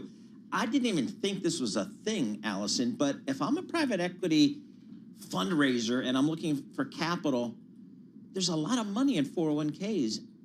Can they do it? Can they tap that money? Technically, yes. Okay. There's legally nothing stopping the average corporate plan administrator from adding alternative assets such as private equity to their 401k lineup. Really what we're talking about here is a hearts and minds sort of debate or argument. So far, a lot of companies have stayed away from alternative assets and adding them to their 401ks. But as you noted, it's sort of the next frontier of growth for the private equity industry, and they're trying to win people over. Is this coming from the 401k industry to be like, help us with returns, or is it the managers who are like, we need bigger sources of capital, more permanent? It's coming from the managers. Okay, so what does that tell us? That tells us the traditional sources of growth for private equity firms are tapped out. U.S. pension plans would be a great example of this. They have less cash to allocate to the asset class right now, and private equity firms are looking for ways to continue growing, and retail money is sort of that untapped pot, if you will. Do they tap retail money in general? I mean, do they do that, and how do they do that? So right now they tap individual investors through wealth or the high net worth channel. But there's pretty clear rules around who qualifies for a high net worth investor. You have to meet certain thresholds for income or net worth. And really that is a specific specialized kind of pool of money. And so what we're talking about here is going beyond that and going into sort of regular retirement savers, anyone who has a 401k or similar type defined contribution plan. Where does this make sense and where does this not make sense? So proponents of adding alternatives to 401ks will tell you it's actually a great idea because we're saving for decades. Yeah, that's what I was matching. Exactly. Yep. You don't need the money on a daily basis. And if you take sort of a sliver of your stock and bond mix and take some of that and put it into alternative assets instead, you can lock that money up for the long term. But in return for doing that, you can get a higher return. You can get more diversification away from public markets. However, skeptics of this will say, hey, these products are much more expensive than the average, public ETF. They are harder to exit. They don't have daily liquidity, and they're much more opaque. And you are, at risk of being invested in assets that don't turn out the way people hope, companies that go bankrupt in the underlying funds, that sort of thing. Yeah, I didn't even think about it, but now that I read your story, I said it kind of makes sense to me. If for no other reason than you're matching duration, I think pretty well there. And if I think about it, you think about the boxes you ticked, doing your benefits.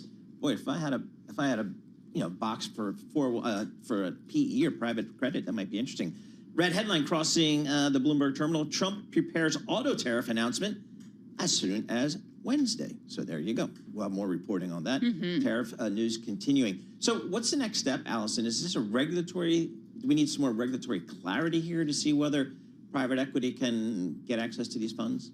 So really, companies are looking for more of a green light, a signal from the government or from regulators that they won't be sued if they put their plan participants into some of these assets. So there's kind of two broad ways that they could get further clarity. One would be from the Department of Labor or some kind of regulatory issuance or letter that sort of says, hey, you can put these assets into your plan, provided you do your responsibility as a fiduciary to do your homework, make sure it's the right investment.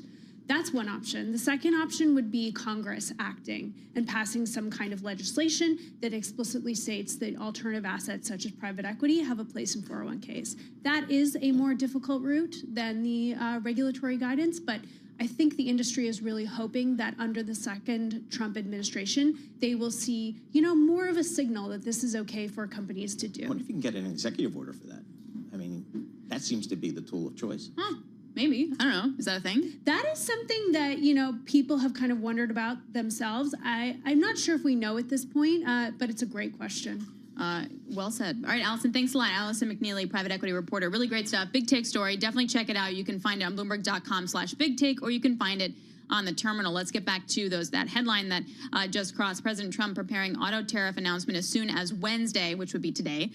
We're looking at Ford stock now dropping down 0.6%. You also have GM dropping as well, down 0.8, and the S&P was already off by 0.8%, but we are now well into the lows of the session. So the headline there definitely roiling the market. You're still seeing a little bit of a sell-off, Paul, in the bond market, but we'll see if that changes if we have a safe haven bid coming on those headlines. Absolutely. We got a little bit of a rally in your WTI crude oil, up 1.5%. So we're now just above $70 per barrel. But again, that is Mike McGlone will tell us in Bloomberg Intelligence. That's right smack in the trading range. So it doesn't seem to be a big deal there. Gold, kind of steady here, just still over $3,000 per ounce. People like Goldman Sachs calling for $3,100 for gold. So see how that plays out. Bitcoin, it just kind of gave you the risk-off feel as well. Alex, off about 1.3% here. 86,700 for the Tom Keene crypto. Yep, and the VIX spiking as well. It had calmed down in the last few sessions as equities have grinded out a win. The S&P was up 3 straight days in a row. We haven't seen that since the beginning of February, and now we're clearly reversing that on this Wednesday. You're looking at a VIX now up at 18. We're not over 20 yet. 20 has really been that sign of stress, but definitely popping higher on that. All right, Balance of Power. We'll have much more on this. Balance of Power with Joe Matthew is next after this global news update. Just again, update you. President Trump says that auto tariffs could be announced as soon as Wednesday. Auto stocks are on the lows of the session.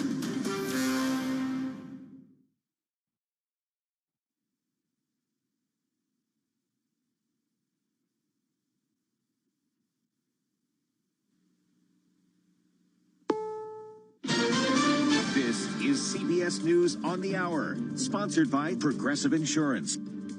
I'm Steve Kathan. No classified information was shared. That's what Director of National Intelligence Tulsi Gabbard told a House panel just after word that The Atlantic magazine published the group chat that included its editor-in-chief when Yemen war plans were discussed. CBS's Nicole Killian. Democrats are now trying to ask for clarity, in particular in light of some of these text messages that have since been revealed. Also, we can say that certainly on both sides of the aisle, there does continue to be concern that this was, yes, a mistake, but one that may merit further investigation. So while those calls for an investigation are primarily still coming from Democrats, there are some Republicans, including both in the House and Senate, who remain open to one. The White House has called it a distraction and a hoax. In a 7-2 ruling, the U.S. Supreme Court has upheld a Biden administration rule on nearly impossible to trace ghost guns. It requires serial numbers, background checks, and age verification to buy kits to build them. President Trump said today the U.S. has to have Greenland. CBS's Ed O'Keefe says it comes just before a high-profile U.S. visit. The vice president says it's all about global security. He made the announcement in an online video saying he would travel to a U.S. military base on Greenland's northwest coast. Earlier this week, it was announced that his wife, the Second Lady, Usha Vance, and one of their 3 children plan to visit historic sites and attend a dog sled race. Greenland's outgoing prime minister called those plans and a potential visit by other U.S. officials, quote, highly aggressive. 1 year after the collapse of the Francis Scott Key Bridge in Baltimore, Mayor Brandon Scott and others paid tribute to the 6 construction workers who were killed. While this day is a day of mourning, it is not a day of grief alone. It is a day to commemorate the strength, resilience, and that Baltimore grit that we showed the world in that moment. A new bridge is set to be finished in 2028. Dollar Tree is selling Family Dollar to a pair of private equity firms. It's a deal worth $1 billion. An investigation's underway after what happened at a Mississippi middle school. 6 students from Woolfolk Middle School in Yazoo City, Mississippi, were hospitalized after eating edible gummies. Terry Gann is the city's police chief. A couple of them did say that they had gotten some edibles and they were transported to the hospital and treated. Gann says a student brought the edibles to school and gave them to classmates. A police investigation continues. Jim Crisula, CBS News. And on Wall Street, right now the Dow is down 25 points. The NASDAQ is down 294. This is CBS News.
Two big names in one California kitchen. This will be. Gwyneth Paltrow's responding to rumors she was throwing shade at Meghan Markle by posting a breakfast video to rival the Netflix show host. I've always loved taking something pretty ordinary and elevating it. The two appear together in Paltrow's kitchen on her Instagram stories. I genuinely do not understand this at all whatsoever. Do you understand this?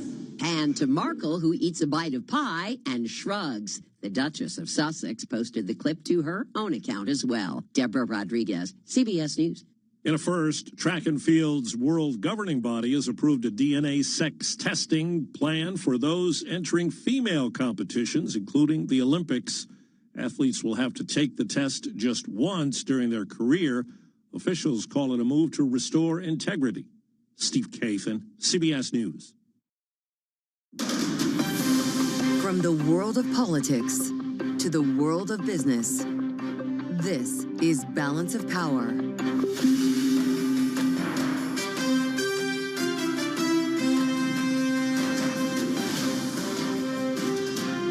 Live from Washington, D.C.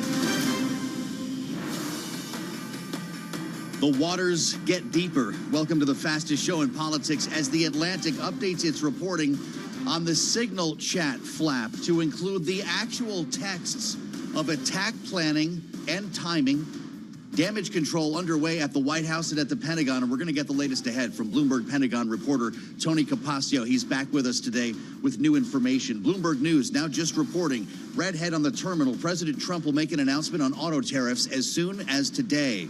We're going to get the view today from Wall Street in conversation with Barry Riddles at Riddles Wealth Management. It's coming up this hour. And as Republicans settle on one big, beautiful bill, we'll have analysis from our signature panel. Bloomberg Politics contributors Jeannie Shanzano and Rick Davis are with us for the duration.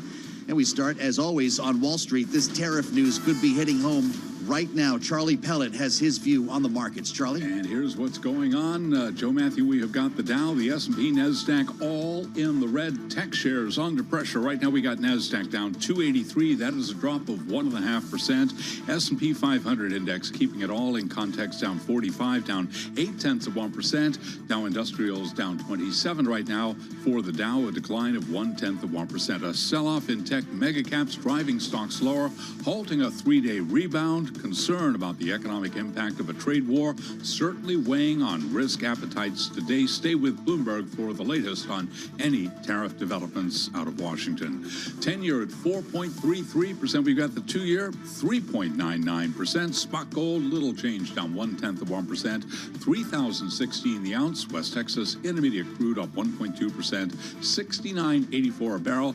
And Bitcoin right now down 1.3%. 86,713 on Bitcoin. On the broader economic outlook, there is the question of how much those DOGE cuts will be affecting the U.S. labor market. Michael Reed is U.S. economist at RBC Capital Markets. We're starting to see that show up in the data. We saw a drop in federal hiring this past jobs report. We'll start to see if that spreads out into other sectors, in particular thinking about things like education and nonprofit organizations that have been affected by some of those cuts. Michael Reed of RBC Capital Markets interviewed this morning on surveillance.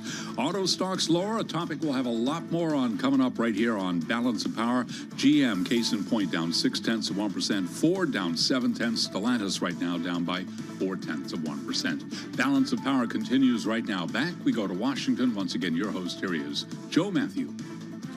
All right, Charlie, thank you so much. Charlie Pellet, live from New York, with us every day here on the fastest show in politics. Welcome to the Wednesday edition of Balance of Power here on Bloomberg Radio, on the satellite radio channel 121, and on YouTube, where I invite you to always join us. Do it right now. Search Bloomberg Business News Live, and you'll bump into our live stream. Just keep it rolling all day. All of our shows from New York to D.C. and back again will be coming to you right there. You can even get involved in our live chat with a pretty newsy day here in Washington. Happens just like I said yesterday, high noon. There's something magic about this time. We meet every day. There's a breaker. And sure enough, today, Donald Trump preparing an auto tariff announcement, we learn, as soon as Wednesday. Wait, that's today. But we were talking about the whole Signal chat. So maybe this is an opportunity, we'll say, to change the subject, because Everybody's talking about this. We got a new layer from the Atlantic. If you're just waking up to what's going on today, I suspect that we'll be hearing from Donald Trump at some point, the President of the United States. We did just hear from Michael Waltz, his national security advisor, who, of course, is knee-deep in this whole, won't call it a scandal, surrounding the Signal chat and the distribution, the texting of, don't call them war plans, attack plans? The Atlantic listened all day yesterday to White House officials, including Waltz himself, suggest that it was some sort of media hoax, interference. The Atlantic, a discredited magazine, as the president said, with a discredited journalist, an axe to grind. No one's paying attention to the real story. And we did hear conflicting versions of who might have been responsible for what, who invited Jeffrey Goldberg to this Signal chat. Michael Waltz spoke alongside the president, as you saw and heard in a cabinet meeting yesterday, and then was dispatched to try to clean this thing up on Fox News. It didn't get a lot cleaner, as we found in the conversation with Laura Ingraham. Listen. I take responsibility. I built the group. Okay. So but look, that's the part that we have to figure out. And that's the part that embarrassing, yes. We made a mistake. We're moving forward, and we're going to continue to knock it out of the park for this president. Look at what he's gotten done in under 2 months. But you never talked to him before, she said. So how was the number on your phone? Waltz said, well, if you have somebody else's contact, somehow it gets sucked in. It gets sucked in, unquote. We're learning a lot, I guess, about Signal here. I sent a Signal text over to Tony Capaccio at the Pentagon to see if he could come on today. Magically, he's back with me in studio. We had barely recovered from our conversation yesterday. It's great to see you. And I'm not joking around. This is some pretty serious stuff you brought to us. Now we've got the actual, should I call them attack plans? We're splitting hairs on the semantics here, right? Yeah, we're definitely splitting hairs, whether you have gray hair, brown hair, or no hair. Okay, got it. So, war plans, this is the equivalent. Let's say we're planning the bin Laden raid. The concept of operation, the war plan would be we're using SEAL Team 6, yep, 2 helicopters, and an overhead drone to monitor. Mm-hmm. The concept of operations, President, is XYZ. The tactical issues are what we're talking about here. In Air Force Navy lingo, it's called the Air Tasking Order. Okay. How you organize the minuet of Tomahawks and aircraft so they're deconflicted in the air. So this is the execution part. Mm-hmm. Splitting hairs, you could say in colloquial, it's a war plan, sure, but it's really the attack plan, okay, or the air tasking order that they laid out. And I had a top former CENTCOM official tell me a little while ago that these are at the secret level. They are. And Jeffrey Goldberg made the point, this is 30 minutes before the attack commenced. That's right. So if the Houthis had some intelligence, high-level eavesdropping capability to pick up on signal, they could have been alerted. These airmen could have been in big trouble. But they don't, so... Yeah, they don't, okay. Well, so here we are. We're talking about Michael Waltz, but it was, in fact, Pete Hegseth, the Secretary of Defense who you cover every day, who texted at 11:44 a.m. Eastern Time, posted in the chat in all caps, team update.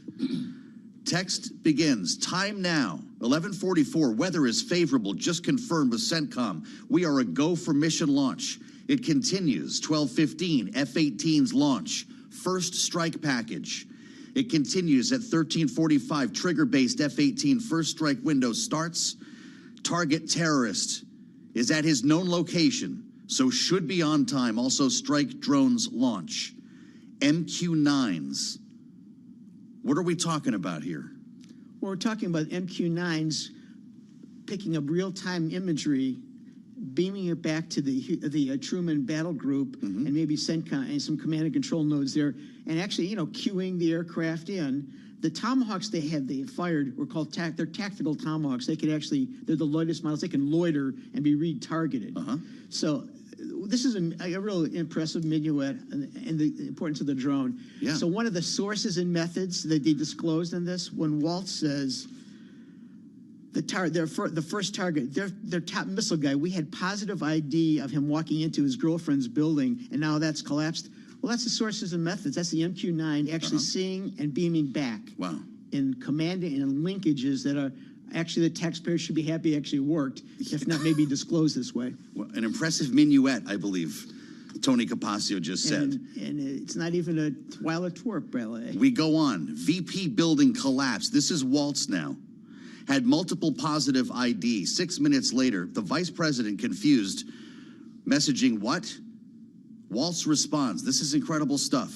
Typing too fast. The first target, their top missile guy, we had positive ID of him walking into his girlfriend's building, and it's now collapsed, unquote.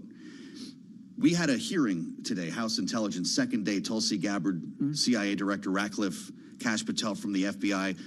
Democrat lawmakers show up with these texts printed out, big easels set up.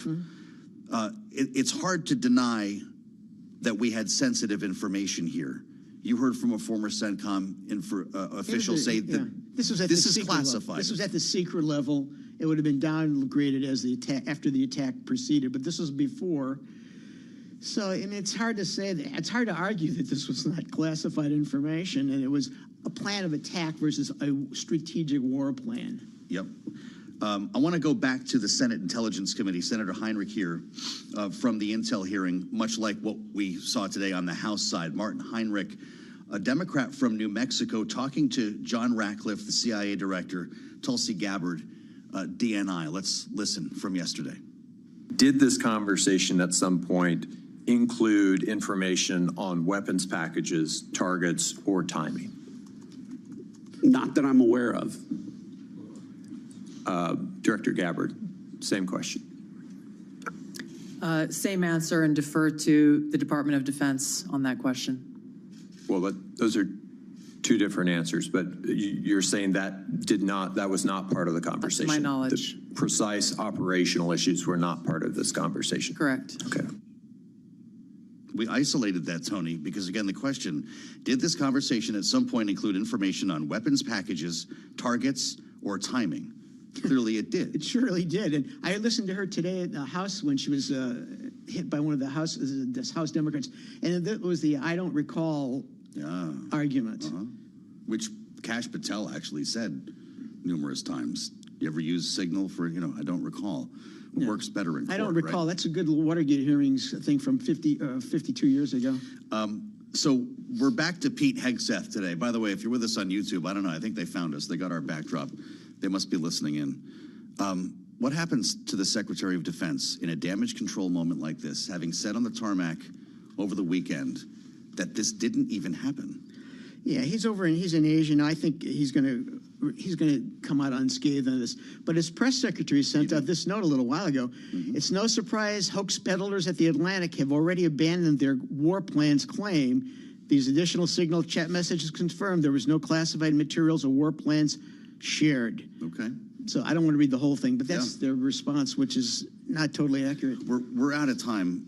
We've got 30 seconds left. Does the White House press office take it from here, or is the Pentagon press office at full speed as well? No, the Pentagon press office is not at full speed. This is an attack dog, a coordinated attack dog approach from the White House press office in terms of responding. Fascinating, as always. It's great to have you back. You can just come every day if you want. We're going to be talking about this for a while, I think. You would burn me out, You do have Joe. a real job, right? I would burn you out. We'll see about that. Tony Capaccio, the best in the business at the Pentagon, reporting for Bloomberg. I'm Joe Matthew in Washington, where the sun is out. Don't be fooled on YouTube, where you can join us right now. Bloomberg Business News Live is how you find us, as well Bloomberg Radio, and on the satellite, Sirius XM Channel 121. We'll have much more straight ahead as we turn our attention to Wall Street and tariff news today. This is Bloomberg.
It's 12:21 on Wall Street. We do check markets all day long here at Bloomberg. Tariff angst, roiling stocks. Lows of the day right now on the S&P 500 index down 49, looking at a loss of just about 0.9%. The Dow lower by 45, down 0.1%, while NASDAQ is down 301 for the NASDAQ Composite Index. That is a drop right now of just about 1.6%. Your 10-year 4.33%, with the 2-year currently yielding 3.99%. Spot gold down $2 the ounce, 30.17, drop there of 0.1%. West Texas Intermediate crude up 1.2%, 69.84 a barrel. And Bitcoin now down 1.3%, 86,770 on Bitcoin. More on the markets coming up in just a moment with our Barry Ritholtz. Microsoft, meanwhile, walking away from new data center projects in the U.S. and Europe that had been set to consume 2 gigawatts of electricity. This according to TD Cowen analysts, who attribute the pullback to an oversupply of the clusters of computers that power artificial intelligence. Microsoft shares down 0.7. Apple, meanwhile, elsewhere in the tech world, Apple plans to hold its annual Worldwide Developers Conference during the week of June 9th. Apple shares today down 0.3%, all part of a broader tech sell-off.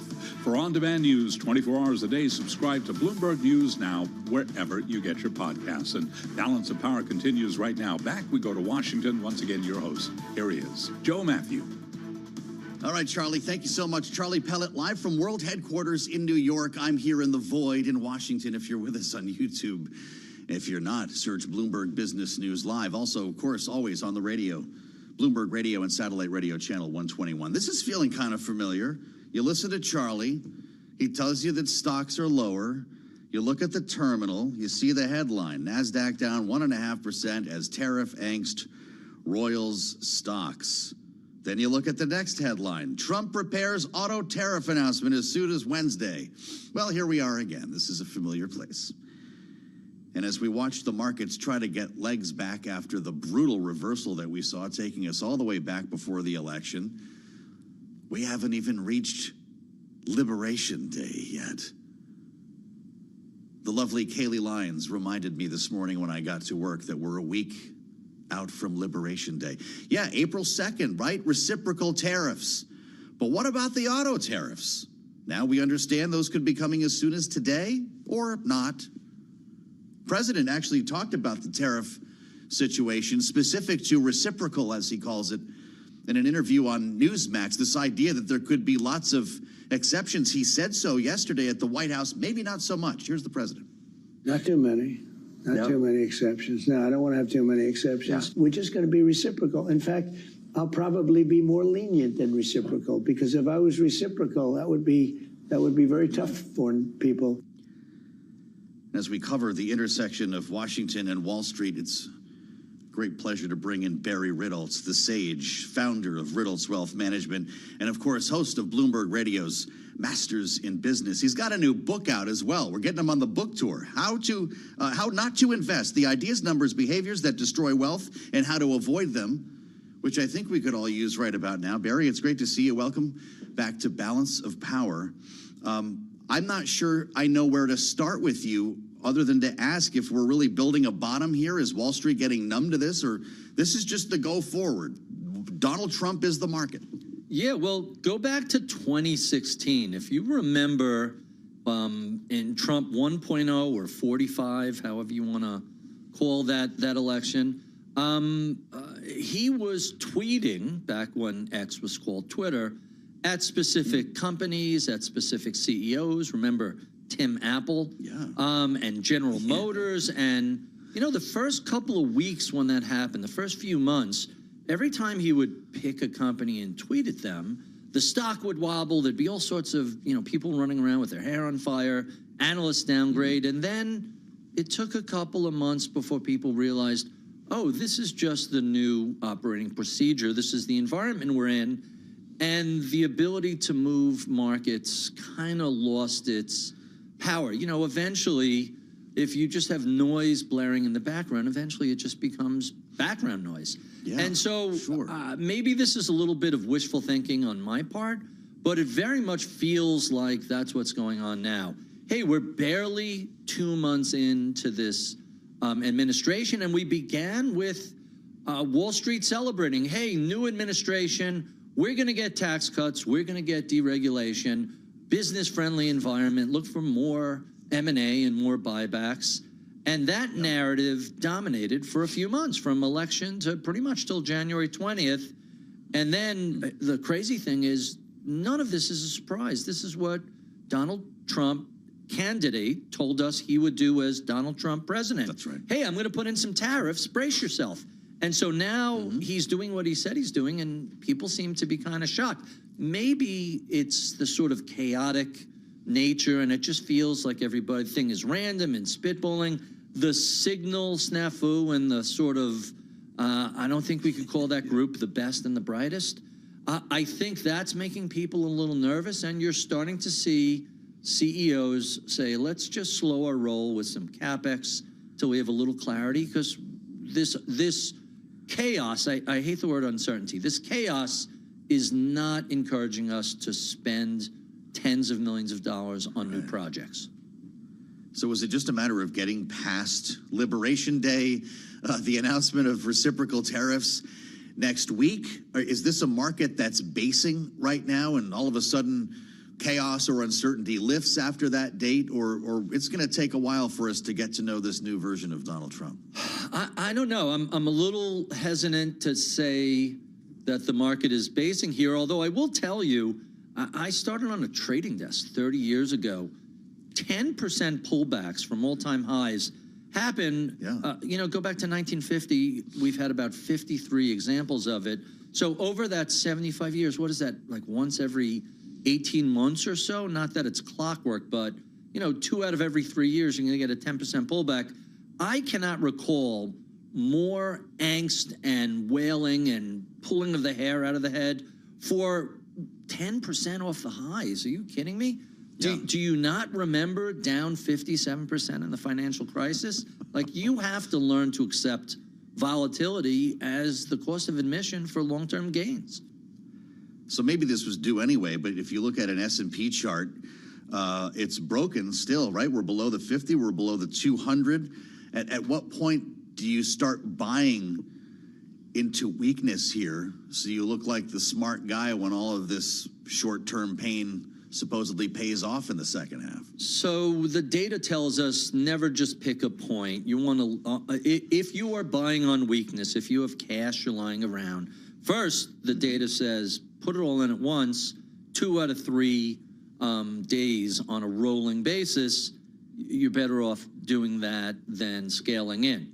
However, the psychology of how humans behave around risk, around volatility, around market pullbacks, down 10%, pretty ordinary. If you have a little extra cash, okay, you could roll it into equities. I don't really get excited till down 20, 25%.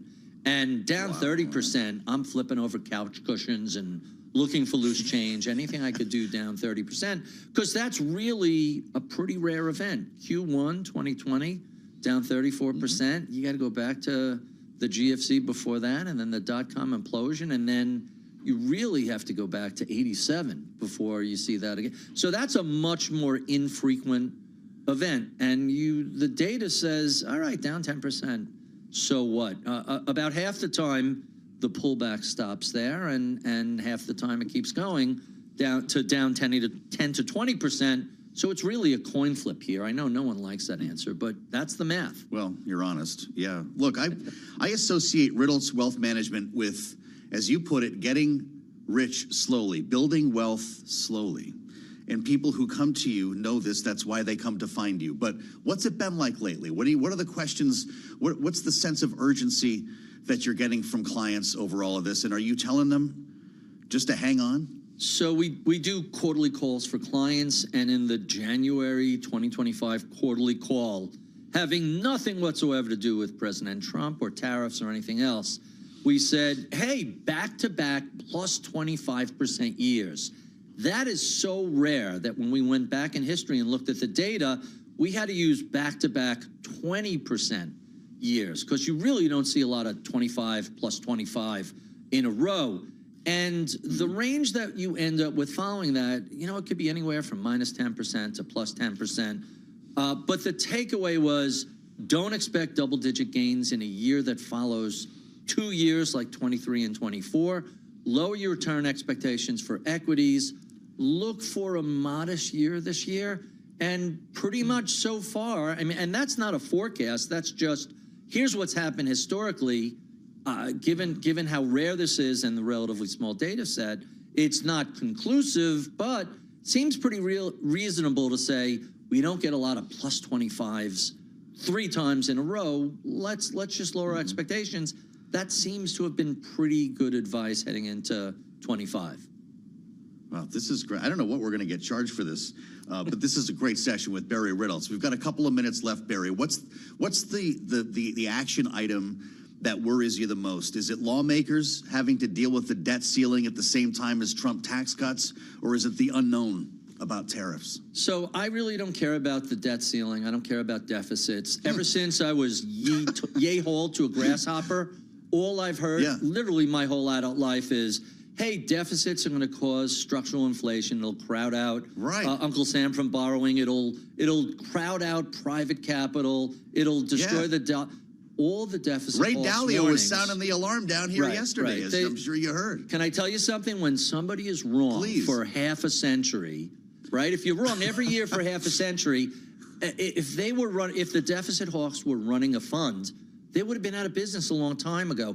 Politics, you can be wrong forever, and you don't really seem to catch heat. In the market, the feedback loop is so quick and so efficient and so brutal that if you're that wrong for that long, no one pays attention to you. So I'm not all that concerned about deficits. What I am concerned about is 3 months ago, risk of a weakening dollar, risk of a recession, risk of a market crash, risk of increased volatility, geopolitics. They were all pretty low.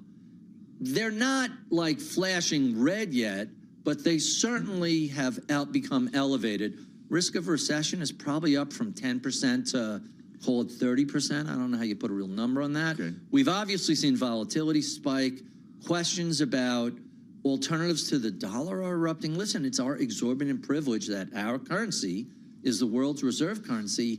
I'm a little nervous that anyone would do anything to put that at risk. It seems to be a little bit of a self-inflicted, an own goal. You never want to accidentally kick the ball into your own goal.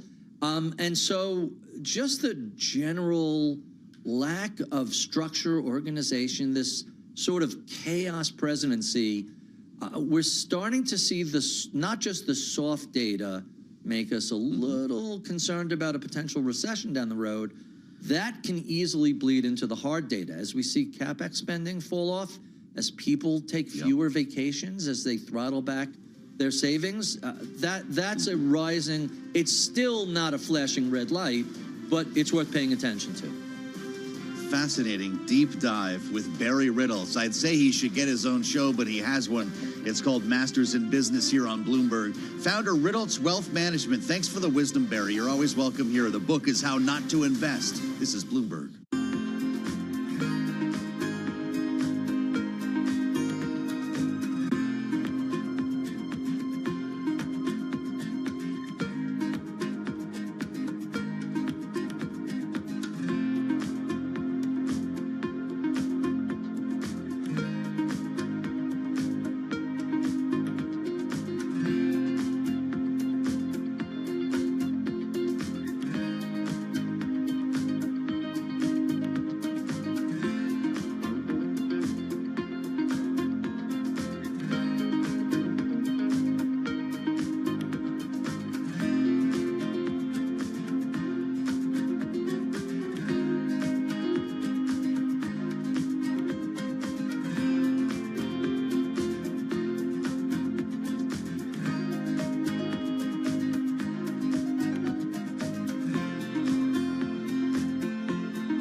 It's 12:40 on Wall Street. We do check markets all day long here at Bloomberg. Stocks lower across the board right now. The Dow, the S&P, NASDAQ, they're all in the red. President Trump readying an announcement on auto levies as soon as today, which would escalate his fight with global trading partners ahead of a broader tariff push next week.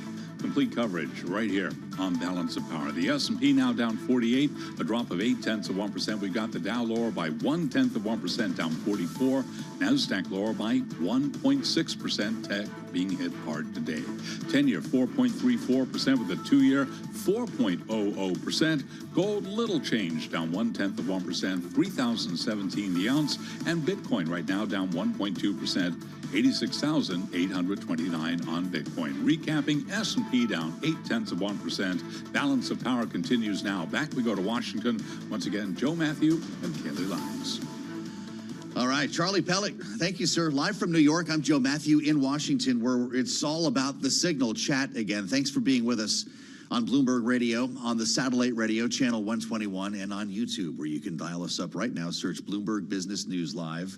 We'll have our panel with us in just a moment here with fresh reaction now coming out of Washington exclusively here on Bloomberg from Senator Elizabeth Warren to the Atlantic release of the full text chain about the Houthi attacks. This transcript is now made public after White House officials, Pentagon officials made clear that it was not classified. And the journalist who was involved in the Signal chat here, Jeffrey Goldberg, went for it today, publishing some pretty remarkable stuff that was put forth by Pete Hegseth. Time now, 11:44 ET, as I read from the chat. Weather is favorable, just confirmed with CENTCOM. We are a go for mission launch. It goes on from there to describe the F-18s, trigger-based first strike window starting straight through the elimination of targets. Senator Elizabeth Warren, of course, on the Intelligence Committee, speaking to Bloomberg's David Gura about what should happen to the Defense Secretary. Let's listen. If Pete Hegseth had a shred of self-respect and decency, he would resign. That's what leadership is about. And instead, Pete Hegseth thinks it's all about, point at somebody else and minimize the problem and sweep it under the rug and deflect. You know, you want to be a leader of the finest armed forces in the world, then step up and take some responsibility. Should he be fired? You talk about him resigning. If he won't quit, then he should be fired. Because he has put our national security at risk. That's part one. Part two is you realize a bunch of this is potentially, certainly, breaking the law.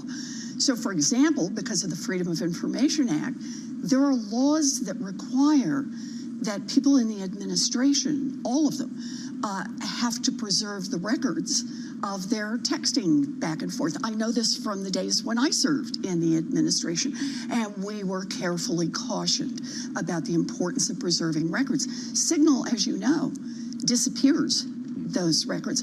And I will say on this, when I read how casually they just formed this chat, notice that's how you refer to it, right? To discuss the national security issues and the bombing of another country. How many other times are they using Signal, and what are they using it for? So this is a moment, we need some of those congressional investigations. We need a hearing in the Senate. We need a hearing in the House. I remember all of the hearings before. When there was a question about Hillary Clinton's emails, I want to run the tape on how many Republicans talked about the importance of accountability and getting to the bottom of this. Where are they right now? I'm ready for those hearings, and the FBI needs to step up. This was a chat that was organized by Mike Waltz, the President's National Security Advisor, and he addressed this in an interview on Fox News. Here's what he said. We made a mistake. We're moving forward. I noted that, by and large, the response from the administration has been there wasn't classified information here, and As a result of that, the Atlantic released screenshots of a lot of these conversations. We learned that there was information about planes, timing of this attack. You talk about the need for hearings. Are you optimistic that that's going to happen and that you're going to get to the bottom of what was in fact discussed on that chat? So I think this is a question fundamentally about where is power in this country. I get it. Elections, we pick a president picks a team, and that's where power resides in terms of the execution day-to-day of various policies.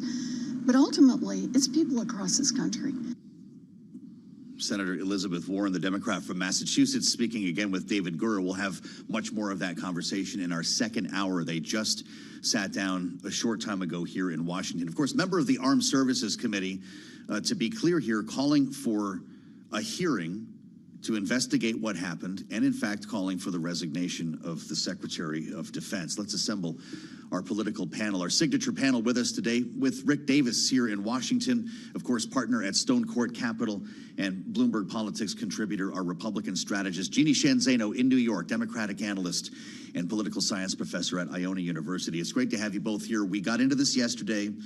Now we've had a chance to sleep on this, Rick, and we now have, as David was discussing with Elizabeth Warren, the actual texts put in the Atlantic, the jets, the timing, the targets. Does this change your view on this? Does it advance the story? Look, I mean, I think everybody understood that kind of information, as described in the article, was in there. Now that we actually have it, you're left to your own judgment as to whether that's classified information. You know, is it classified by its content, or had it been classified, by one of the security agencies, whether in the Pentagon or outside? And the only reason that debate is still alive is because there are legalities associated with having this information floating around on an unsecure platform like Snapchat. Mm-hmm. And so, and then on top of that, of course, the various sort of non-denial denials that took place that extended it. This is kind of like a case study on how not to handle a crisis. Wow. And there's no question it's a crisis, but it's almost like every man for himself. The president has one line, the vice president has another line, all the members on the Signal chat are saying different things. I mean, it's a pretty good mess. And of course, people like Democratic senators and Democratic House members are going to have a field day with that. Sure, they sure are. And I don't know, Jeannie, what exactly Elizabeth Warren's going to be able to pull off here. I mean, if you're in the minority, how do you get a hearing on the Armed Services Committee? Or is Roger Wicker going to be as outraged about this as some reporting suggests? Not a fan of Pete Hegseth, for instance, because you don't really think the secretary is going to step down or resign, do you? It doesn't seem likely at this point. By the way, Joe, I really like hearing you read those texts. It sounds like, I don't know, like a documentary or like some kind of movie. So keep reading those. That's the problem, Jeannie. I know. Roger Wicker has said that he and Jack Reed are going to be sending a letter asking for an inspector general. Who knows where this goes? And Senator Warren is echoing what we heard in this absolutely riveting hearing in the House today, which is member after member after member on the Democratic side calling for Pete Hegseth to resign. And I think, in my mind, the most effective was Jason Crow from Colorado, who literally held up two anti-aircraft systems and said, can the Houthis, do they have the use or the ability using these systems to shoot down American planes? And the answer is yes. And so had this information that came out before the attack got into the Houthis, we could have lost American pilots. We could have lost American men and women on this mission. And that is what is most important and most damaging here. Yeah. Rick, the Atlantic writes, if this text had been received by someone hostile to American interests or someone merely indiscreet and with access to social media, the Houthis would have had time to prepare for what was meant to be a surprise attack on their strongholds. The consequences for American pilots could have been catastrophic. Is that alarmist or is that honest? Yeah, look, I think that is a situational description that's accurate, right? I mean, I think it's just what Jeannie said was being asked about in the House today. Mm-hmm.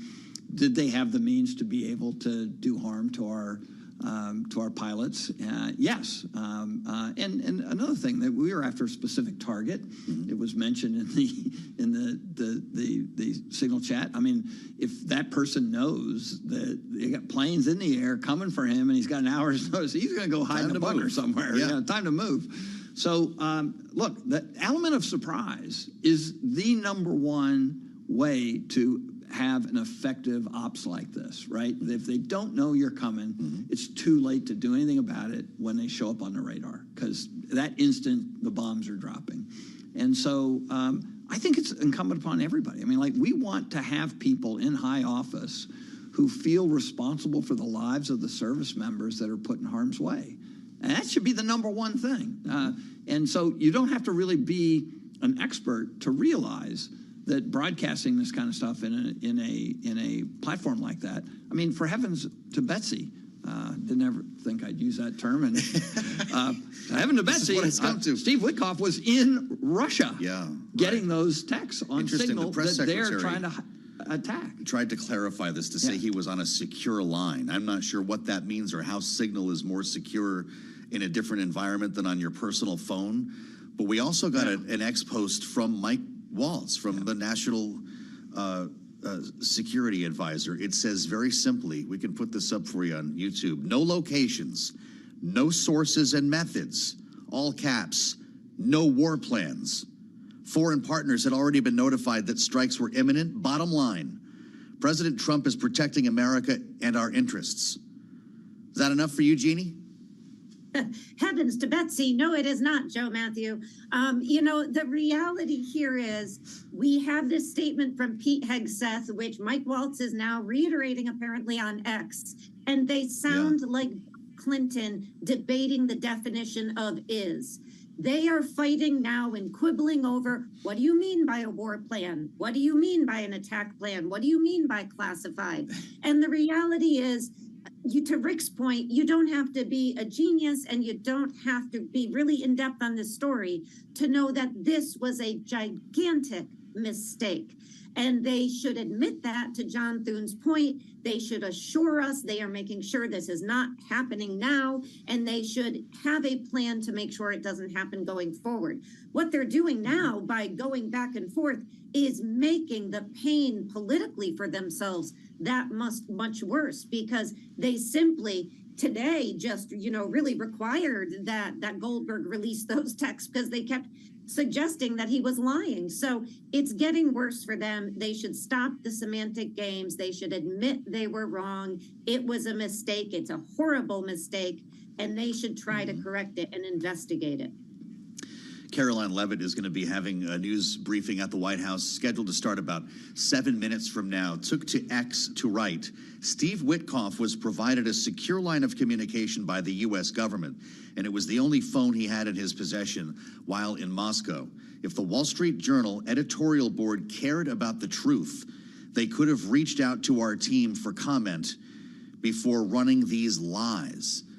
The pushback is obviously heavy here. They're trying to get into lockstep. Rick, from your standpoint as a crisis communications expert, would the advice initially have been own up to this, say you did something wrong, announce the change in protocol that will keep it from happening again, or would that not have helped? Yeah, look, that would not be the standard with which the Trump administration, either in the first term or seemingly this term, would apply to them. But there is a device that says if you make something such a small issue that the public just tunes out, and that's what they're trying to do. They're trying to make this a micro issue, and the micro issue is, as Jeannie said, is the definition of a war plan is X, and that's not what was in there. I mean, like they get it down to the tiny little molecule of truth and say that's our molecule, and so it is a standard off-the-shelf way of dealing with a crisis like this. But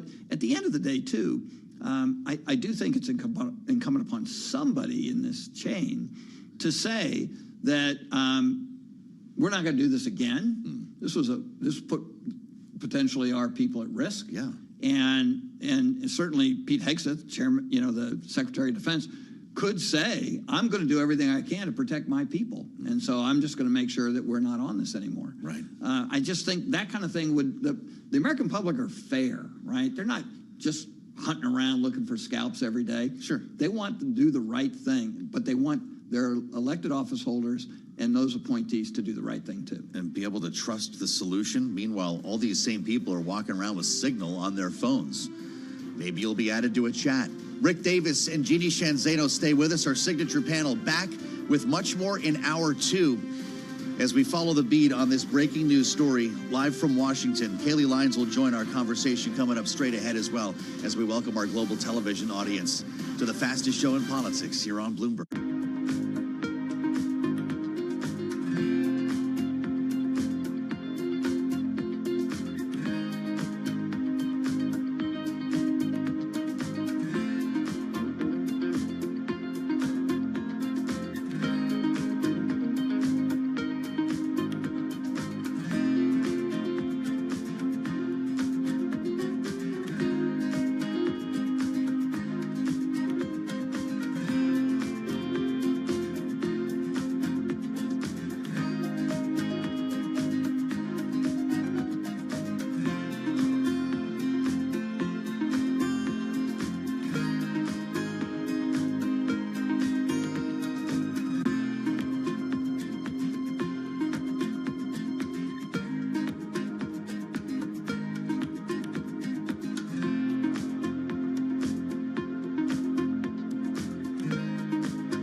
From the world of politics to the world of business, this is Balance of Power.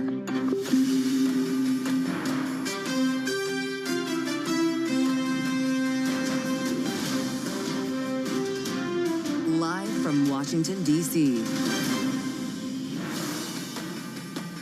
New calls for the Secretary of Defense to resign. Welcome to the fastest show in politics as The Atlantic updates its reporting on the Signal chat flap to include actual texts of attack planning and timing sent by Pete Hegseth. I'm Joe Matthew, alongside Kaylee Lyons in Washington. Thanks for being with us on the Wednesday edition of Balance of Power here on Bloomberg TV and radio. Senator Elizabeth Warren, in an interview with Bloomberg, now calling for the SecDef to resign. Kaylee, and you know what no one's talking about today is the X date. Well, yeah, the Congressional Budget Office perhaps being drowned out by the drama around the Signal chat. But yes, they say there is a risk that the United States could default on its debt as early as August, potentially even earlier. It's going to depend on what the receipts actually look like at the end of this tax season. And that obviously fits into the debt ceiling debate that is ongoing on Capitol Hill as Republicans are pushing to include that in budget reconciliation. The problem is, while Republicans may want to focus their time talking to reporters about that, they're faced with questions today about this Signal chat. And it's not just Elizabeth Warren who is calling for Hegseth's resignation. You have the likes of Senator Mark Kelly as well. So far, though, no Republicans are saying the same. That's correct. And we're going to have more of David Gura's exclusive sit-down with Senator Elizabeth Warren a little bit later on this hour. On this day, we get the X date from the Congressional Budget Office. We'll talk to Douglas Holtz-Eakin, who used to run the CBO. And if I dare add another iron to the fire here, Kaylee, Donald Trump says he could announce auto tariffs as soon as today. Yeah, according to Bloomberg's reporting, and we'll have the latest on that as well. Keeping in mind, he did say earlier this week it could be coming in the coming days. That's right. So we'll be on watch for that. We are expecting a White House press briefing to take place at some point this afternoon. Was supposed to be scheduled for at the top of this hour, but the White House has not yet resumed that as we're waiting for the Vice President, J.D. Vance, to speak in Quantico as well. So a lot to follow today, obviously, on this Wednesday, just like there's a lot to follow in financial markets. Luckily, Charlie Pellet has that job, and he'll check on those for us now from New York. Hey, Charlie. Hi, thank you very much, Kayla Lyons. Indeed, me and the team, we got you covered here with the Dow, the S&P, NASDAQ, all very much in the red. Certainly tariff angst roiling markets today. The Dow, the S&P, NASDAQ, all declining. Auto stocks lower as well. Right now, the S&P down 58, drop there of 1%. We've got the Dow Jones Industrial Average down 99, decline of 0.2%.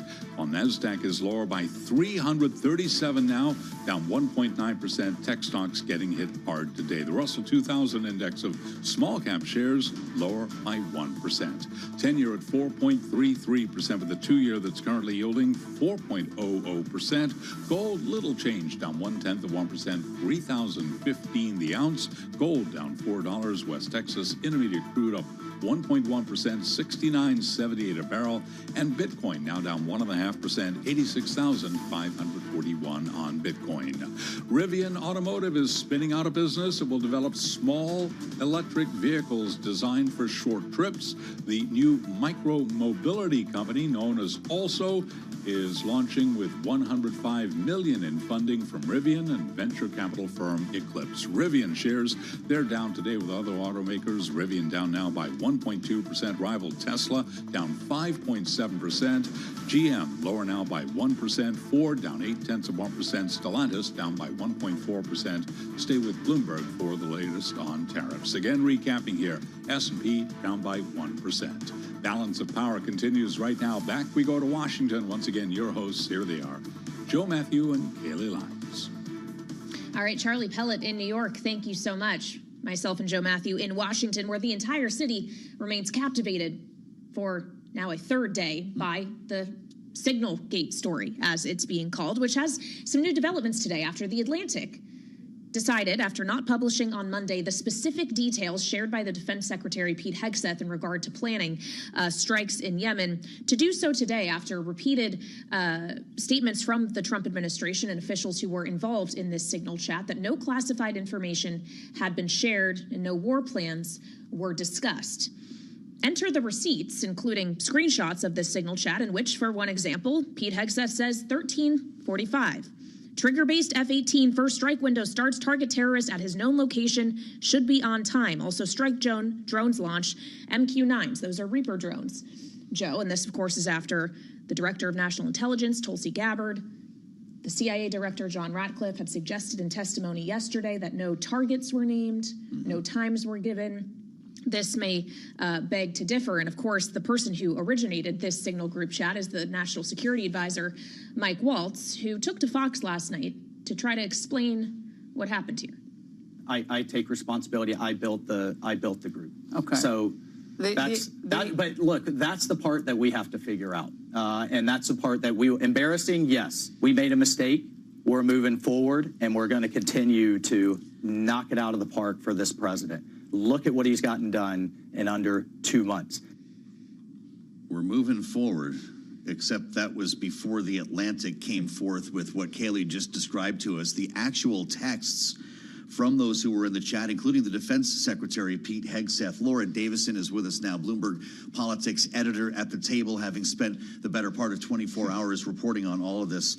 Laura, it's great to see you. In the hearing in the Senate Intelligence Committee yesterday, was followed up on the House side today.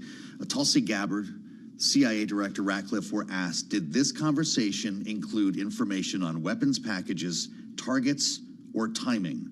They both said no. Do we now believe that the answer is yes? The receipts certainly show that. And they were asked yesterday, did this include any classified information? They denied there was any classified information in this exchange that was happening. And that's when you saw the Atlantic, which initially said, no, we're not going to publish. The back and forth here said, okay, we're going to go out and put this forward and let the people decide for themselves, where this information, kind of the sensitivities around this information. Gabbard today is back on the Hill testifying in front of the House. Really inconvenient timing for her. But she is now pointing to, oh, well, look, Hegseth was there. He was sharing this information. He has the ability to classify and declassify information. So therefore, nothing wrong was done. That's her argument. It's the same argument that people may remember from a couple years ago when classified information was seized from Mar-a-Lago. People said, look, it's up to the president's discretion. Yeah. Nothing to see here. That's not what you're hearing, though, from folks in the intelligence community and as well as from Democrats, of course.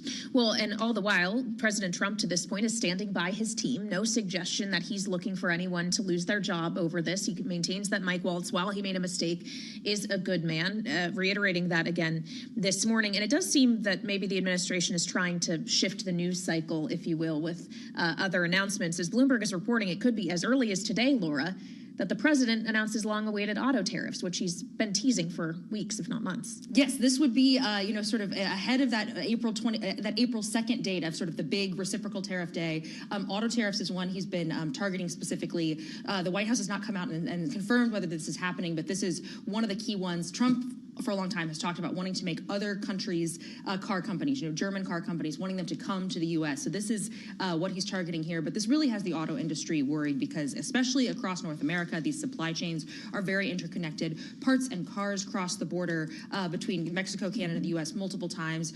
Car dealers are warning that this could cause the prices of cars to go up by, tens of thousands of dollars in some cases. So this really has markets down sharply after this story popped on the wire earlier today. Well, I guess, if there is news, we'll bring it to you here on Bloomberg. Hard to tell if that's actually going to happen today when it comes to tariffs. We do have an X date, though. Well, we have an X date window from the CBO, the Congressional Budget Office, telling us it's going to be August, maybe September, when we hit the debt ceiling here. Of course, we are already under extraordinary measures here. The Treasury Department, we're talking about extraordinary measures probably exhausted in August or September of 2025. That's better than May, which some had feared. Does it help to add some urgency to this conversation? It does, and I'll note that CBO said that if tax receipts don't come in as expected, whether that's because the economy takes a downturn and as a result of all this tariff business, or if the IRS has had a bunch of workers laid off, right. People are the IRS has warned that people could try to cheat on their taxes more. If tax receipts are down, CBO says that we could be in May facing a potential breach of the debt ceiling. So that's a lot of pressure on lawmakers who are talking about putting this in that bigger tax bill. So the House is sort of moved on this. The Senate is now negotiating. John Thune came out last night and said, yes, we think that we're forming some consensus around putting the debt ceiling in the tax bill, but they still have to negotiate everything that's in and out of that bill, and that's going to be a really tough negotiation. It's possible they get there by August, but if this is May, that's a totally different conversation. Wow. Yeah, we know Washington loves a deadline, but that deadline might be coming up pretty quick. That's for sure. To the point where it makes some people uncomfortable. Laura Davison, Bloomberg Politics editor, thank you so much for joining us. And to Laura's point, with the uncertainty around receipts, it points to the idea that this is also an inexact science. It's very hard to nail down an X date, which just speaks to the risk around it and the notion that you could accidentally stumble into default if you don't act quickly enough. It's the cable guy window, of course, August to September, a little bit hard to pin down and hard to pick the day off that you're going to take here. But yeah, with regard to what's happening at the IRS, Laura put her finger on it. It's not just a question of receipts. It's a question of the agency's ability to process all of this information in the throes of Doge cuts. Well, that's absolutely right. You need to have people to push the paperwork, Yeah. and that paperwork may get pushed a little bit slower This is if true. you don't have as many people doing it. So we want to get into all of this now with Douglas Holtz-Eakin, who used to direct the Congressional Budget Office that we've been speaking about. He's now president of the American Action Forum, here with us on Bloomberg TV and radio. Douglas, always good to have you on Balance of Power. As the CBO says, August to September is the window they would guess for now, but there's a risk it is months earlier than that. What would you put the odds around the X date actually being sooner than late summer? I think we're going to know pretty quickly. There are persistent rumors that receipts are coming in lower than expected. CBO included that cautionary note in their report. They didn't just say, look, it's going to be August or September. These dates, the key ones being, the April tax payments and then the early June a tax payment. The cash flows that come from that can carry you for a while. But if those cash flows aren't big enough, the date jumps forward by months. And this is not something that we want to, treat cavalierly. The default by the United States would be a cataclysm for the international financial system. No one thinks that's a good idea. But they don't have a plan to raise the debt limit. I think the thing that's significant here is they're still talking about doing this in reconciliation. They haven't yet agreed on a joint budget resolution. They haven't passed that in the House and Senate. They don't yet have draft reconciliation legislation. We're a long way from voting yes or no on a reconciliation bill. And if that's going to carry the debt limit, I'm concerned about the timetable. You may want to think about doing that as a standalone and not risk the financial standing of the United States with this legislative initiative. Well, there you go, Douglas. First I heard August, September. I thought, hey, we got time. We can go to Vegas. There's all kinds of money to spend here. But you just walked us to the news. As usual, they can't get this done in reconciliation, which could take the rest of the year. So how should Congress handle it? Right. I think they should right now be having a discussion with the Democrats in the House and the Senate to talk about passing in regular order a debt limit bill. They may want to combine it with, emergency supplementals for fires in California. There's some business Congress needs to do. Do that business, do it in a timely fashion, take off the table any risk to the economy, especially given the other things going on that comes with tiptoeing up to a debt default. Well, okay, so if ultimately we're talking about tiptoeing here, when they're talking about an accelerated timeline that they want to get this done, who are you going to be watching? Is this ultimately a Senate issue, Douglas? Is this the House issue? Because they're talking about coming more into alignment here, and yet we know even just within the individual conferences in each of those chambers, Republicans can sometimes have difficulty with one another. So they really can't lose any votes in either the House or the Senate. In the Senate, they can lose a couple, but there's not really any room for error here. So there has to be a carefully pre-negotiated agreement on the numbers that are in the budget resolution, who's cutting what, who's creating deficits with tax cuts, who gets those responsibilities, and then how are they going to do that? Like, what are the pieces of the policy that are going to be in the tax piece, the energy policy, the border security? That's a lot of issues, and that's a lot of issues to come to agreement with in advance before you go off and take these votes. I view that as a very time-consuming process, and you don't get to watch just the Senate or the House because neither can dictate to the other because no one has any room to maneuver. So it's going to be, meet, come out, announce we made some progress. They will always announce they made progress. But until you have a bill introduced and you can see it and read it and vote on it, you're not done. And this is one of those situations where nothing's finished until it's all finished.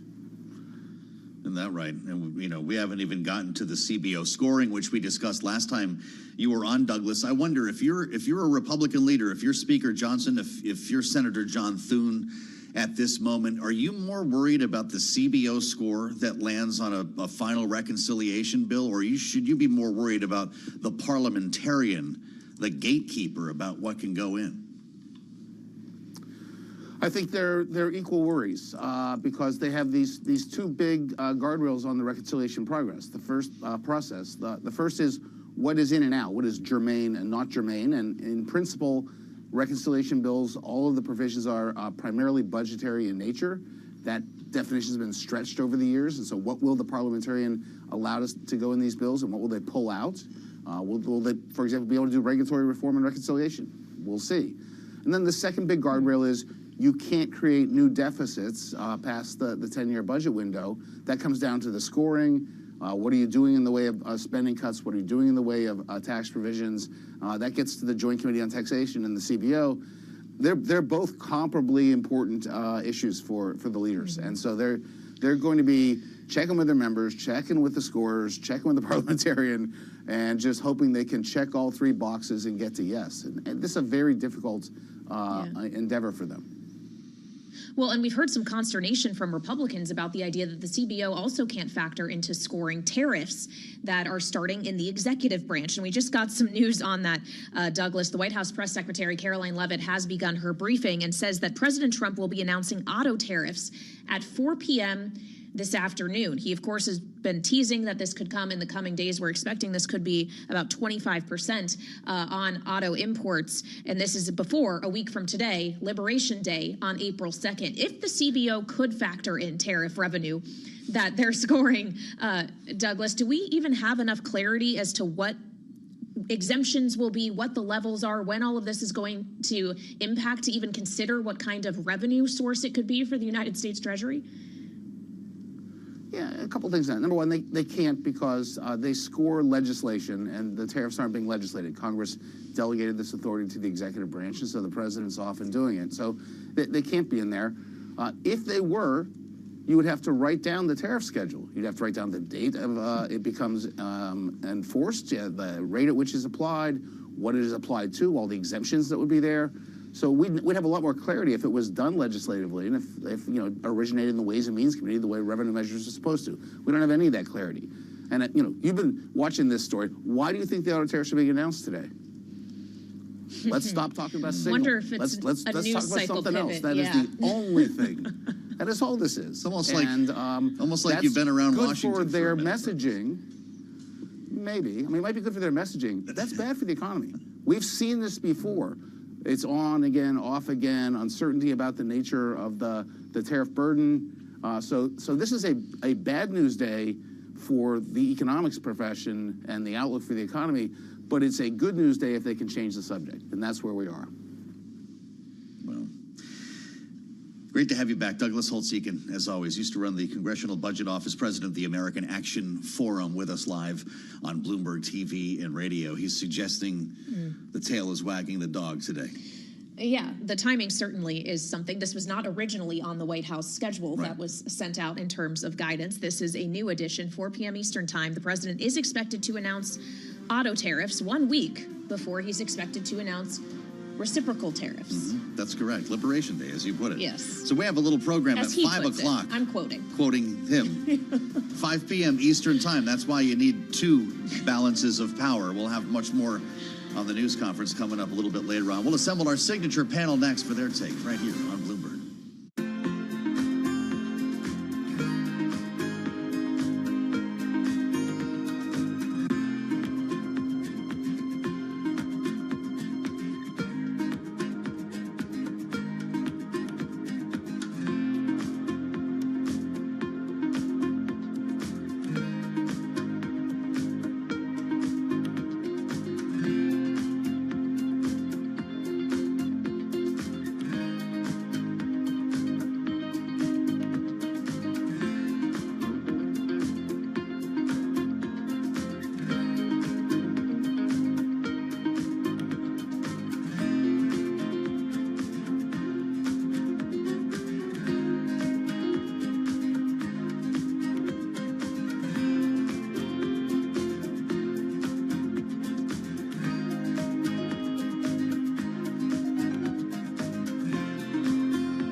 It's 121 on Wall Street. We do check markets all day long here at Bloomberg. Lows of the day right now for the S&P 500 index. Stocks selling off. The Dow, the S&P, NASDAQ, all in the red.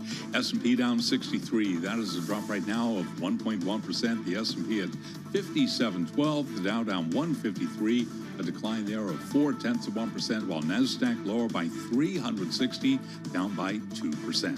10-year 4.34%, with the 2-year currently yielding 4.01%. Gold down 270 the ounce to 3,017. For gold, a drop now of 0.1%. West Texas Intermediate crude up 1.2%, 69.80 a barrel. Bitcoin down 1.4%, 86,629 right now on Bitcoin. Federal Reserve Bank of St. Louis President Alberto Masalem is cautioning that the impact of tariffs may not be temporary and could lead to higher inflation. And President Trump will be holding a 4 p.m. scheduled news conference. We are expecting an announcement on auto tariffs. Meanwhile, after earnings, GameStop surging now by 14.6%. Recapping lows of the day on the S&P down now by 1.1%. For on-demand news 24 hours a day, subscribe to Bloomberg News Now wherever you get your podcasts. I'm Charlie Pellet. Balance of Power continues right now. And back we go to Washington. Your hosts, Joe Matthew and Kaylee Lyons. All right, Charlie Pellet with a look at where we stand as of 1:23 p.m. Wall Street time. Thank you so much. Meantime, here in Washington, we've just learned that roughly 2.5 hours from now, we add another item to the White House agenda. President Trump at 4 p.m. is set to announce tariffs on auto imports.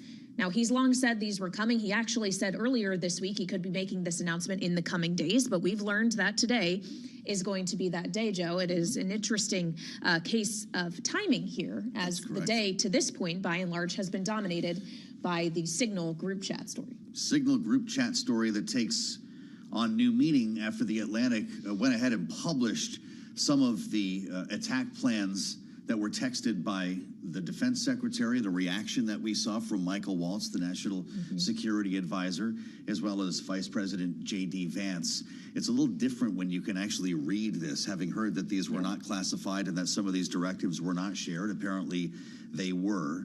And so we knew we were in for a doozy of a press briefing at the White House. And sure enough, as Kaylee mentioned, Caroline Leavitt began by announcing a news conference on auto tariffs. And that's where we start with our signature panel. Back with us today in hour 2 of Balance of Power, Rick Davis, Bloomberg Politics contributor, Republican strategist and partner at Stone Court Capital, is with us alongside Democratic analyst Jeannie Shanzano, of course, political science professor at Iona University. This moves now to more of a communication story, at least with regard to our conversation. Rick Davis, what do you make of this idea, throwing down an auto tariffs news conference in the middle of the day like this? Good politics, good communication strategy? Yeah, look, I mean, Donald Trump was sort of teasing this out for a while, that he was going to be doing something on autos separate from the April 2nd Independence Day reciprocal tariff announcement.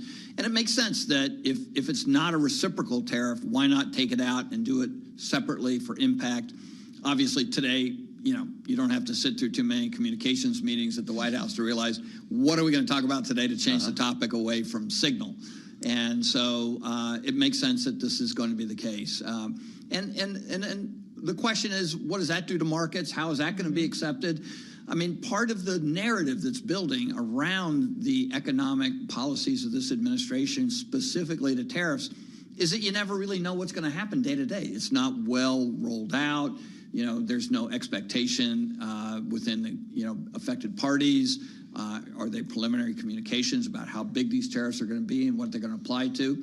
And so here we have another, today we're going to have a tariff announcement. And it's easy to see why there's so much tumult in the markets, because every given day could be some major impact on global markets or domestic markets. Well, and they're left questioning whether or not this is real or another head fake, Jeannie, given that we've seen full-on tariff announcements before that then get pulled back or extended, delayed. Just because he's announcing this today and maybe announces an implementation today doesn't actually necessarily, at least historically over the last few months, mean these tariffs will go into effect on the initial date announced, right? That's right. And as you mentioned, the last 8 weeks, it's been a lot of back and forth, fakes pulling back. So we have to wait and see. They're already talking about some exemptions. But Kaylee, I am coining a new phrase. You know, we talk about diversionary foreign policy when we use military action to distract from domestic scandal. Now here we have diversionary tariffs, the use of economic tariffs to distract from domestic scandal. So that is my contribution to the lexicon. And I do think that that helps explain what is going on here. And I agree with Douglas Holtz-Eakin on that. But the reality is it is a questionable communication strategy, because you should divert with something that is going to rally people together. And the imposition of 25% tariffs at some point on autos is hardly that thing. So I think the White House is starting to lose grip a little bit. I'm not sure how this helps distract in a meaningful or useful way, if that's what they're going for. How does this actually change the story today, Rick, this update that we got from The Atlantic, actually reading the texts, or does it? I mean, there were some questions yesterday about whether this information was sent at all. Tulsi Gabbard, CIA Director Ratcliffe, suggested it was not. Is it different to actually see it in publication, or are we questioning the source on this still? Yeah, I think the way I read the hearing yesterday, which was very important, I mean, here you had a prearranged schedule to talk to the heads of the Trump administration's intelligence committee firms, and by the very sober and serious Senate Intelligence Committee. And I saw a lot of hesitation and sort of coming clean. I mean, the point that was made by Tulsi Gabbard was that I didn't see or I didn't send any classified information, right? It wasn't that there wasn't any in there. Yeah. And obviously what's happened since then is everyone's basically locking arms. The one consistent thing is they're claiming none of this was considered confidential. So you're in an administration where the president himself was indicted over the mishandling of classified information, and you've had a hearing that was, I would say, arguably a horrible hearing, you know, when it came to what the administration looked like they were doing vis-a-vis the care of our nation's secrets. And it's just a really rough start. And it's just stunning to me that, like, this is month 2 of this administration, and we've got, you know, almost 4 years left, and we already are seeing all kinds of major swings in the economy, in the domestic politics, in our national security positions. Well, let's get a taste of what Rick just described as a horrible hearing. This was an exchange between Gabbard and Ratcliffe and the Democratic senator from New Mexico, Martin Heinrich. Did this conversation at some point include information on weapons packages, targets, or timing? Not that I'm aware of. Director Gabbard, same question. Same answer, and defer to the Department of Defense on that question. Well, those are two different answers, but you're saying that was not part of the conversation. That's my knowledge. The precise operational issues were not part of this conversation. Correct. Okay. So the deference to the Department of Defense, Jeannie, could that be read as finger pointing at Pete Hegseth, who actually sent the message with the details, or finger pointing at Mike Waltz, who created the group chat in the first place? Are those the two individuals, if President Trump were to change his mind and decide he does want someone to take the fall for it, that would have to take that fall? Most likely. And, you know, it is just fascinating because you heard both Tulsi Gabbard and Ratcliffe say, we know nothing about it. Go talk to Pete Hegseth. I'm waiting for Pete Hegseth to say I'm going to declassify, because he does have that power. But the reality here is that even today in the House hearing, when Tulsi Gabbard was asked by Jimmy Gomez if Pete Hegseth was drinking when he wrote these, she didn't say no. She said, I don't know.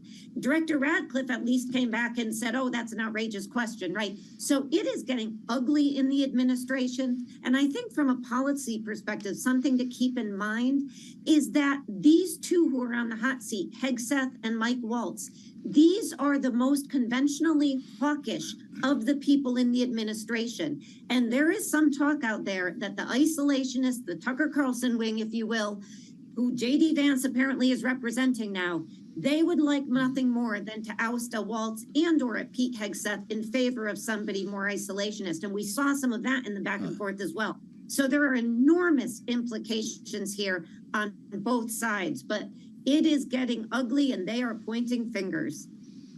I want to get into that with Rick for a moment. Do you buy that line that we're seeing in reporting today, that because Mike Waltz is some sort of traditionalist defense hawk, that he could get blown out by MAGA?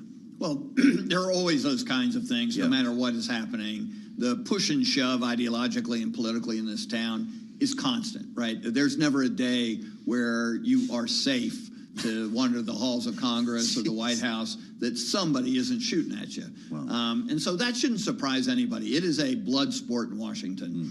And there's a lot at stake, right? I mean, as Jeannie mentioned, there are ideological divides within MAGA, and they play out on a daily basis. That being said, there were a lot of people at risk here, and including the vice president. And so the last thing that the vice president wants to do is draw more attention to a scandal that his name is associated with. And so, sure, there'll be opportunistic shots on goal, to use a Gretzky phrase. But at this point, I think it's all just damage control, right? The last thing this administration wants is turnover in 2 months. And that's why you see them holding on so hard to keep everybody sort of on message and together on this, because the last thing that this administration wants is turnover within the first 60 days. But would you say they're all together on the same message, Jeannie? Because arguably, Tulsi Gabbard and John Ratcliffe gave some different answers yesterday in the Senate intelligence hearing. You had Mike Waltz on Fox last night suggesting that it was not a staffer of his that actually was adding numbers to the group chat, when President Trump has suggested that it was an aide, not the principal himself. Do you see a cohesive message here? Not at all. I mean, I was watching that too, Kaylee, last night. It was like they were all syncing from different playbooks. And, you know, that is a sign that they are either at odds or in disarray at the very best, probably. And it's stunning because to this point, one thing that we have been told is Trump 2.0. They are moving together, growing forward, if you will, and, you know, a fine-tuned machine. And here we go. The gloves have come off, and we are seeing that they are not standing together, and they're not even singing from the same playbook. And so I think the president today at 4 is going to try to move this towards another conversation, because Donald Trump is great at communication, and he knows that this is a loser for him and the administration. All right, Jeannie Shanzano and Rick Davis, Bloomberg Politics contributors, our signature political panel here with us on Balance of Power. Thank you so much for being with us on another day in which news is moving fast in Washington. You get the receipts published by The Atlantic, then you get a press conference announced, and we have it all covered for you here on Bloomberg TV and radio.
This is Balance of Power with Joe Matthew and Kaylee Lines on Bloomberg Radio and Television. Live from Washington here on the fastest show in politics alongside Kaylee Lines. I'm Joe Matthew. Thank you for being with us here on Bloomberg Radio, Bloomberg TV, and on YouTube, where you can find us right now. Search Bloomberg Business News Live. As we enter, what did you say, day 3? Yep. I started thinking it was day 2. The Signal chat flap coming out of the White House. Don't call it a scandal. It's advancing today with help from The Atlantic and a second day of reporting, Kaylee, that actually includes the texts of the information that we were told was not supplied to this Atlantic reporter, Jeffrey Goldberg, including details on the attack in Yemen, the timing, and in fact, the weapons that were used. Yeah, mentioning specifically F-18 aircraft, Reaper drones that were going to be used as part of this strike. Those messages coming in particular from the Secretary of Defense, Pete Hegseth, who is now facing calls from some Democrats on Capitol Hill to resign. Senator Mark Kelly, one who has called for this, as well as the Democratic senator from Massachusetts, Elizabeth Warren, also happens to be the ranking member of the Senate Banking Committee, and she sat down for an extended period of time earlier today with our colleague, David Gura, Bloomberg correspondent. He was here with us in our Washington, D.C. studio. So, David, perhaps no surprise for Senator Warren, but she had strong feelings about this. She did, and she, of course, sits on the Senate Armed Services Committee. It's a subject that's near and dear to her, but also I think she's astounded by what's happened here and the new details that we've learned today. So we had this kind of wide-ranging conversation. You can listen to it in its entirety on the Big Take podcast later today, but I had to start with that news and what we learned from The Atlantic in addition today.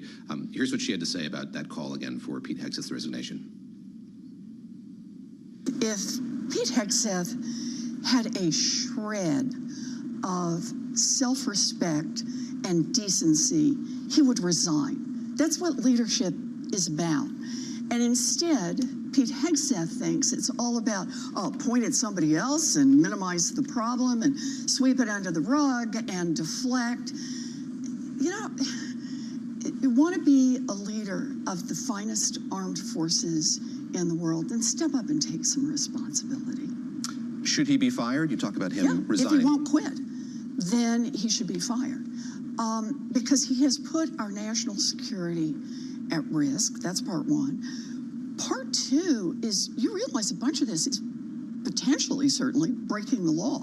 So, for example, because of the Freedom of Information Act, there are laws that require that people in the administration, all of them, have to preserve the records of their texting back and forth. I know this from the days when I served in the administration, and we were carefully cautioned about the importance of preserving records.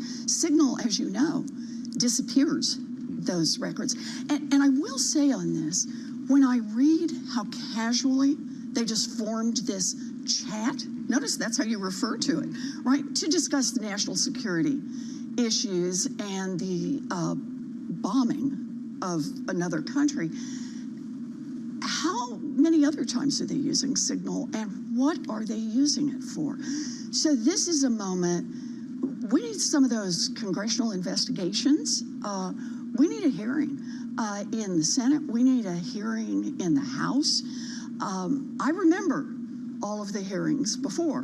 When there was a question about Hillary Clinton's emails, I want to run the tape on how many Republicans talked about the importance of accountability and getting to the bottom of this. Where are they right now? I'm ready for those hearings, and the FBI needs to step up. This was a chat that was organized by Mike Waltz, the President's National Security Advisor, and he addressed this in an interview on Fox News. Here's what he said. "We made a mistake. We're moving forward."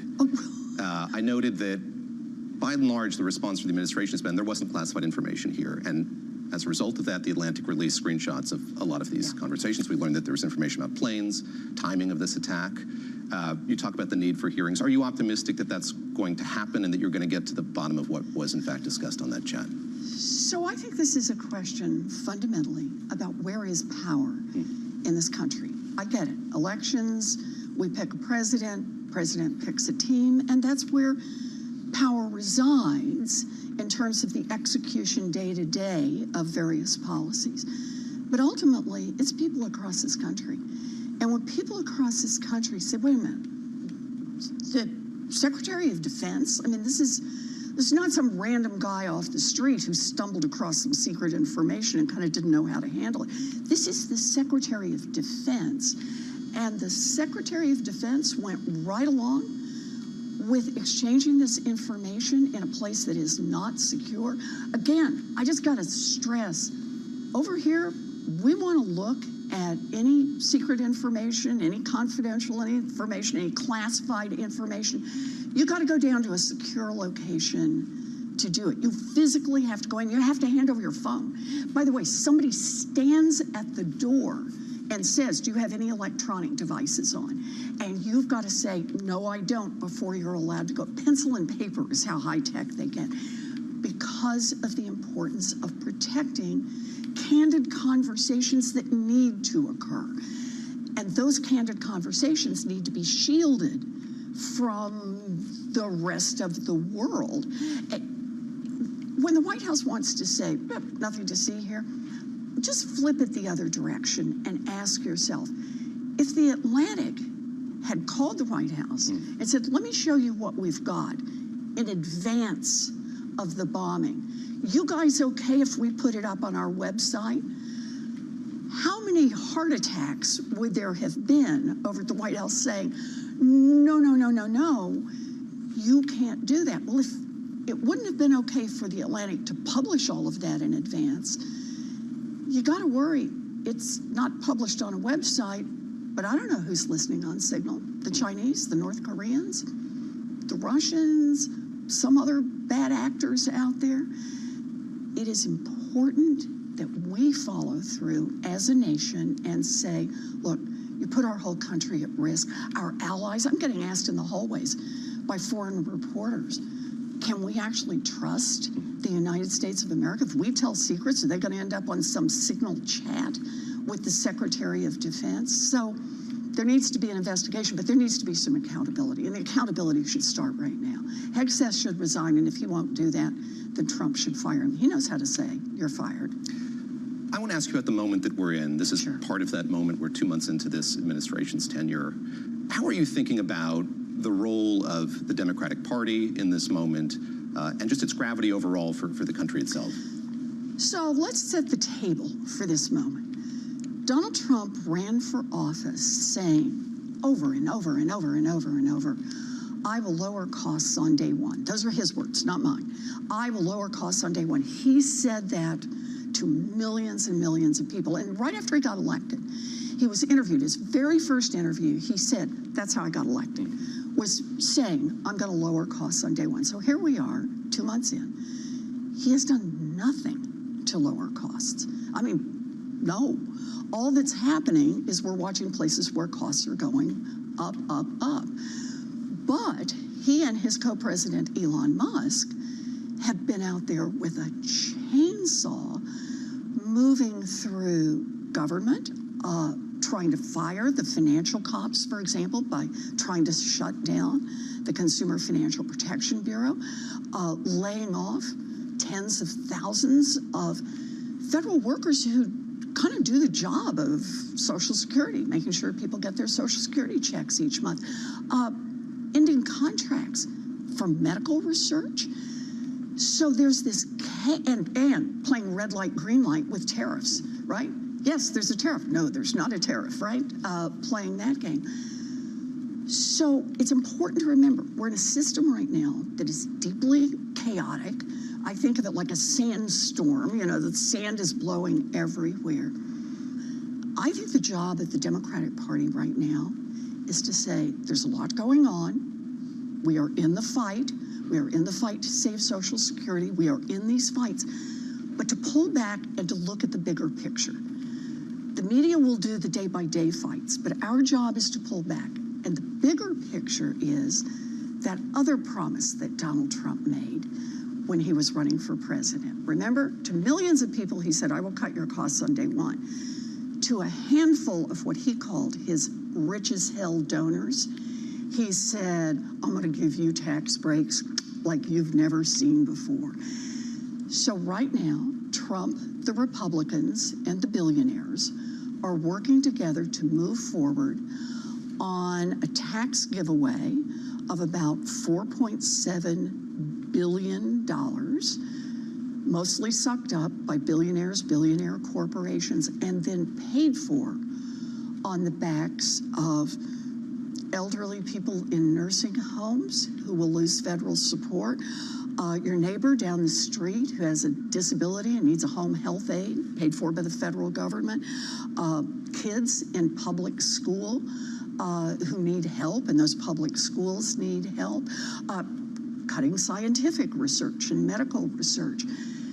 And that sets up what this fight is all about. Are we going to be a nation that hands over $4.7 trillion in giveaways to a handful of billionaires and makes everybody else pay for it? Or are we going to be a nation that says no to tax cuts for those guys and says we're going to invest in an America where everybody gets an opportunity? The leader of Democrats in the Senate, Chuck Schumer, has a book out, so he's been talking a lot, and something he's brought up over and over again is he doesn't think that we're at a constitutional crisis yet. I wonder if you agree with him in that regard, and if so, what is the threshold when we would be facing one? So I have to say, before we got here in the last 2 months, I would have described a constitutional crisis as like a light switch. You're not in one, you're not in one, you're not in one, and then all of a sudden you are in one. I've come to think about that differently.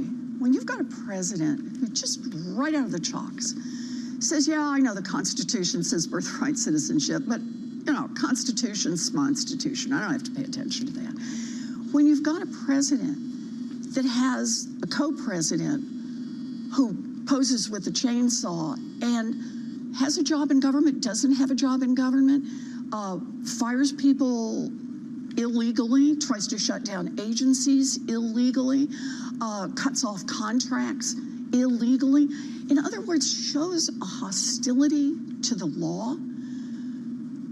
That's deeply worrisome. So I worry that we move increasingly toward an administration that's not just saying, I'm going to be a more robust president. And I get it. Presidents look at this differently. Some a little stronger, some a little weaker.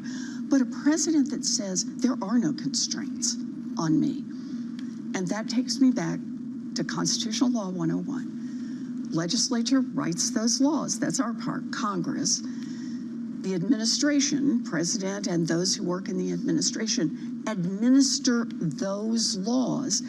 And the courts have the responsibility, if the administration steps out of line, to say you violated the law.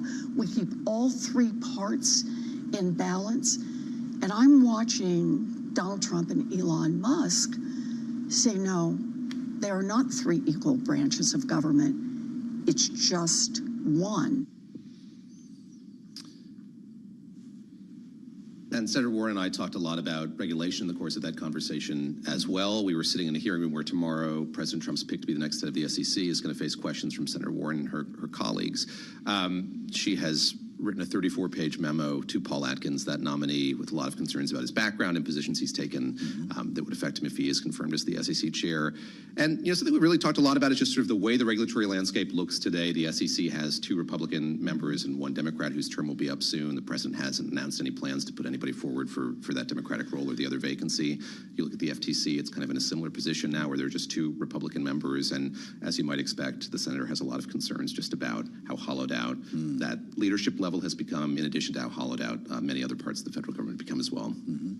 Who gets 30 minutes with Elizabeth Warren? You know, David Gura is Very in grateful town. for that. So you've got obviously a deep dive here in the podcast that's dropping. We're seeing it, hearing it on TV and radio, but the podcast will have the full throwdown. That conversation about regulation, much more about Elon Musk and Doge, and then we talked a lot about sort of the Senate's power here, that balance of power among the 3 branches of government, what more the Senate can do to kind of hold Elon Musk and others to account going forward. So do listen, it'll come out later this afternoon. Well, we're looking forward to Thank it. you. And it was Thank so you for nice to having have me. you here Absolutely. in D.C. for this interview. Bloomberg correspondent and host of the Big Take podcast, David Gura, here with us on Balance of Power. As we're looking ahead about 2 hours from now to hearing from President Trump with an announcement regarding tariffs. That's right. Specifically on autos, which he said could be coming in the coming days, happens to be coming today as the news cycle by and large has been focusing on something else, which is the updated Atlantic That's piece right. we heard Senator Warren talking. Which may come up as well. This is being termed, at least by the press secretary, as a news conference, not just an announcement. So presumably there'll be some questions from reporters, and of course we can well imagine what they will be beyond tariffs. This is, of course, 1 week out from what President likes to call Liberation Day, Kaylee. We thought these auto tariffs might come then on the 2nd of April. We'll hear something more, hopefully, later on. Yep, again, 4 p.m. Eastern is when that's scheduled, so we'll have the full readout and analysis for you at 5 p.m. Eastern on the late edition of Balance of Power. In the meantime, Bloomberg Business Week Daily is straight ahead right here on Bloomberg TV and radio.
This is Bloomberg Business Week Daily, reporting from the magazine that helps global leaders stay ahead, with insight on the people, companies, and trends shaping today's complex economy, plus global business, finance, and tech news as it happens. Bloomberg Business Week Daily with Carol Masser and Tim Stenivek, live on Bloomberg Radio, television, YouTube, and Bloomberg Originals.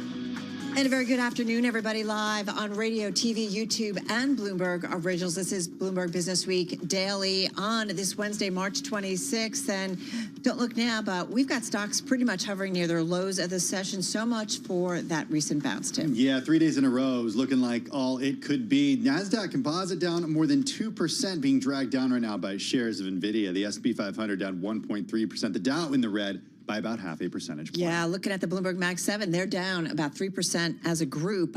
So we are seeing all of those names lower in today's session. NVIDIA looks like taking the biggest hit, down more than 6%. We're going to tackle all of this over the next 60 minutes. Having said that, really top of mind continues to be, for us in a big way, for investors in a big way, is U.S. tariffs and the latest possible targets. We're going to get into that and how soon they might come. Also, views on tariffs and more from a Bloomberg exclusive with Senator Elizabeth Warren. David Gura just sat down with her. We have some excerpt from that interview and also a chat with him coming up a little later. All right, looking forward to that. Plus, the art of the deal meets a four-power axis. President Trump, when it comes to Iran, Russia, China, North Korea, maybe there's a strategy there that may actually turn out in a good way. We'll dig into that in just a moment. Okay, 401ks, trillions of dollars there. Yeah, private equity, they want a chunk. It's today's big take. We tackle that too on the program. All right, let's get to that market sell-off at this hour. For that, let's turn things over to Charlie Pellet. Hi, thank you very much. Good day to you both. With the Dow, the S&P, NASDAQ, all in the red right now. 4 p.m. news conference from President Trump. We've got the S&P right now down 69, 57.07 where we stand. That is a drop of just about 1.2%. The Dow down 174, down 0.4%. NASDAQ tech names hard hit. Carol mentioned NVIDIA. That stock moving lower now by 6.4%. NASDAQ down 2.1%. The NASDAQ Composite Index down 389 points. The Russell 2000 Index of small cap shares down 1.2%. 10-year at 4.32%, with the 2-year at 4.00%. Spot gold, little changed on the day, down 70 cents the ounce, 3,019, while West Texas Intermediate crude higher by 0.8% now, 69.55 a barrel. Bitcoin down 1.5%. Bitcoin right now, 86,594 on Bitcoin. On a down day for the rest of the market, GameStop shares are surging after earnings. GameStop up now by 12.3%. GameStop, of course, the struggling video game retailer that became a favorite of retail traders during the meme stock frenzy in 2021. The news out of GameStop, it says its board has approved a plan to add Bitcoin as a Treasury reserve asset. GameStop up right now by just about 12%. Recapping stocks lower, S&P down 1.2%. Keep it tuned to Bloomberg Television and Radio for the latest on these markets. For on-demand news 24 hours a day, subscribe to Bloomberg News Now, wherever you get your podcasts. I'm Charlie Pelleton. That is a Bloomberg Business Flash. All right, Charlie, thank you so much. As Charlie mentioned, President Donald Trump is getting ready to announce some auto tariffs. That is expected to come at 4 p.m. today. We heard that from the White House spokesperson. This would be a move that would certainly escalate his fight with global trading partners ahead of a broader tariff push next week. We're expecting comments from the White House at 4 o'clock. We will bring the president's comments to you live as we do get them. In the meantime, U.S. tariffs on copper imports could be coming within several weeks, months earlier than the deadline for a decision. Also, according to people familiar with the matter, copper trading in New York rose to a record as a result. With a tariff roundup, back with us is Bloomberg News metals and mining heavy machinery reporter Joe Doe, who joins us here in the studio. Usually I have this little chart, Joe, that keeps me up to date with the tariffs, the who, the what, the where, and the when. Yeah. But fortunately, we got you in the studio today, and that's much better than my little cheat sheet. It's a lot, right? It's a lot. It's like even like if you're on the weekends hanging out with like friends who don't care about markets, they're like, oh, tariffs. Do you want to talk about tariffs? I mean, that's how it's just become like part of the conversation in the U.S., right? Is like one thing everybody knows is happening, you know, beyond the Signal story that happened the other day is tariffs. Well, to that point, we see it hit consumer sentiment. Yeah. And when you see consumers cite this stuff as a reason that they're concerned, you know it's reaching a level that typically financial news doesn't reach when it comes to everyday people. Yeah, and I think, listen, this is where it's important for us when we're doing these stories to kind of keep in mind, like, what is the consumer impact? So copper, for example, this report that we had last night, we've been working on now for a little bit. We had started hearing, wow, actually these tariffs might be coming sooner than expected. Now, to put that into context is a little wonky. When we got steel and aluminum tariffs in 2018, the President of the United States announced in 2017 that he was doing these so-called Section 232 investigations to put tariffs on steel and aluminum imports because they had feared that the import market was impacting national security. At the time, like, nobody had heard of this. Like, when we first talked about this, you guys might not remember it. I do. It was like, what is Section 232 and how can we claim this thing? Well, now it's very well known and the markets know it very well. And Donald Trump knows it very well. And what Donald Trump knows is that Section 232 is not only an executive power that he has, but one that he implemented and one that was tried by the courts. And the court said last time around, yeah, all of this is legal. This is exactly the power that he has. We talked about this when he re-implemented the Section 232 aluminum and steel tariffs just last month when he put the 25% on, or earlier this month. And that brings us to copper. Copper was not among any of the investigations in the first term. And when Trump brought up that he wanted to do copper tariffs, he said it when he was talking about the Canada-Mexico stuff. I know we're getting into it, but he said it in his quote-unquote State of the Union address, where he said, we're going to do copper as well. It was a weird one because he had just announced an investigation in Section 232 on copper, but he said in the conversation, well, we're going to do these tariffs. Oh, he did. He did. Right, which was a bit of a slip of the tongue because he still needs to wait for his Commerce Department to do the investigation. The investigation goes 270 days long, but we've learned from our sources that the market should expect this to come much sooner. In fact, what our sources were telling us was you're going to hear some sort of decision within weeks, not months. The market was expecting months. What month exactly? Unclear, but Goldman Sachs had been saying, we expect a 25% tariff on copper. Right. Sometime at the end of the year is kind of how they phrased it in notes to their clients earlier this week. Well, it's a lot earlier. It's going to be a lot earlier, according to our sources. So what's the impact of that? And remind us, forgive us, because I know you're so good at like reminding everybody for this, in this example, like what the copper market is, what's the U.S. exposure to it, what we do. Remind us what it is and what impact it might have. So we consume 1.8 million tons of copper per year in the United States. That copper is one of the most ubiquitous metals. It's used in everything. Your iPhones, your laptops, these microphones, the wiring in your house, the wiring in your car, it's everywhere. You touch copper at some point every day in your life. So in terms of tonnage, it's not the size of steel, but it is quite important. So it's 1.8 million tons. Half of that we import. So it's about 900,000 tons we require to import. What really happened in the market is, you need to remember, demand across the economy is lackluster. So it's not like we're having this big explosion in demand in the United States for appliances, for cars, like everything's just kind of there. But we have seen a trade happening in the market. The rest of the world understands that there could be a 25% tariff put on copper in the United States. Well, there's copper all over the world. So traders have been playing this by saying the copper price in the United States is about $11,500 per ton. In London, it's about $10,000 per ton. So why wouldn't you just take that physical metal, ship it into the United States, and catch the arb window? And that has been the story now for weeks. Well, now everybody's realizing that there might be an earlier end date for when you need to get in under the tariffs. And that's what a lot of the bank analysts were reporting on today was, listen, if there's a shorter timeline for when President Trump expects to announce the tariff, then that ARB should eventually close, right? Like if the ARB is at like 19% spread, right? Then eventually 25% is what the spread would be, and then the ARB is done. Joe, you said, forgive me, you said half of the copper that we use in the U.S. we import, and we get half of it from the U.S. Yeah, so about half of what we consume is produced U.S. Domestic, exactly, and then the other half comes from abroad. So is there enough copper supply in the U.S.? No. To satisfy the need. Absolutely. The reason I ask is because the whole idea with these tariffs, at least from the president's perspective, is to bring commerce into the United States, back to the United States.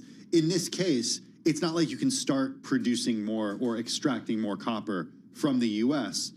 to negate the need to import copper. Right. It doesn't seem like it has the same mechanisms that some of the other tariffs that he's implemented or talked about implementing have? Yeah, it's a bit of a weird one, and we asked this question too. Is like, why has Trump focused on copper? And one of the things is like, copper is technically kind of the "Make America Great Again" umbrella, right? Like copper, we have been, we still are a great copper producing country, but we used to be larger.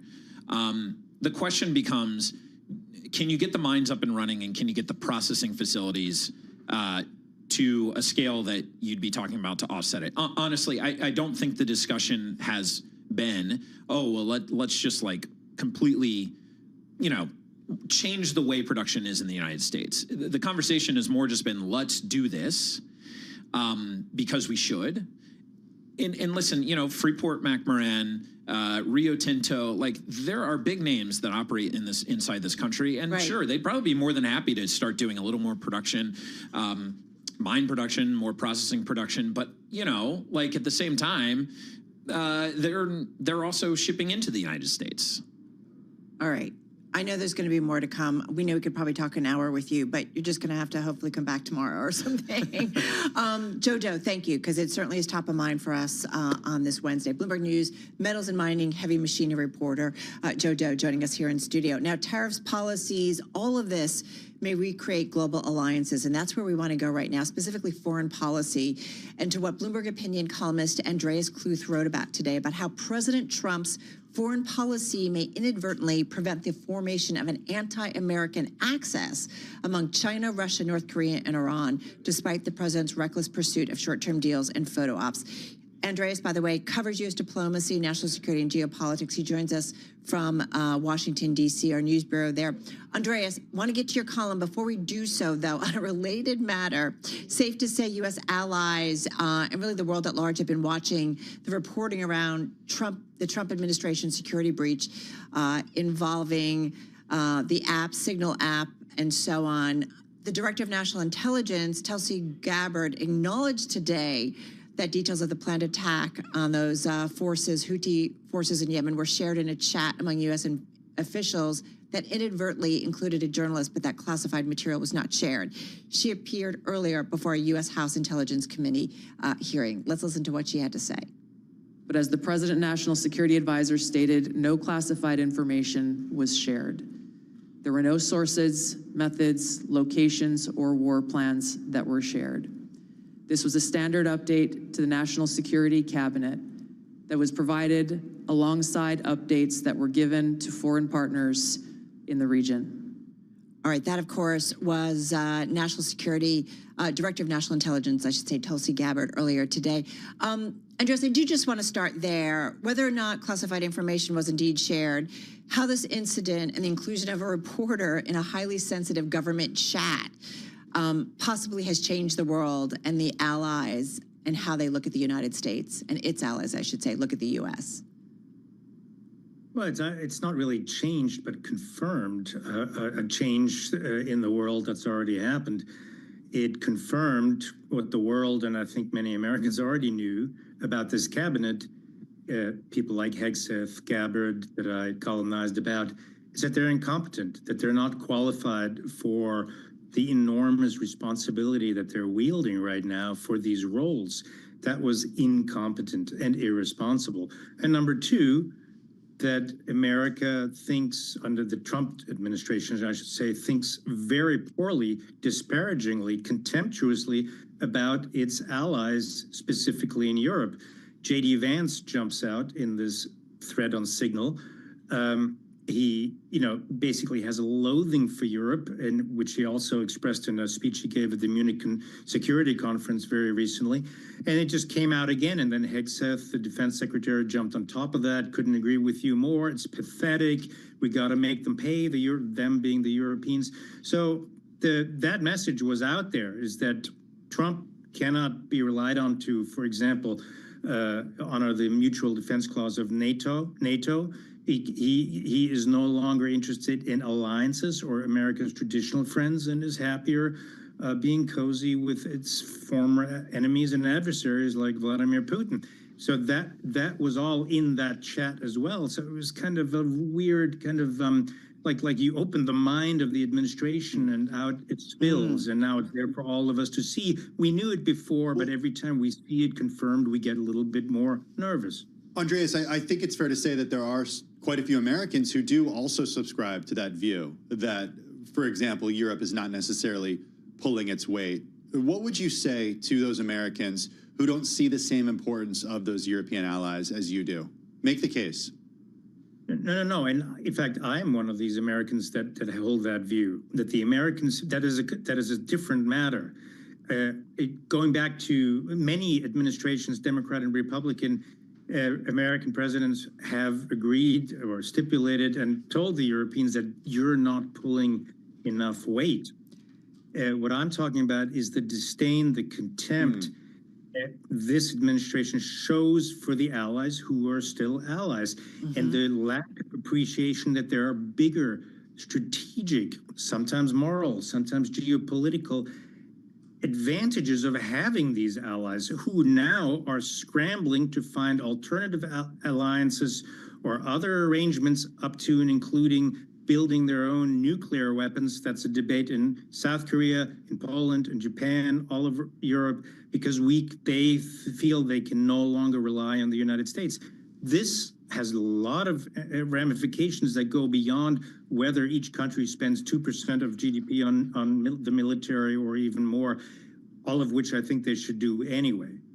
Andreas, your column gets into the foreign policy actions, specifically of President Trump, and how they may actually prevent the formulation of an anti-American axis, that axis between Russia, China, North Korea, and Iran. How so? Well, first of all, this is now a slightly different topic. For several years, but especially since 2022, when Vladimir Putin did the full-scale invasion of Ukraine as opposed to the smaller scale invasion since 2014, these four countries have come closer together. They're very different. They have different interests, and that's important. But they had one interest in common, which was they opposed the United States and what used to be the rules-based order, policed or shepherded by the United States from 1945 up until January of 2025. And there was, for instance, the three of those countries are helping the fourth, Russia, fight Ukraine. Because under Joe Biden, Trump's predecessor, it was clear that it was Ukraine backed by the West, and the West was ultimately America, against Russia and, shall we say, the East, if you think in Cold War terms. And so they oppose the West and the order it represents, and so they back Russia, and Russia gives them things like oil and technology in return. And we thought increasingly in Washington, well, what if they, and they do, for instance, North Korea and Russia have a formal mutual defense pact, whatever it's worth. But what if they gang up, and then we have an axis like that, the word comes from the Nazi Germany, fascist Italy, and imperial Japan. And then a big fear was, what if America has to fight all four at the same time? Then America would lose. Andreas, I am so sorry. We have to jump in, and I'm hoping we can pick this up at another time. Bloomberg Opinion columnist Andreas Kluth joining us here on Bloomberg Business Week Daily. We'll be right back.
It's 2:21 on Wall Street. We do check markets all day long here at Bloomberg Equities. Lower has concern about the impact of a trade war on the economy, and inflation resurfaces after 3 up days for the U.S. equity market. Big tech driving major stock benchmarks marks lower. President Trump is scheduled to speak on auto tariffs at 4 p.m. Wall Street time. Here's where we stand. Very slight bounce off the bottom, but still a loss of 1.1% on the S&P, down 64 points. The Dow is down 0.3%, but Nasdaq's decline has now reached 2%. The 10-year 4.32%, the 2-year 4.00%. Spot gold flat on the day, $3,020 the ounce. West Texas Intermediate crude 69.58 a barrel. WTI right now up 0.8%, and Bitcoin is slumping 1.5%, 86,625 on Bitcoin. According to TD Cowen analysts, Microsoft has walked away from new data center projects in the U.S. and Europe that had been set to consume 2 gigawatts of electricity. Apple plans to hold its annual Worldwide Developers Conference during the week of June 9th, and the Sports Illustrated brand is teaming up with UK-based media firm Galactic to launch a predictions market, allowing users to bet on anything linked to athletic events except the outcome of games. Instead, you'll be able to place bets on things like football game attendance or halftime musician songs. Recapping, S&P down 1.1% for on-demand news 24 hours a day. Subscribe to Bloomberg News now, wherever you get your podcasts. I'm Charlie Pellet, and that is a Bloomberg Business Flash. All right, Charlie, thank you so much. You're listening and watching Bloomberg Business Week Daily. I'm Carol Massar along with Tim Stanovic. Well, we're going to stay with some developments out of the nation's capital. A lot going on, as you know, and a lot coming at lawmakers on both sides of the political aisle. With the Republicans in control of both the executive and legislative branches, safe to say their viewpoint is well known and often talked about, understandably. Many else, though, have been weighing in, including Democratic Senator Elizabeth Warren, who caught up with Bloomberg's David Gora in a Bloomberg exclusive. For more, we're going to head back to our Washington, D.C. News Bureau and to David Gora, who's Bloomberg News correspondent and host of the Big Take podcast. David, good to have you here with Tim and me. I know you've been talking with the team about your conversation. I'm just assuming, we're assuming that there were probably so many different ways you could start off with Senator Warren. What did you want to talk with her? What was top of mind for you? You know, the conversation that I pitched to her and her team was a wide-ranging one about the future of the Democratic Party and her position in it. So we talked about a lot of other issues, including the CFPB and regulation, all manner of things. But I was very curious sort of how she sees her role in the opposition to the Republican majority in the Senate and the House, and to President Trump during his second term. And I should say she has a very kind of rarefied position in the Senate by virtue of the committees that she sits on. She sits on the Finance Committee. She's the ranking member on the Banking Committee. She's on the Armed Services Committee. So during this period when senators have been vetting and hearing from the president's picks to run agencies and be his closest advisors, she's been there asking questions, asking pointed questions, trying to elicit sharp responses from them. And it's kind of given her unique insight into where she thinks this administration is headed and how they're going to reshape the government more broadly, guys. What did she share with you, David, specifically about something that is so close to what she has held dear, which is consumer protection and, of course, Wall Street? And I think she would say, reining in Wall Street, making sure that Wall Street stays within its boundaries, within its guidelines. So the Consumer Financial Protection Bureau was, of course, her baby. She wanted to have one in the government. They made one, and it's sort of her thing. She's very protective of it, and she's optimistic that it's going to continue. Of course, it's been eviscerated over these last few weeks. But speaking about regulation more broadly, we talked about the FTC, the Federal Trade Commission, which in recent days has seen 2 of its Democratic members pulled from its ranks. So it's now just 2 Republicans who are running it, a chairman and a commissioner, and the SEC as well. And I should say that's not running at full capacity either. That's supposed to be independent and have a 5-member commission, representation from both political parties. Right now, there are 2 Republicans and 1 Democrat whose term is up this year in all likelihood. The president hasn't offered any suggestions of who might replace her or fill that other vacant position. So it's not running at full capacity. And we spoke, the senator and I, in a hearing room in the Dirksen Senate office building, where tomorrow there's going to be a hearing for the president's pick to run the SEC, to be the next SEC chairman. That's Paul Atkins. And in the run-up to that hearing, Senator Warren has written this very long memo to Paul Atkins saying that she has reservations about his background. He was an SEC commissioner and a staff member. He's worked in private practice, kind of advising financial services companies over the last decade plus. I asked her, given there's this 34-page document with so many questions about his capacity to do the job, if there's anything that he could say to convince her to vote for him. And here's a taste of what she had to say in reply. I think this is entirely in keeping with what Donald Trump and Elon Musk want to see us do, and that is loosen regulations, loosen regulations, loosen regulations. That is what Paul Atkins did. He also said repeatedly that no, regulations just get in the way. Everybody needs to do whatever they want, those big Wall Street giants. We saw the crash in 2008. And here's what happens next. After the crash, he has the chance to have a little 20/20 hindsight. He has 20/0 hindsight. He looks back and says, nope, no problem with having let those giant Wall Street banks run wild. And the fact that the American taxpayer had to bail them out, not a problem. That's my concern. If someone has demonstrated such poor judgment, you got to be really worried about putting them in a job where the failure to have good judgment could be like it was back then. Remember, 10 million families lost their homes. Millions more people lost their jobs. We watched Wall Street do a real tank then. And here's the thing about Paul Atkins. We have both his demonstrated experience, but also look at his experience overall. So his time in government is a real problem. But now he's someone who has built a very lucrative business with Potomac Partners. He charges evidently upwards of $1,200 an hour to give advice. And he says, well, I'm going to divest this interest, but he doesn't want to tell us who he's divesting to, who's buying it, and for what purposes, and what are the long-term plans? Because here's the deal. SEC chairmanship doesn't last forever, right? 2 years, 4 years, maybe longer.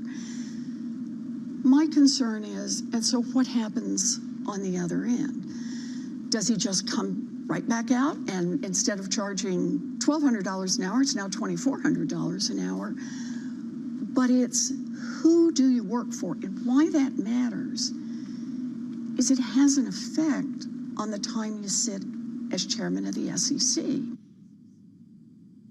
So, Carolyn, Tim, no explicit answer to that question. Is there anything you could say to get her vote? But I think what you're picking up on there in her response is a concern about conflict of interest, and that extends to the world of crypto as well. And I think back on when I interviewed the former SEC chairman, Gary Gensler, he would kind of roll his eyes when I'd ask about the crypto market because, as he saw it, it was such a small market compared to the other capital markets, but it's something that I think is of acute interest to a lot of people. Senator Warren as well.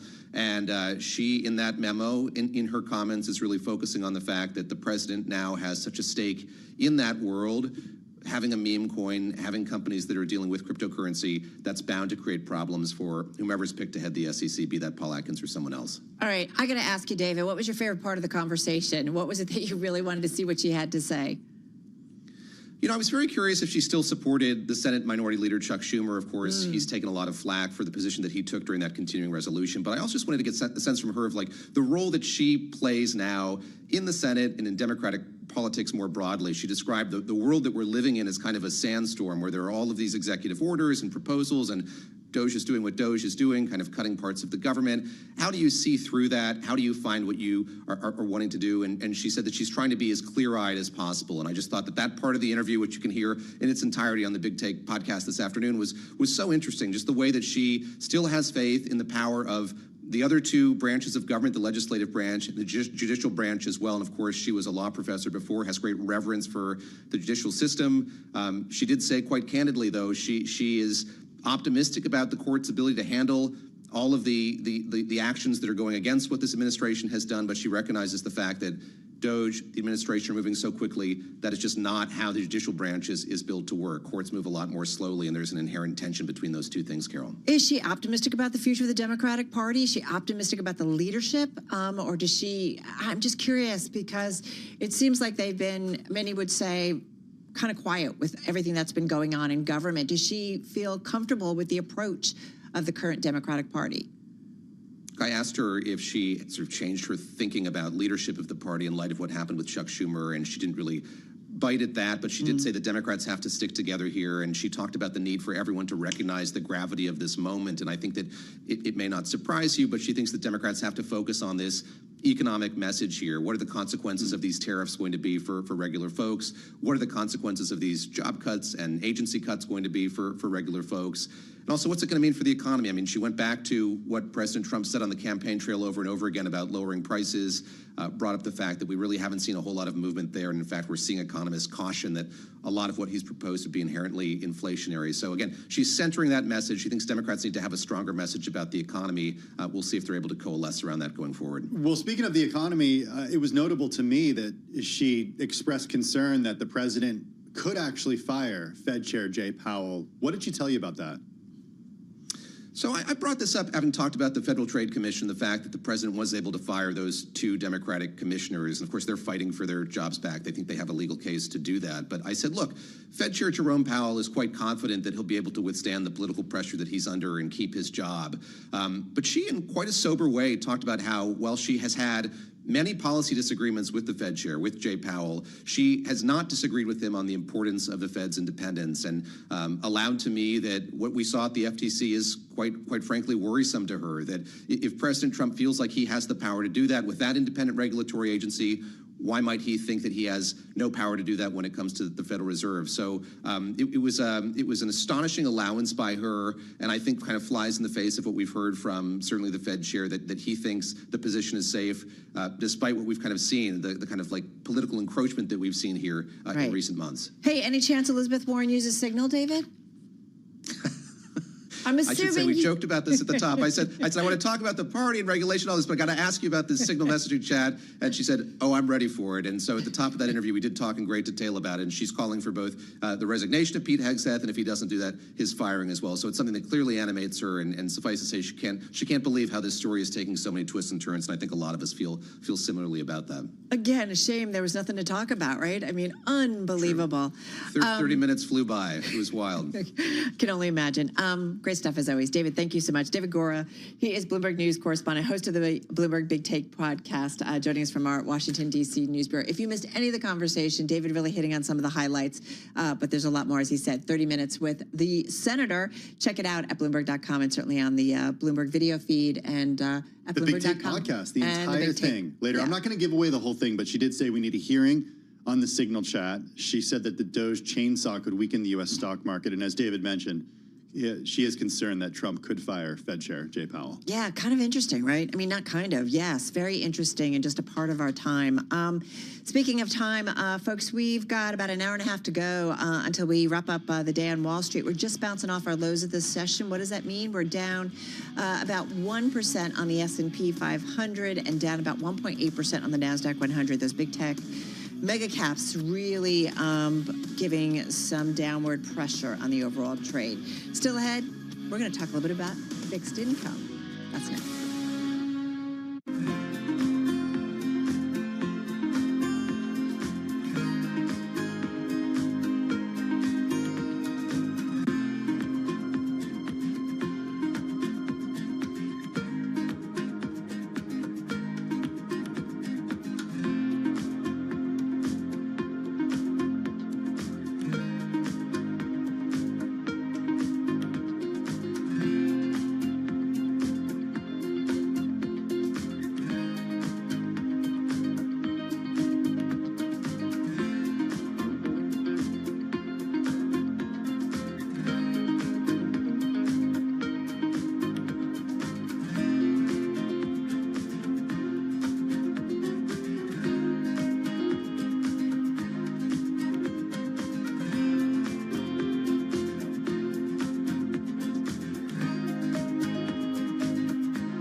2:40 on Wall Street. We do check markets all day long here at Bloomberg. We have got the NASDAQ 100 index now trading lower by just about 1.9%. Stocks are falling.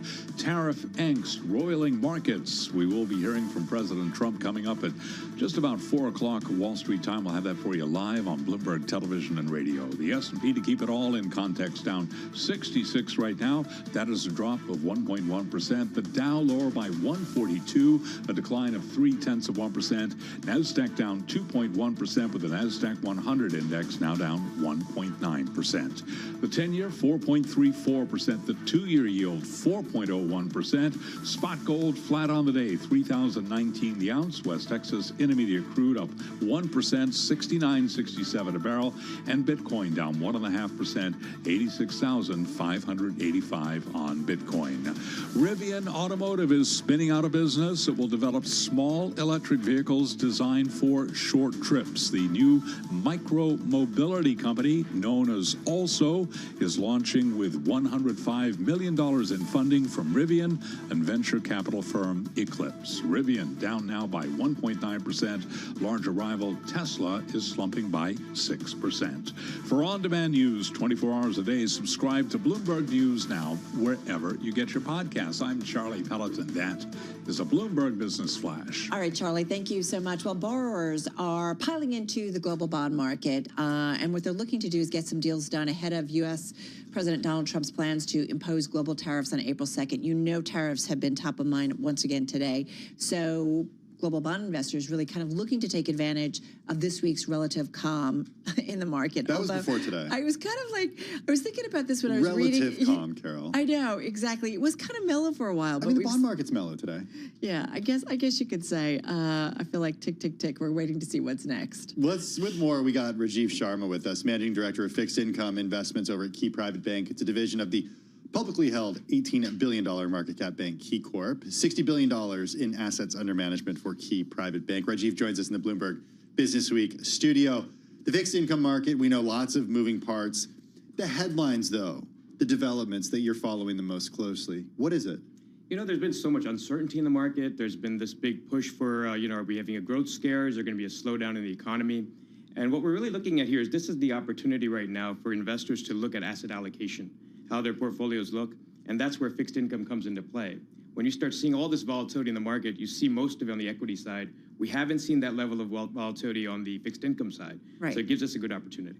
All right. So in terms of specific metrics, though, that you keep an eye on, and I understand the low vol that you're saying, or the different volatility we're seeing in the fixed income market, is it, though, Fed policy?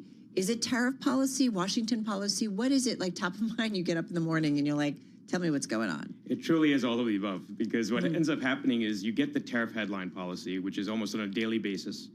That does spook the market. It causes a lot of uncertainty in the market. You start seeing the effects in equities. What's really been interesting is the credit markets, if you look at credit spreads, they have been very well behaved. Right. They're not screaming any signs of recession. They're not screaming any signs of a slowdown. That has actually become a nice barometer for other investors, equity investors, to look at.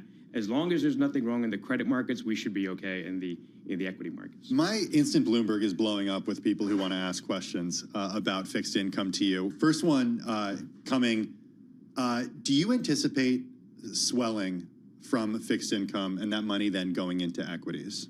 I think right now what we've seen in the past is the money market funds have done very well when they were getting good rates. And everybody expected that money to go to the equity market. That didn't happen. It's still at all-time highs. But that money's still out there. It's still out there. Do you see more coming from the selling of fixed income, or do you see it more as like that cash and money market accounts is going to move somewhere? I think it would be the cash and money markets accounts. Where do you think it's going to go? It'll probably go lockstep into fixed income first, because right now you're still getting corporate bonds that are very nice yields right now. You're getting blue chip companies that are trading at very good income levels. So it makes a lot of sense, really, because you can sleep at night without worrying about it's just going to blow up my portfolio. So is it corporates that you see the flows going into more so than sovereign or We've treasuries? been seeing a lot of investment grade corporate bonds do extremely well in this type of volatile environment. What's really been happening, these are really big liquid blue chip companies that offer you quite a bit of income with their coupons. So you're not talking high yield? We're not talking high yield. Okay, go ahead. If we were to talk high yield, I'd be very particular about what sectors I want to invest in high yield. It would have to align with the America First agenda. So you would look at maybe manufacturing or energy being very advantageous in high yield. All right, but among the blue chips, where would you go? On the blue chips, you're looking at consumer staples, you're looking at energy, you're looking at industrials, you're looking at anything that promotes the initiatives of the Trump administration about getting, growth, America first, trying to look at maybe deregulation, which would be very helpful for financials. In terms of what your clients care about, are they more focused on yield or do they care about credit spreads? Our clients care a lot more about yield. As long as you're getting yield, I think every investor has gotten really accustomed to being in an environment years ago when you weren't getting any yield in fixed income. Now you're getting yield again, and you want the clients really want that yield again. What's very interesting, however, is you can get that yield in very high quality securities now. So you don't really have to go down the credit rating spectrum to achieve that kind of yield. What's the risk? Austin Goolsbee, president of the Chicago Fed, telling the Financial Times in an interview, the Fed is no longer on the golden path witnessed in 2023 and 2024. Fed had now entered a different chapter where there's a lot of dust in the air. And he says he believes borrowing costs would be a fair bit lower in 12 to 18 months from now. Cautions it may take longer than anticipated for the next cut because of economic uncertainty. How does maybe it being a lot of dust in the air, like you said, there's a lot of things every morning, how does it complicate things? And how do you ultimately figure out when to kind of, push the button on an investment right now? The markets have been generally thinking about the mantra, you don't fight the Fed. And right now, the Fed is in a wait-and-see approach. They're not looking to cut rates right now. They have the luxury of waiting. So they're deciding right now, we're going to wait for more data. We're going to find out what the fiscal policy is before we start cutting rates. The market, however, is once again trying to dictate terms. If the Fed came out last week and said we'll have 2 rate cuts for 2025, the market is leaning towards 3. So that dislocation is one of the worry signals for us, because that has to resolve itself. And that's going to resolve itself, but we'll go through volatility to get there. So what is your outlook on the rate path for the next 12 to 18 months? I do think that we will have a continued rate cutting cycle, but I think it's going to be later in the later part of this year. We probably will get 1 rate cut this year, but what we'll have to line up will have to be a lot more clarity on tariffs.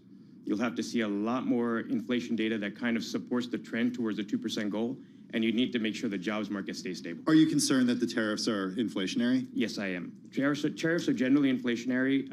It was interesting to see Fed Chair Powell note that in his FOMC meeting press conference. So everybody knows that tariffs could be inflation stoking, but he did come out and say that he thinks it's going to be a short-lived inflation. I believe the term he used was transitory. I didn't want to use it. I know. Don't say it. Don't say it. Do you buy that the president will ultimately get to growth later this year, and the idea being tariffs first and then a cut in taxes and easing regulatory oversight later in the year? His Commerce Secretary has talked about growth later this year, a dynamic, perhaps, economy, maybe not his word, maybe my word, but just a stronger growth in the United States. Do you believe in that? I mean, it's a very good question. I think there's certain things that need to happen to get to the growth prerogative that he had set for himself, that he ran on his campaign for. But I think that's kind of getting muddled right now. I think it's going to take more time to get there than was earlier anticipated. Well, what do you think is the catalyst for that? Is it tax cuts? Is it manufacturing coming back to the U.S.? What's the realistic part in your view? I really feel like the tax cuts need to happen. I think that was the #1 priority when everybody thought that was the #1 priority when he was running. That's now become almost a 3rd priority. And with that, I think growth takes a step back. One last question, and it definitely relates to Trump policy, maybe less federal money going to the states at this point. What does it mean for municipalities and states in terms of their fiscal finances? Is it more issuance or is it more trouble? I really feel like municipal securities is a great area to invest in fixed income. I think there'll be more issuance if we have infrastructure spending. And these are those kind of securities that do not get you rich, but they keep you rich. What about ending tax breaks for munis? Is that on your radar? It's on my radar. Those kind of conversations creep up every now and then. They don't really go anywhere. There's a big, strong lobby for munis to not lose that. So I bet. Shocking. They are writing to their congresspeople right now. People love their tax-free munis. Yep. Just ask some of the folks around here. All right, we're going to leave it there. Rajiv, thank you so much. Thank you. Rajiv Sharma, Managing Director of Fixed Income Investments over at Key Private Bank, joining us here in studio. All right, when we come back, we're going to get into private equity firms. They are angling for a piece of your 401k. Surprise, surprise. Hey, there are trillions of dollars there, so yeah, not at all surprising that they want to tap into that. In the meantime, in the public markets, the NASDAQ down 2.3%, the S&P 500 down 1.4%, the Dow down 0.5 percentage point. You're listening to and watching Bloomberg Business Week Daily.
is Bloomberg Business Week Daily with Carol Masser and Tim Stenovec on Bloomberg Radio and Television.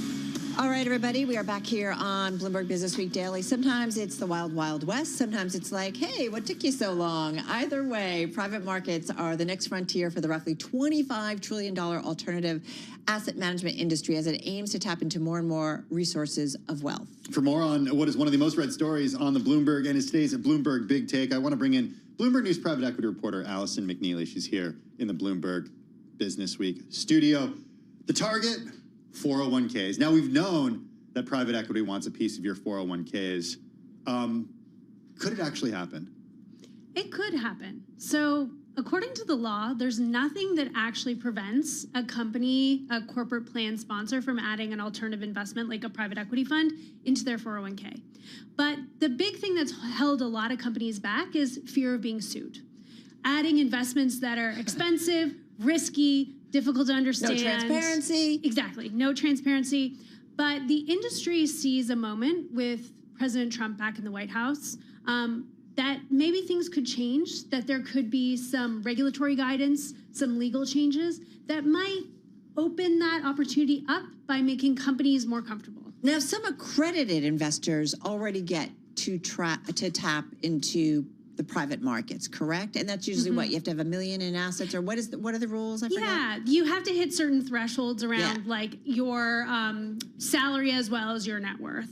And so that's much higher. I do not want to quote the numbers for you off the top of my head, but certainly much higher than the average sort of retirement saver. And the thinking is they're more sophisticated, Exactly. or the losses maybe won't hurt them as much. Exactly, yes. God forbid. Yes, Okay. that they have like sort of a better idea perhaps than the average saver. What do personal finance experts say about inclusion of private assets in a pension plan or 401k plan? Tim, that is the cutest question I've heard in a long time. Well, we know. I'm just having fun with Okay. you. Well, I'm just trying to get understanding from both sides. Like, if I worked in private equity, you know what I would say? I would say I want to get in 401k Come on. plans. Yeah. If I maybe didn't work in private equity, I would say, wait a second, there are probably some questions I should be asking about why private equity should not be in 401ks. And that's what I'm trying to do. Yeah, no, exactly. It is a just playing. It is a very, very fierce debate. So the private equity industry and proponents of private assets and 401ks will tell you that these investments have been in defined benefit pensions for decades, to great results, to market-beating returns, and that leaving the regular folks out in the cold is doing them a disservice, because by just being invested in stocks and bonds, they're not getting access to these more juicy assets, basically. So you're talking about like the massive pension plans, like for teachers and so on and so forth. They've been in there. Yep. A lot? Like what percentage of the portfolio? Oh, Is it one of gosh. those like little minuscule exposure? I or no? mean, In a big way. allocations, can be like 10% for private equity. But It's the higher. thing about that is I would just say a person's pension isn't necessarily dependent on the performance of those assets. So what exactly. they get in retirement is a fixed benefit based on whatever they did, whether it was a firefighter or a police officer or a teacher. When you put it in the control of an individual, their 401k is what they have to retire on. So the ups and downs and the mark to market there is what they get. Exactly. And so proponents of private assets and 401ks say the best way to do it is in a diversified portfolio like a target date fund. So by making it a slice, like 10% of a target date fund, you are not letting the individual basically put their entire nest egg into risky liquid assets. You're giving them a small slice, and you're limiting the risk there. All I can think of is like a basket or tranches. Tranches. Remember that word? Like, and so if the basket, there is some transparency, like you don't want all dogs. I love dogs, but you don't want all dogs in the basket, right? So there still has to be some level of transparency, or no? Yeah, and the idea would be that you'd also have a professionally managed portfolio, right? Like, you look at the biggest providers of target date funds, they would be doing their job in kind of selecting asset mixes that they think are appropriate, and then the corporate plan sponsor, the administrator, would be doing their job in selecting a mix of target date funds that they think are appropriate. So there'd be 2 layers there. How big of an opportunity is this in terms of fees? I think about a target date plan. I don't have the numbers off the top of my head, but you could probably buy the entire stock market within your 401k for 3 basis points, maybe. Yeah. What are the fees we're talking here? Yeah, so typically in private equity, the fees are 2 and 20. So a 2% management fee just charged for managing the money. Pretty good for the managers. Yeah, it's great for the managers. And then 20% of any profits. Again, good for the managers. Yeah, so if the average public market ETF is 44 basis points, 2% is much higher than that. Yeah. I guess I would say the guardrails, though, like going back to transparency. I mean, if all of the investments in the private world are dogs, nobody's going to put money there, right? So Are you meaning like dogs versus cats? Yeah, like, apples like and bad oranges? apples. Dogs like the way I know, President Trump I know. says dogs. But yeah, like, like bad things, like bad investments, right? Like the idea is, and this is maybe one to like give to the private credit and private equity world, that they are not going to attract new money if all the investments don't. You know what I mean? They're not going to keep new money coming in. So there must be a level of transparency and also, into good investments. They would say that there are lots of great companies, because there's so much money in private assets now, there's lots of great companies that never go public. And that, Mark Rowan, the chief executive officer of Apollo, likes to talk about being levered to the big tech stocks. All right, we got to run. Allison, thank you so much. The close coming your way on TV. Tim and I continuing on Bloomberg Business Week Daily.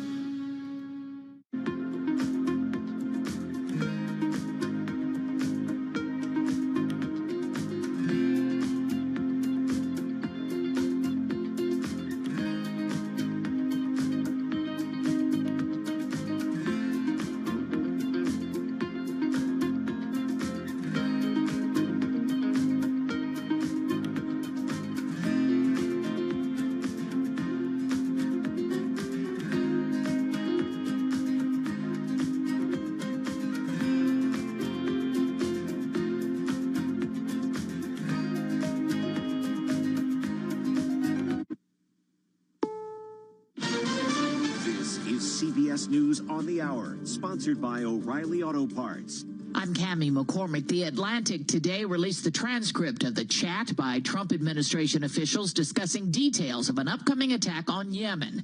Defense Secretary Pete Hegseth continues to insist it was not classified. It's not war plans.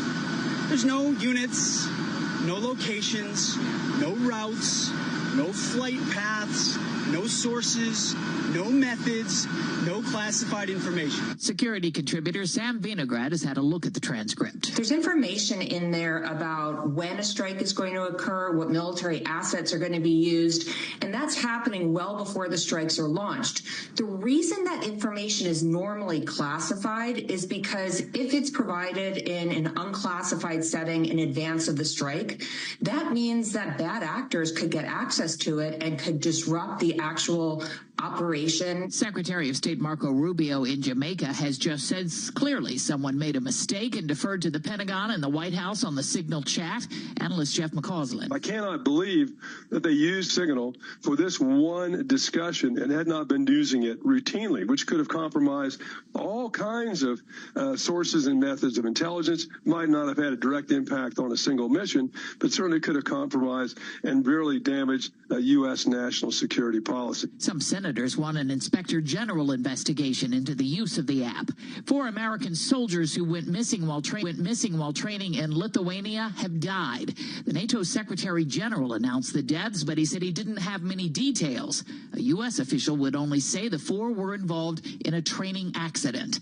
Russia and Ukraine are accusing each other of violating the terms of the U.S. brokered deal to stop the fighting, and it's not technically underway yet, as the BBC's James Landau reports from Kyiv. Not much clarity about when the ceasefire may start, and a big question for the Americans about whether or not this may be the moment to put some pressure back on Moscow. Health officials have been worried about the measles outbreak in Texas and New Mexico spreading. Here's Stacey Lynn. D.C. Health confirms its first case of the measles. The person took an Amtrak train from New York to Washington on March 19th. It's definitely concerning. Dr. Amy Winter with Johns Hopkins University says it is extremely contagious. A single measles case is thought to cause on average 12 to 18 secondary cases. Stacey Lynn, CBS News, Washington. Copper surged to an all-time high on reports the Trump administration will accelerate a 25% tariff on copper imports. On Wall Street, the Dow is off 228 points. This is CBS News.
High prices continue to have a big impact on the daily lives of most Americans, and we're not saving as much because of it. Jim Crisula reports. More than a third of Americans had to dig into their emergency savings over the past year. That's the finding of a new survey from Bankrate. Greg McBride is Bankrate's chief financial analyst. More than a third of Americans, 37%, say that they have needed to tap their emergency savings at some point in the past year. McBride says many Americans are now having to use so-called emergency savings for day-to-day living and regular monthly bills. Jim Crisula, CBS News. Dollar Tree is selling Family Dollar in a deal worth $1 billion. There will be a partial solar eclipse on Saturday, visible across much of the northern hemisphere. In this country, the Northeast will have the best view of the sun, partly covered up to look like a crescent. There will be another eclipse in September. I'm Cammie McCormick, CBS News. This is Bloomberg Business Week Daily, reporting from the magazine that helps global leaders stay ahead, with insight on the people, companies, and trends shaping today's complex economy, plus global business, finance, and tech news as it happens. Bloomberg Business Week Daily, with Carol Masser and Tim Stenovec, live on Bloomberg Radio, television, YouTube, and Bloomberg Originals. All right, everybody, we are 55 minutes, just under 55 minutes away from the closing bell on this Wednesday. Stocks bouncing around their lows of this session. Tim, if I look at the S&P 500, slightly more names to the downside, 275 in the S&P 500, losing ground, 225 to the upside. Well, let's look at the NASDAQ 100 because that's where we're seeing a little bit of today's carnage. The NASDAQ 100 down more than 2%. NVIDIA is the worst performer. It's down 6% on the day, responsible for 97 points on the decline of the NASDAQ 100 today. Broadcom down 5%, Tesla down 6.5%. So Mag 7 down 3.3%. There it is. As a whole. Hey, we're going to talk a little bit about why NVIDIA is moving lower and really what's going on with data centers and spend, because it's certainly moving markets today. The signal through the noise with Mandeep Singh of Bloomberg Intelligence in just a minute. It's been such a big trade, right? The AI data center build out trade in the last 2 years, more than 2 years. But if that's not exactly going to continue, or maybe the build out was too much, that could certainly change market dynamics. Also, we're going to get into the state of private aviation. Andrew Collins of Sentient Jet, he's stopping by. We'll see what he has to say about everything. If you have to ask how much it costs, Carol, you can't afford it. Also, speaking of that, yeah, what's up with women and money? Hey, why are you looking at me? It's the name of a new book. Okay? It is the name of a new book. I feel like we've been talking about what's up with women and money forever.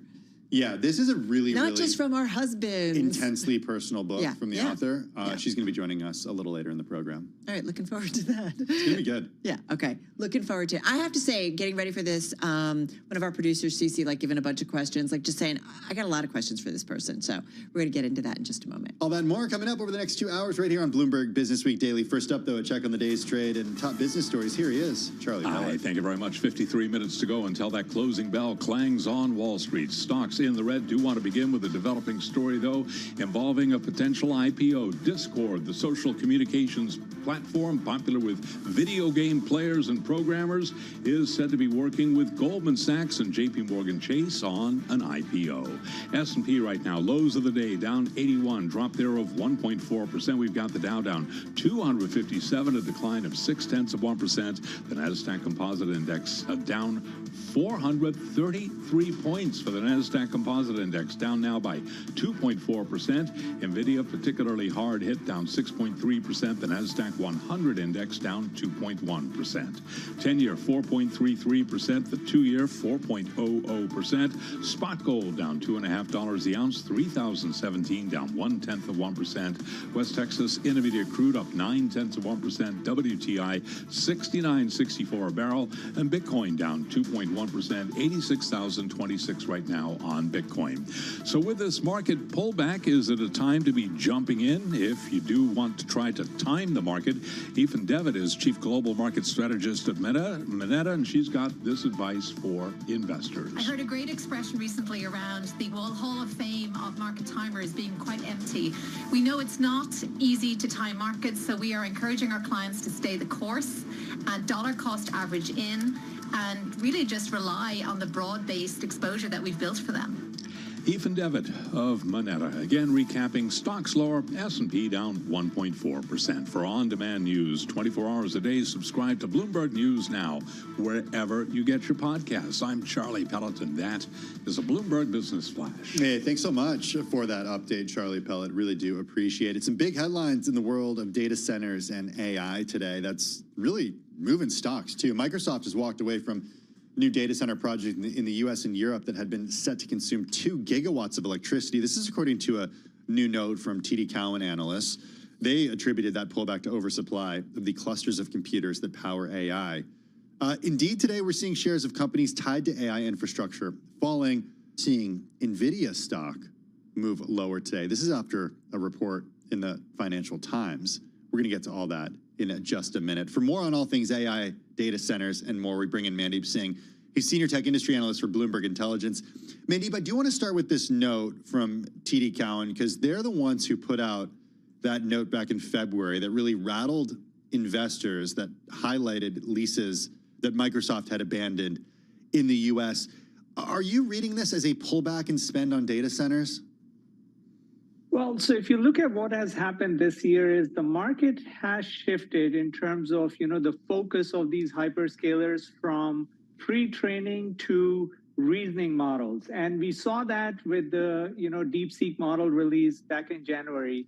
Everyone was really excited by what they did in terms of really, using a reasoning model to apply compute, but not upfront at the time of query.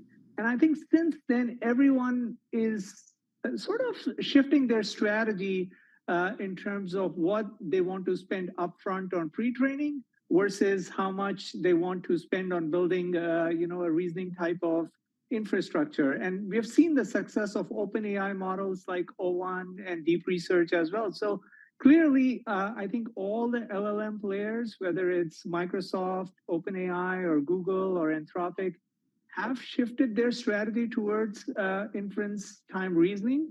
And that all happened with DeepSeek. So it's not surprising that Microsoft may be paring back their leases around larger clusters because, you're not going to use 100,000 or 200,000 chip cluster for inference time reasoning. You're using that for pre-training. And if the market has shifted from pre-training, that's what I think all this is related to.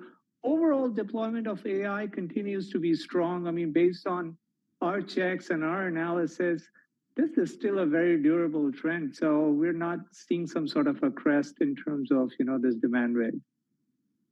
But Mandeep, what is the difference in the spend on the upfront spend and training that's been going on versus the spend where it's about, the type of query and, moving to the inference side of things? Like, what's the difference?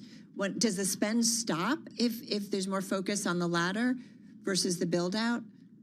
Yeah, so I'll give you the perfect example. If you compare OpenAI's GPT-3 versus GPT-4, I mean, the compute intensity between the two models grew almost, tenfold. The cost of the model, GPT-4 costed about $300 million, and the expectations were GPT-5, the next model, which is yet to be released, would cost something of the order of, 3 to 5 billion for just one training run. So all that is pre-training because I'm, training my model on a cluster that's 100, 200,000, even 1 million GPU cluster was mentioned in some conversations. And Grok 3, which is the latest model, was trained on a cluster of 200,000 GPUs. So everyone extrapolated that the clusters would keep getting bigger. You would need more power of the order of gigawatts to train those models. And that's how everyone modeled their pre-training numbers. With DeepSeek, everything changed.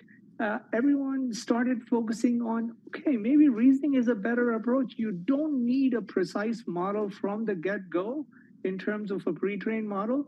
You can do things at the reasoning level and use the compute effectively over there. So that's the shift in approach I'm talking about. And over there, you probably don't need 100,000 chip clusters all in one data center. You could do with more distributed clusters, 10,000 chips in one data center and have those data centers close to where the users are. Well, on this, I do want to get to somewhat breaking news in the last hour. Our own Bailey Lipschultz and Shireen Ghaffari reporting that OpenAI expects revenue will triple to $12.7 billion this year.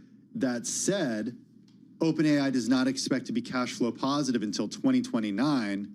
This according to a person with knowledge of this, when it projects revenue will top $125 billion.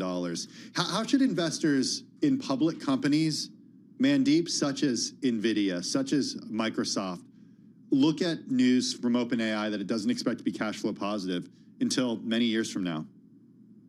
Well, and OpenAI right now is in a land grab mode where they are challenging the likes of Google search, which was a business model that nobody could have thought, could be disrupted in any way. So clearly, they want that user growth to be intact. And for that, they are spending upfront in terms of maintaining their model lead, adding more capacity for inference time reasoning and all the things that we just talked about. And they have the brand. So clearly they are going after that market share in terms of user growth. They already have 400 million weekly active users, and they think they can continue to grow that users and monetize. I mean, remember the $12 billion run rate is coming, majority of that, 70 to 80% is coming from consumer subscriptions. So actually, they are answering the ROI question, even though it's not of the same scale in terms of the spend. Clearly, they are able to monetize generative AI that no one else can. I mean, DeepSeek and all these models, nobody's paying subscriptions for them. OpenAI is getting paid, $20 or $200 a month for the subscription. Mandeep, what did you make then too of yesterday, Alibaba, Joe Tsai, the chairman of Alibaba, warning of a potential bubble forming in data center construction. And I think he particularly was thinking about some of the server bases in U.S., but maybe U.S. to Asia. What was your read on that? I mean, look, it's another viewpoint in terms of whether we are sort of close to a near-term cliff. If everyone goes through a digestion phase and says, okay, maybe we spent too much on pre-training. And that's where, that upfront training was very costly. I mean, everyone started questioning ROI. But if your inference time reasoning is more aligned with, revenue generation and CapEx spend, that's when it'll be more palatable. And I expect this earnings season, every company will make that pivot and say, okay, this is how we plan to monetize our CapEx, and our CapEx will be in line with our revenue generated from AI. Who do you see as the biggest beneficiaries in the coming year? I mean, look, NVIDIA clearly has been on a tear when it comes to monetizing this at the chip level, and that growth is durable, albeit, the days of triple-digit growth are gone, so be more, moderate. But at the same time, there are a lot of winners at the application level there, and you will see a lot of new companies emerge that'll be disruptive on the application side. And plus, the hyperscalers are the ones who are spending big dollars on the CapEx. They will monetize it through cloud consumption. I mean, already Microsoft is at a $13 billion run rate for AI workloads. Google and Amazon are closely behind. And so I feel hyperscalers are in a very good spot in terms of monetizing generative AI. All right, we're going to leave it there. Hey, listen, so glad we could get some time with you. There was just so many stories continuing to come in. We didn't even get to them all. I know, but we got to, I think, some of the big ones. Mandeep, thank you. Mandeep Singh, Senior Tech Industry Analyst for Bloomberg Intelligence, joining us there. Hey, coming up more on AI. We're going all in the first half of the show. That's next on Business Week Daily.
It's 3:21 on Wall Street. We do check markets all day long here at Bloomberg. A bounce off the bottom, but still lower across the board. 39 minutes to go ahead of the closing bell. Equities are lower as concern about the impact of a trade war on the economy and inflation resurface. Coming up, 4 o'clock Wall Street time. President Trump set to announce tariffs on the auto industry. We'll have that for you live on Bloomberg Radio. Right to the numbers. S&P down 70, down 1.2%, now at 57.06. We've got the Dow down 176, down 0.4%. The Nasdaq Composite Index down 397, a drop there of 2.2%. 10-year 4.34%, with the 2-year currently yielding 4.00%. Gold down 0.1%, 3,017 the ounce, and West Texas Intermediate crude up 1%, 69.72 a barrel.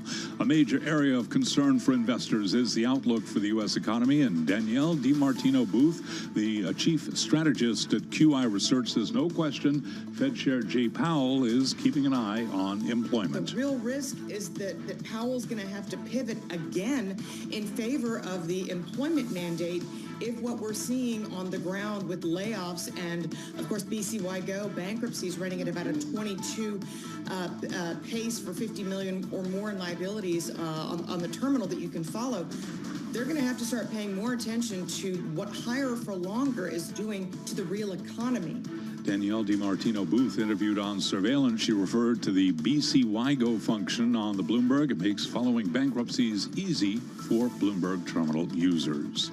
Apple plans to hold its Worldwide Developers Conference during the week of June 9th, when it is expected to announce a redesigned iPhone, iPad, and Mac operating systems.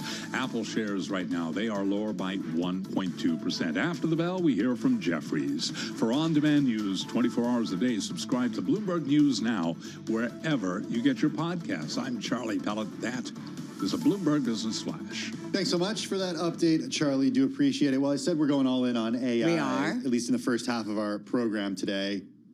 Some news. I mentioned it during our conversation with Mandeep. This feels like a big story. Yeah, Bailey Lipschultz and Shireen Ghaffari out with some details when it comes to OpenAI's finances. The company expects to more than triple its revenue this year to $12.7 billion. That's a lot. I'm not paying for it, but I use it. No, I'm not either. But there is a paid version. Paid version, $20 a month. There's also $200 I bet there are a lot of companies, right, that are tapping into it and using it. Yeah. This is according to a person familiar with the matter. The company generated $3.7 billion in annual revenue last year, and they expect revenue to continue growing at a fast clip, more than doubling next year to $29.4 billion. Curious what Ruth Fox Blader has to say about all this. She's founder and managing partner at Fox Capital. It's an early stage VC firm that she launched last year. She joins us from France. Ruth, good to have you with us. Have you invested in any of these LLM companies like Anthropic, OpenAI? You know, I haven't, and that's partly because the fund that I run is not a multi-billion-dollar platform. I think that if you're getting involved with actually building large language models, you really need to be able and willing to deploy massive amounts of venture capital into these projects. And as we've seen, you know, there are some really big incumbent tech players with enormous balance sheets who are also investing in these projects. Right. But certainly, pretty much every startup in my portfolio is moving its systems to run in some way on these LLMs. And there are an enormous amount of new projects that are coming to the fore in pretty much every industry, which will be based on these technologies. Does it feel like a disadvantage, though, to not have the dry powder to be able to invest in some of these rounds? Or do you see opportunity bigger, earlier, and smaller? I think what's amazing is that what these technologies are doing is really offering a new platform for reshaping the entire economy and probably, you know, reshaping our society if we're honest about it. So the enabling technologies and that sort of critical infrastructure needs to be built. And sometimes it'll be built by, you know, massive government investment, big technology companies with big balance sheets investing, the biggest VC funds in the world.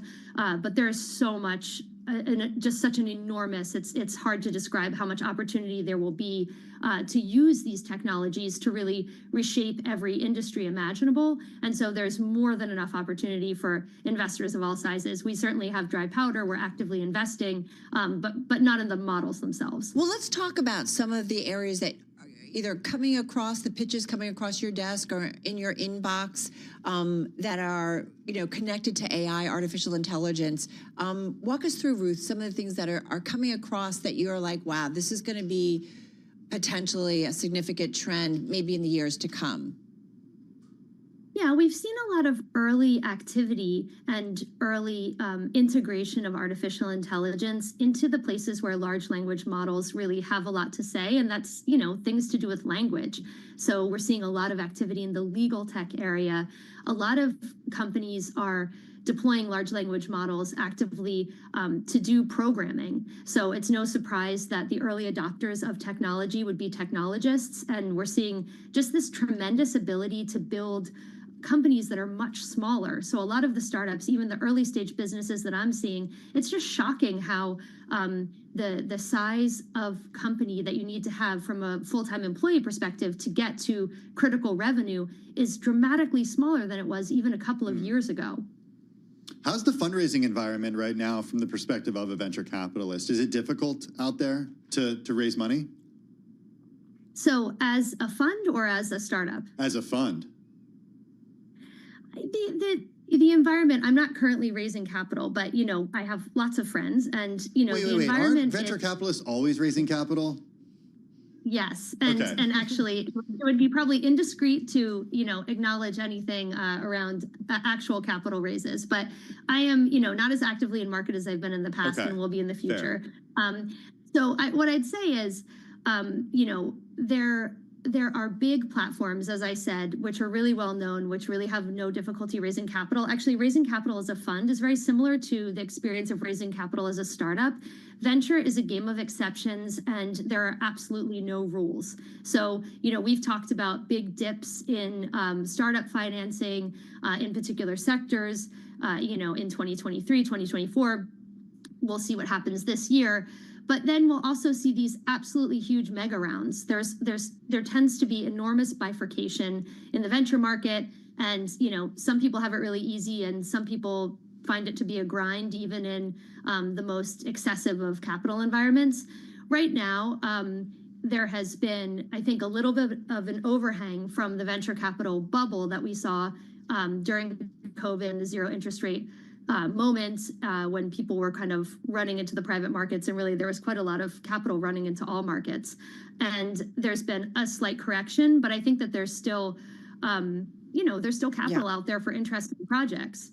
Ruth, I know when you shared notes and thoughts with our producer, Paul Brennan, part of the conversation, I think we've touched upon it, but this idea of a generational technology revolution with artificial intelligence. What exactly does that mean? What's the generational technology revolution that you anticipate is coming our way as a result of AI, which has been around for a long time, but obviously we're talking about generative AI, large language models, things that could really potentially already are and even more so change kind of how we do things in the future. Yeah, what we're seeing is something really probably on the scale of the commercial internet itself. So the internet was around for a long time, and then people started using it, and it just had this enormous impact on the way people do everything, the way they think, the way they research, the way they read, the way they shop, the way they interact with each other. And we saw kind of the mobile replatforming and a lot of those same sort of large shifts happening and moving onto mobile. Here, I think that what we're seeing is not only the prospect of really changing unit costs, so what we were talking about previously, where you can just do a lot with fewer human beings in an organization, but that potential to impact the revenue profile of companies. So definitely something that will change certainly how we value businesses and maybe the value that businesses are able to create. But it's also a social it's a big social shift. And it's not just like, oh, are people using Perplexity instead of Google to search? It's really, where are people getting information and how are they comfortable communicating with machines? And I really see this not only amongst kind of people who are in the tech world, but even, folks in other parts of society who are actually asking ChatGPT for personal advice and, things that were inconceivable, really like Revenge of the Nerds, like having a relationship with a robot. No joke. Not great. Well, you said no judgment. I said not great. I know, I know. Well, some judgment, I guess. I have to tell you, we were talking about you coming on in the newsroom, and we were just talking, as every day it feels like we have conversations around All AI. right, just say it, Cece. Cece, our producer, we were talking with, and we kind of came to, like, we really want to ask you this question. We're just going to go for it. I'm going to just go for it. How do we avoid creating a future generation of idiots, or at least individuals who can't write and think, if we're constantly going... Now, and I understand, having played with ChatGPT, you have to think and, like, how to get, like, different questions. You mean, like, okay, college students, Carol, using it to write term papers and stuff. Exactly. Yeah. Like, people who don't write, or at least get something started with something, with a chat device or something. Like, what does that mean? What does that look like? I can't say that I think it's a stupid question. And I think this is what when I think about this technology, it's not only so impactful on the stock market and, in terms of sort of geeky tech innovation, I really do think that it is going to massively have a huge social impact. And, even when we think about, are we going to lose skills that we consider sort of near and dear to our hearts, like, writing and sort of thinking in the written word and communicating, or even just doing work unassisted, without sort of the kind of long arc of history in our computer that we can kind of tap into at a moment's notice. And there were those same conversations happening when the commercial internet came around, and the kind of dumbing down and the social crutch. But I think that these are questions that are really critical to ask. And you can take the point of view that technology is neutral and it's what we do with it, but we know that these new technologies dramatically shape our behaviors. And there have been enormous numbers of studies that have been done about the impact of social media on youth, or regarding depression. And I see it with my own kids. Just the behavioral habits and the behavioral changes that have happened in just a couple of generations are really quite crazy. And so there will be people who use these technologies to get even smarter and to do even more interesting things. But I think that this is a really big question: is what are we going to do if we end up creating technology which is so powerful that fewer people need employment in a world where there are more people every year?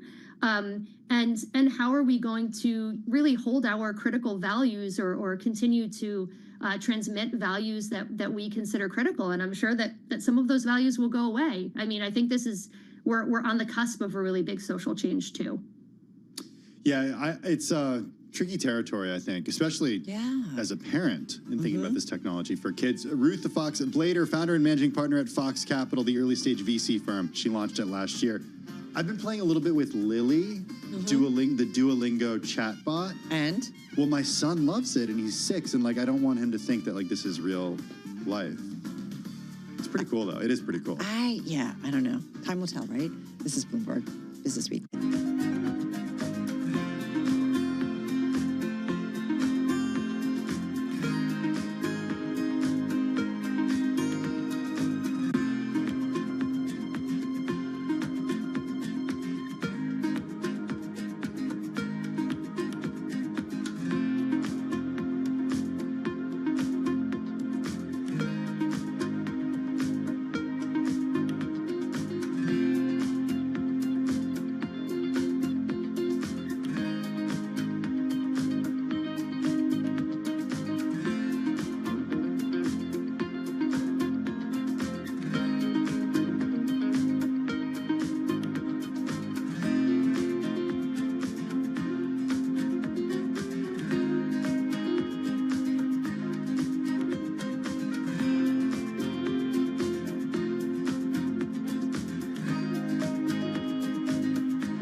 It's 3:40 on Wall Street. We do check markets all day long here at Bloomberg. We have got 20 minutes to go ahead of the closing bell. We are looking at a down Wednesday here with the Dow, the S&P, NASDAQ all declining. Coming up after the bell, among the names reporting, we'll be hearing from Jefferies Financial. S&P right now down 74. We've got NASDAQ slumping by 408 points, a drop there of 2.2%. Dow Industrials lower by 210. For the Dow, that is a decline right now of just about 0.5%. Again, we do have Jefferies after the close of trading. GameStop shares are higher after earnings. GameStop is the struggling video game retailer that became a favorite of retail traders during the meme stock frenzy back in 2021. Chewy, founded by Ryan Cohen, the CEO of GameStop, out with earnings. Shares are lower after earnings. Phillips 66 has nominated new directors to its board and reaffirmed its strategy amid an escalating battle with activist investor Elliott Investment Management. And briefly, Apple plans to hold its annual Worldwide Developers Conference during the week of June 9th, when it is expected to announce a redesigned iPhone, iPad, and Mac operating system. So again, recapping, we are looking at losses for the S&P 500 index. Stocks trading down. S&P right now down by about 1.3%. For on-demand news 24 hours a day, subscribe to Bloomberg News Now wherever you get your podcasts. I'm Charlie Pelleton. That is a Bloomberg Business Flash. I'm driving in my car. How about you let me drive? Oh, no. This is not a toy. Who's gonna drive you home? Honey, please, I'll do the driving. Drive on. Excuse me, I want to drive. It's the question that drives us. This is the Drive to the Close. That funky music will drive us till the dawn. On Bloomberg Radio. All right, everybody, we are just about 18 minutes away from the closing bell on this Wednesday. Carol Master along with Tim Stanovic live here in our Bloomberg Interactive Broker studio here on Bloomberg Business Week Daily. As Charlie just mentioned, we are kind of bouncing around our lows of the session, so down about 71 points on the S&P 500, down more than a full percentage point, about 1.25% to be exact, and down, Tim, just about 2% on the NASDAQ 100. We've been talking about some of these big mega cap tech names putting some pressure once again. But I think it's safe to say we're taking our cues constantly out of Washington, concerns about more tariffs, what it means specifically. Well, let's see what Sevasti Balafis has to say. She's CEO at Goldvest Advisory. She's back with us. They've got about $600 million in assets under management. She joins us here in our Bloomberg Interactive Brokers studio. How are you positioning portfolios right now? Are you overweight cash because of uncertainty? What's going on? Okay, so we're not overweight cash, but for people that have cash on the sidelines, new clients that have come in and they've had a liquidity event and they have cash, we are being slow. Our normal build-out process would be 10 to 12 weeks. We're pausing on that. We're looking at 5 to 6 months in terms of deployment. So we're not rushing with cash right now. But for people that... So leaving it in cash? So leaving it in cash or T-bills or going into things like private credit, which have a lower volatility, or going into some structured notes, alternative investments, which we like and we can talk about, but not rushing into equities. So the equities part of the portfolio taking a lot longer to deploy that cash. So the private credit part of the portfolio is something you would have done anyway, and you're like, it doesn't matter because we just talked about a story about how the private equity guys really want to tap into the 401k plans. But the thinking is it's going to sit there for several years. So it's okay to put it to work now? Absolutely. Okay. The private credit, a couple of things on the private credit, lower volatility. And we do think even with all of this noise and uncertainty and a slowdown that we think is coming, we don't think it will be a hard landing, severe recession that we end up seeing. And so in that environment where default rates in private credit are not expected to be high, I like private credit. It's a slow and steady clip that we end up getting. So that's one thing, but you bring up a very good point. Within private markets, investors have a long-term time horizon, 401ks being one example, but even with taxable dollars, a lot of our investors have a long-term time horizon. They aren't planning on touching that cash for at least 10, 15 years out.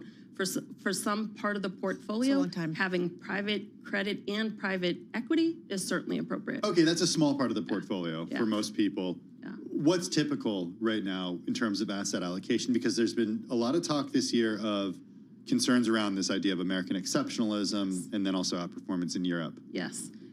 So we are looking at, we've previously had an underweight to equities, and it's excuse me, let me correct that, European equities. And so we've been neutral weight equities, and more of our portfolios invested in U.S. equities, and that's been the case for a long time. So certainly this year, you've seen a reversal of that, and European equities do look more attractive, but we are not overweighting European equities. Why?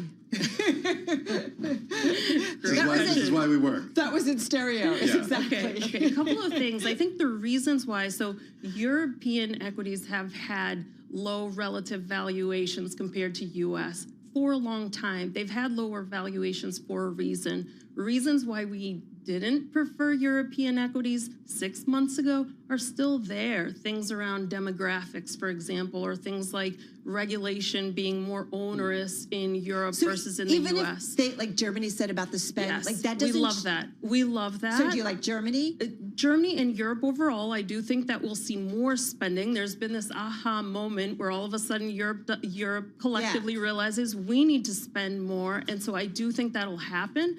But at the same time, and I do want exposure, and we are adding to our underweight that we had in European equities. We are adding to it, but I still don't think that European equities are going to outperform the U.S. equities over the long run. You're not at the gambling table and like you're not all in. Not all in. So when you say you add in, I always am curious about percentages, right? Like how much? So how much is typical for Europe, and how much more have you done?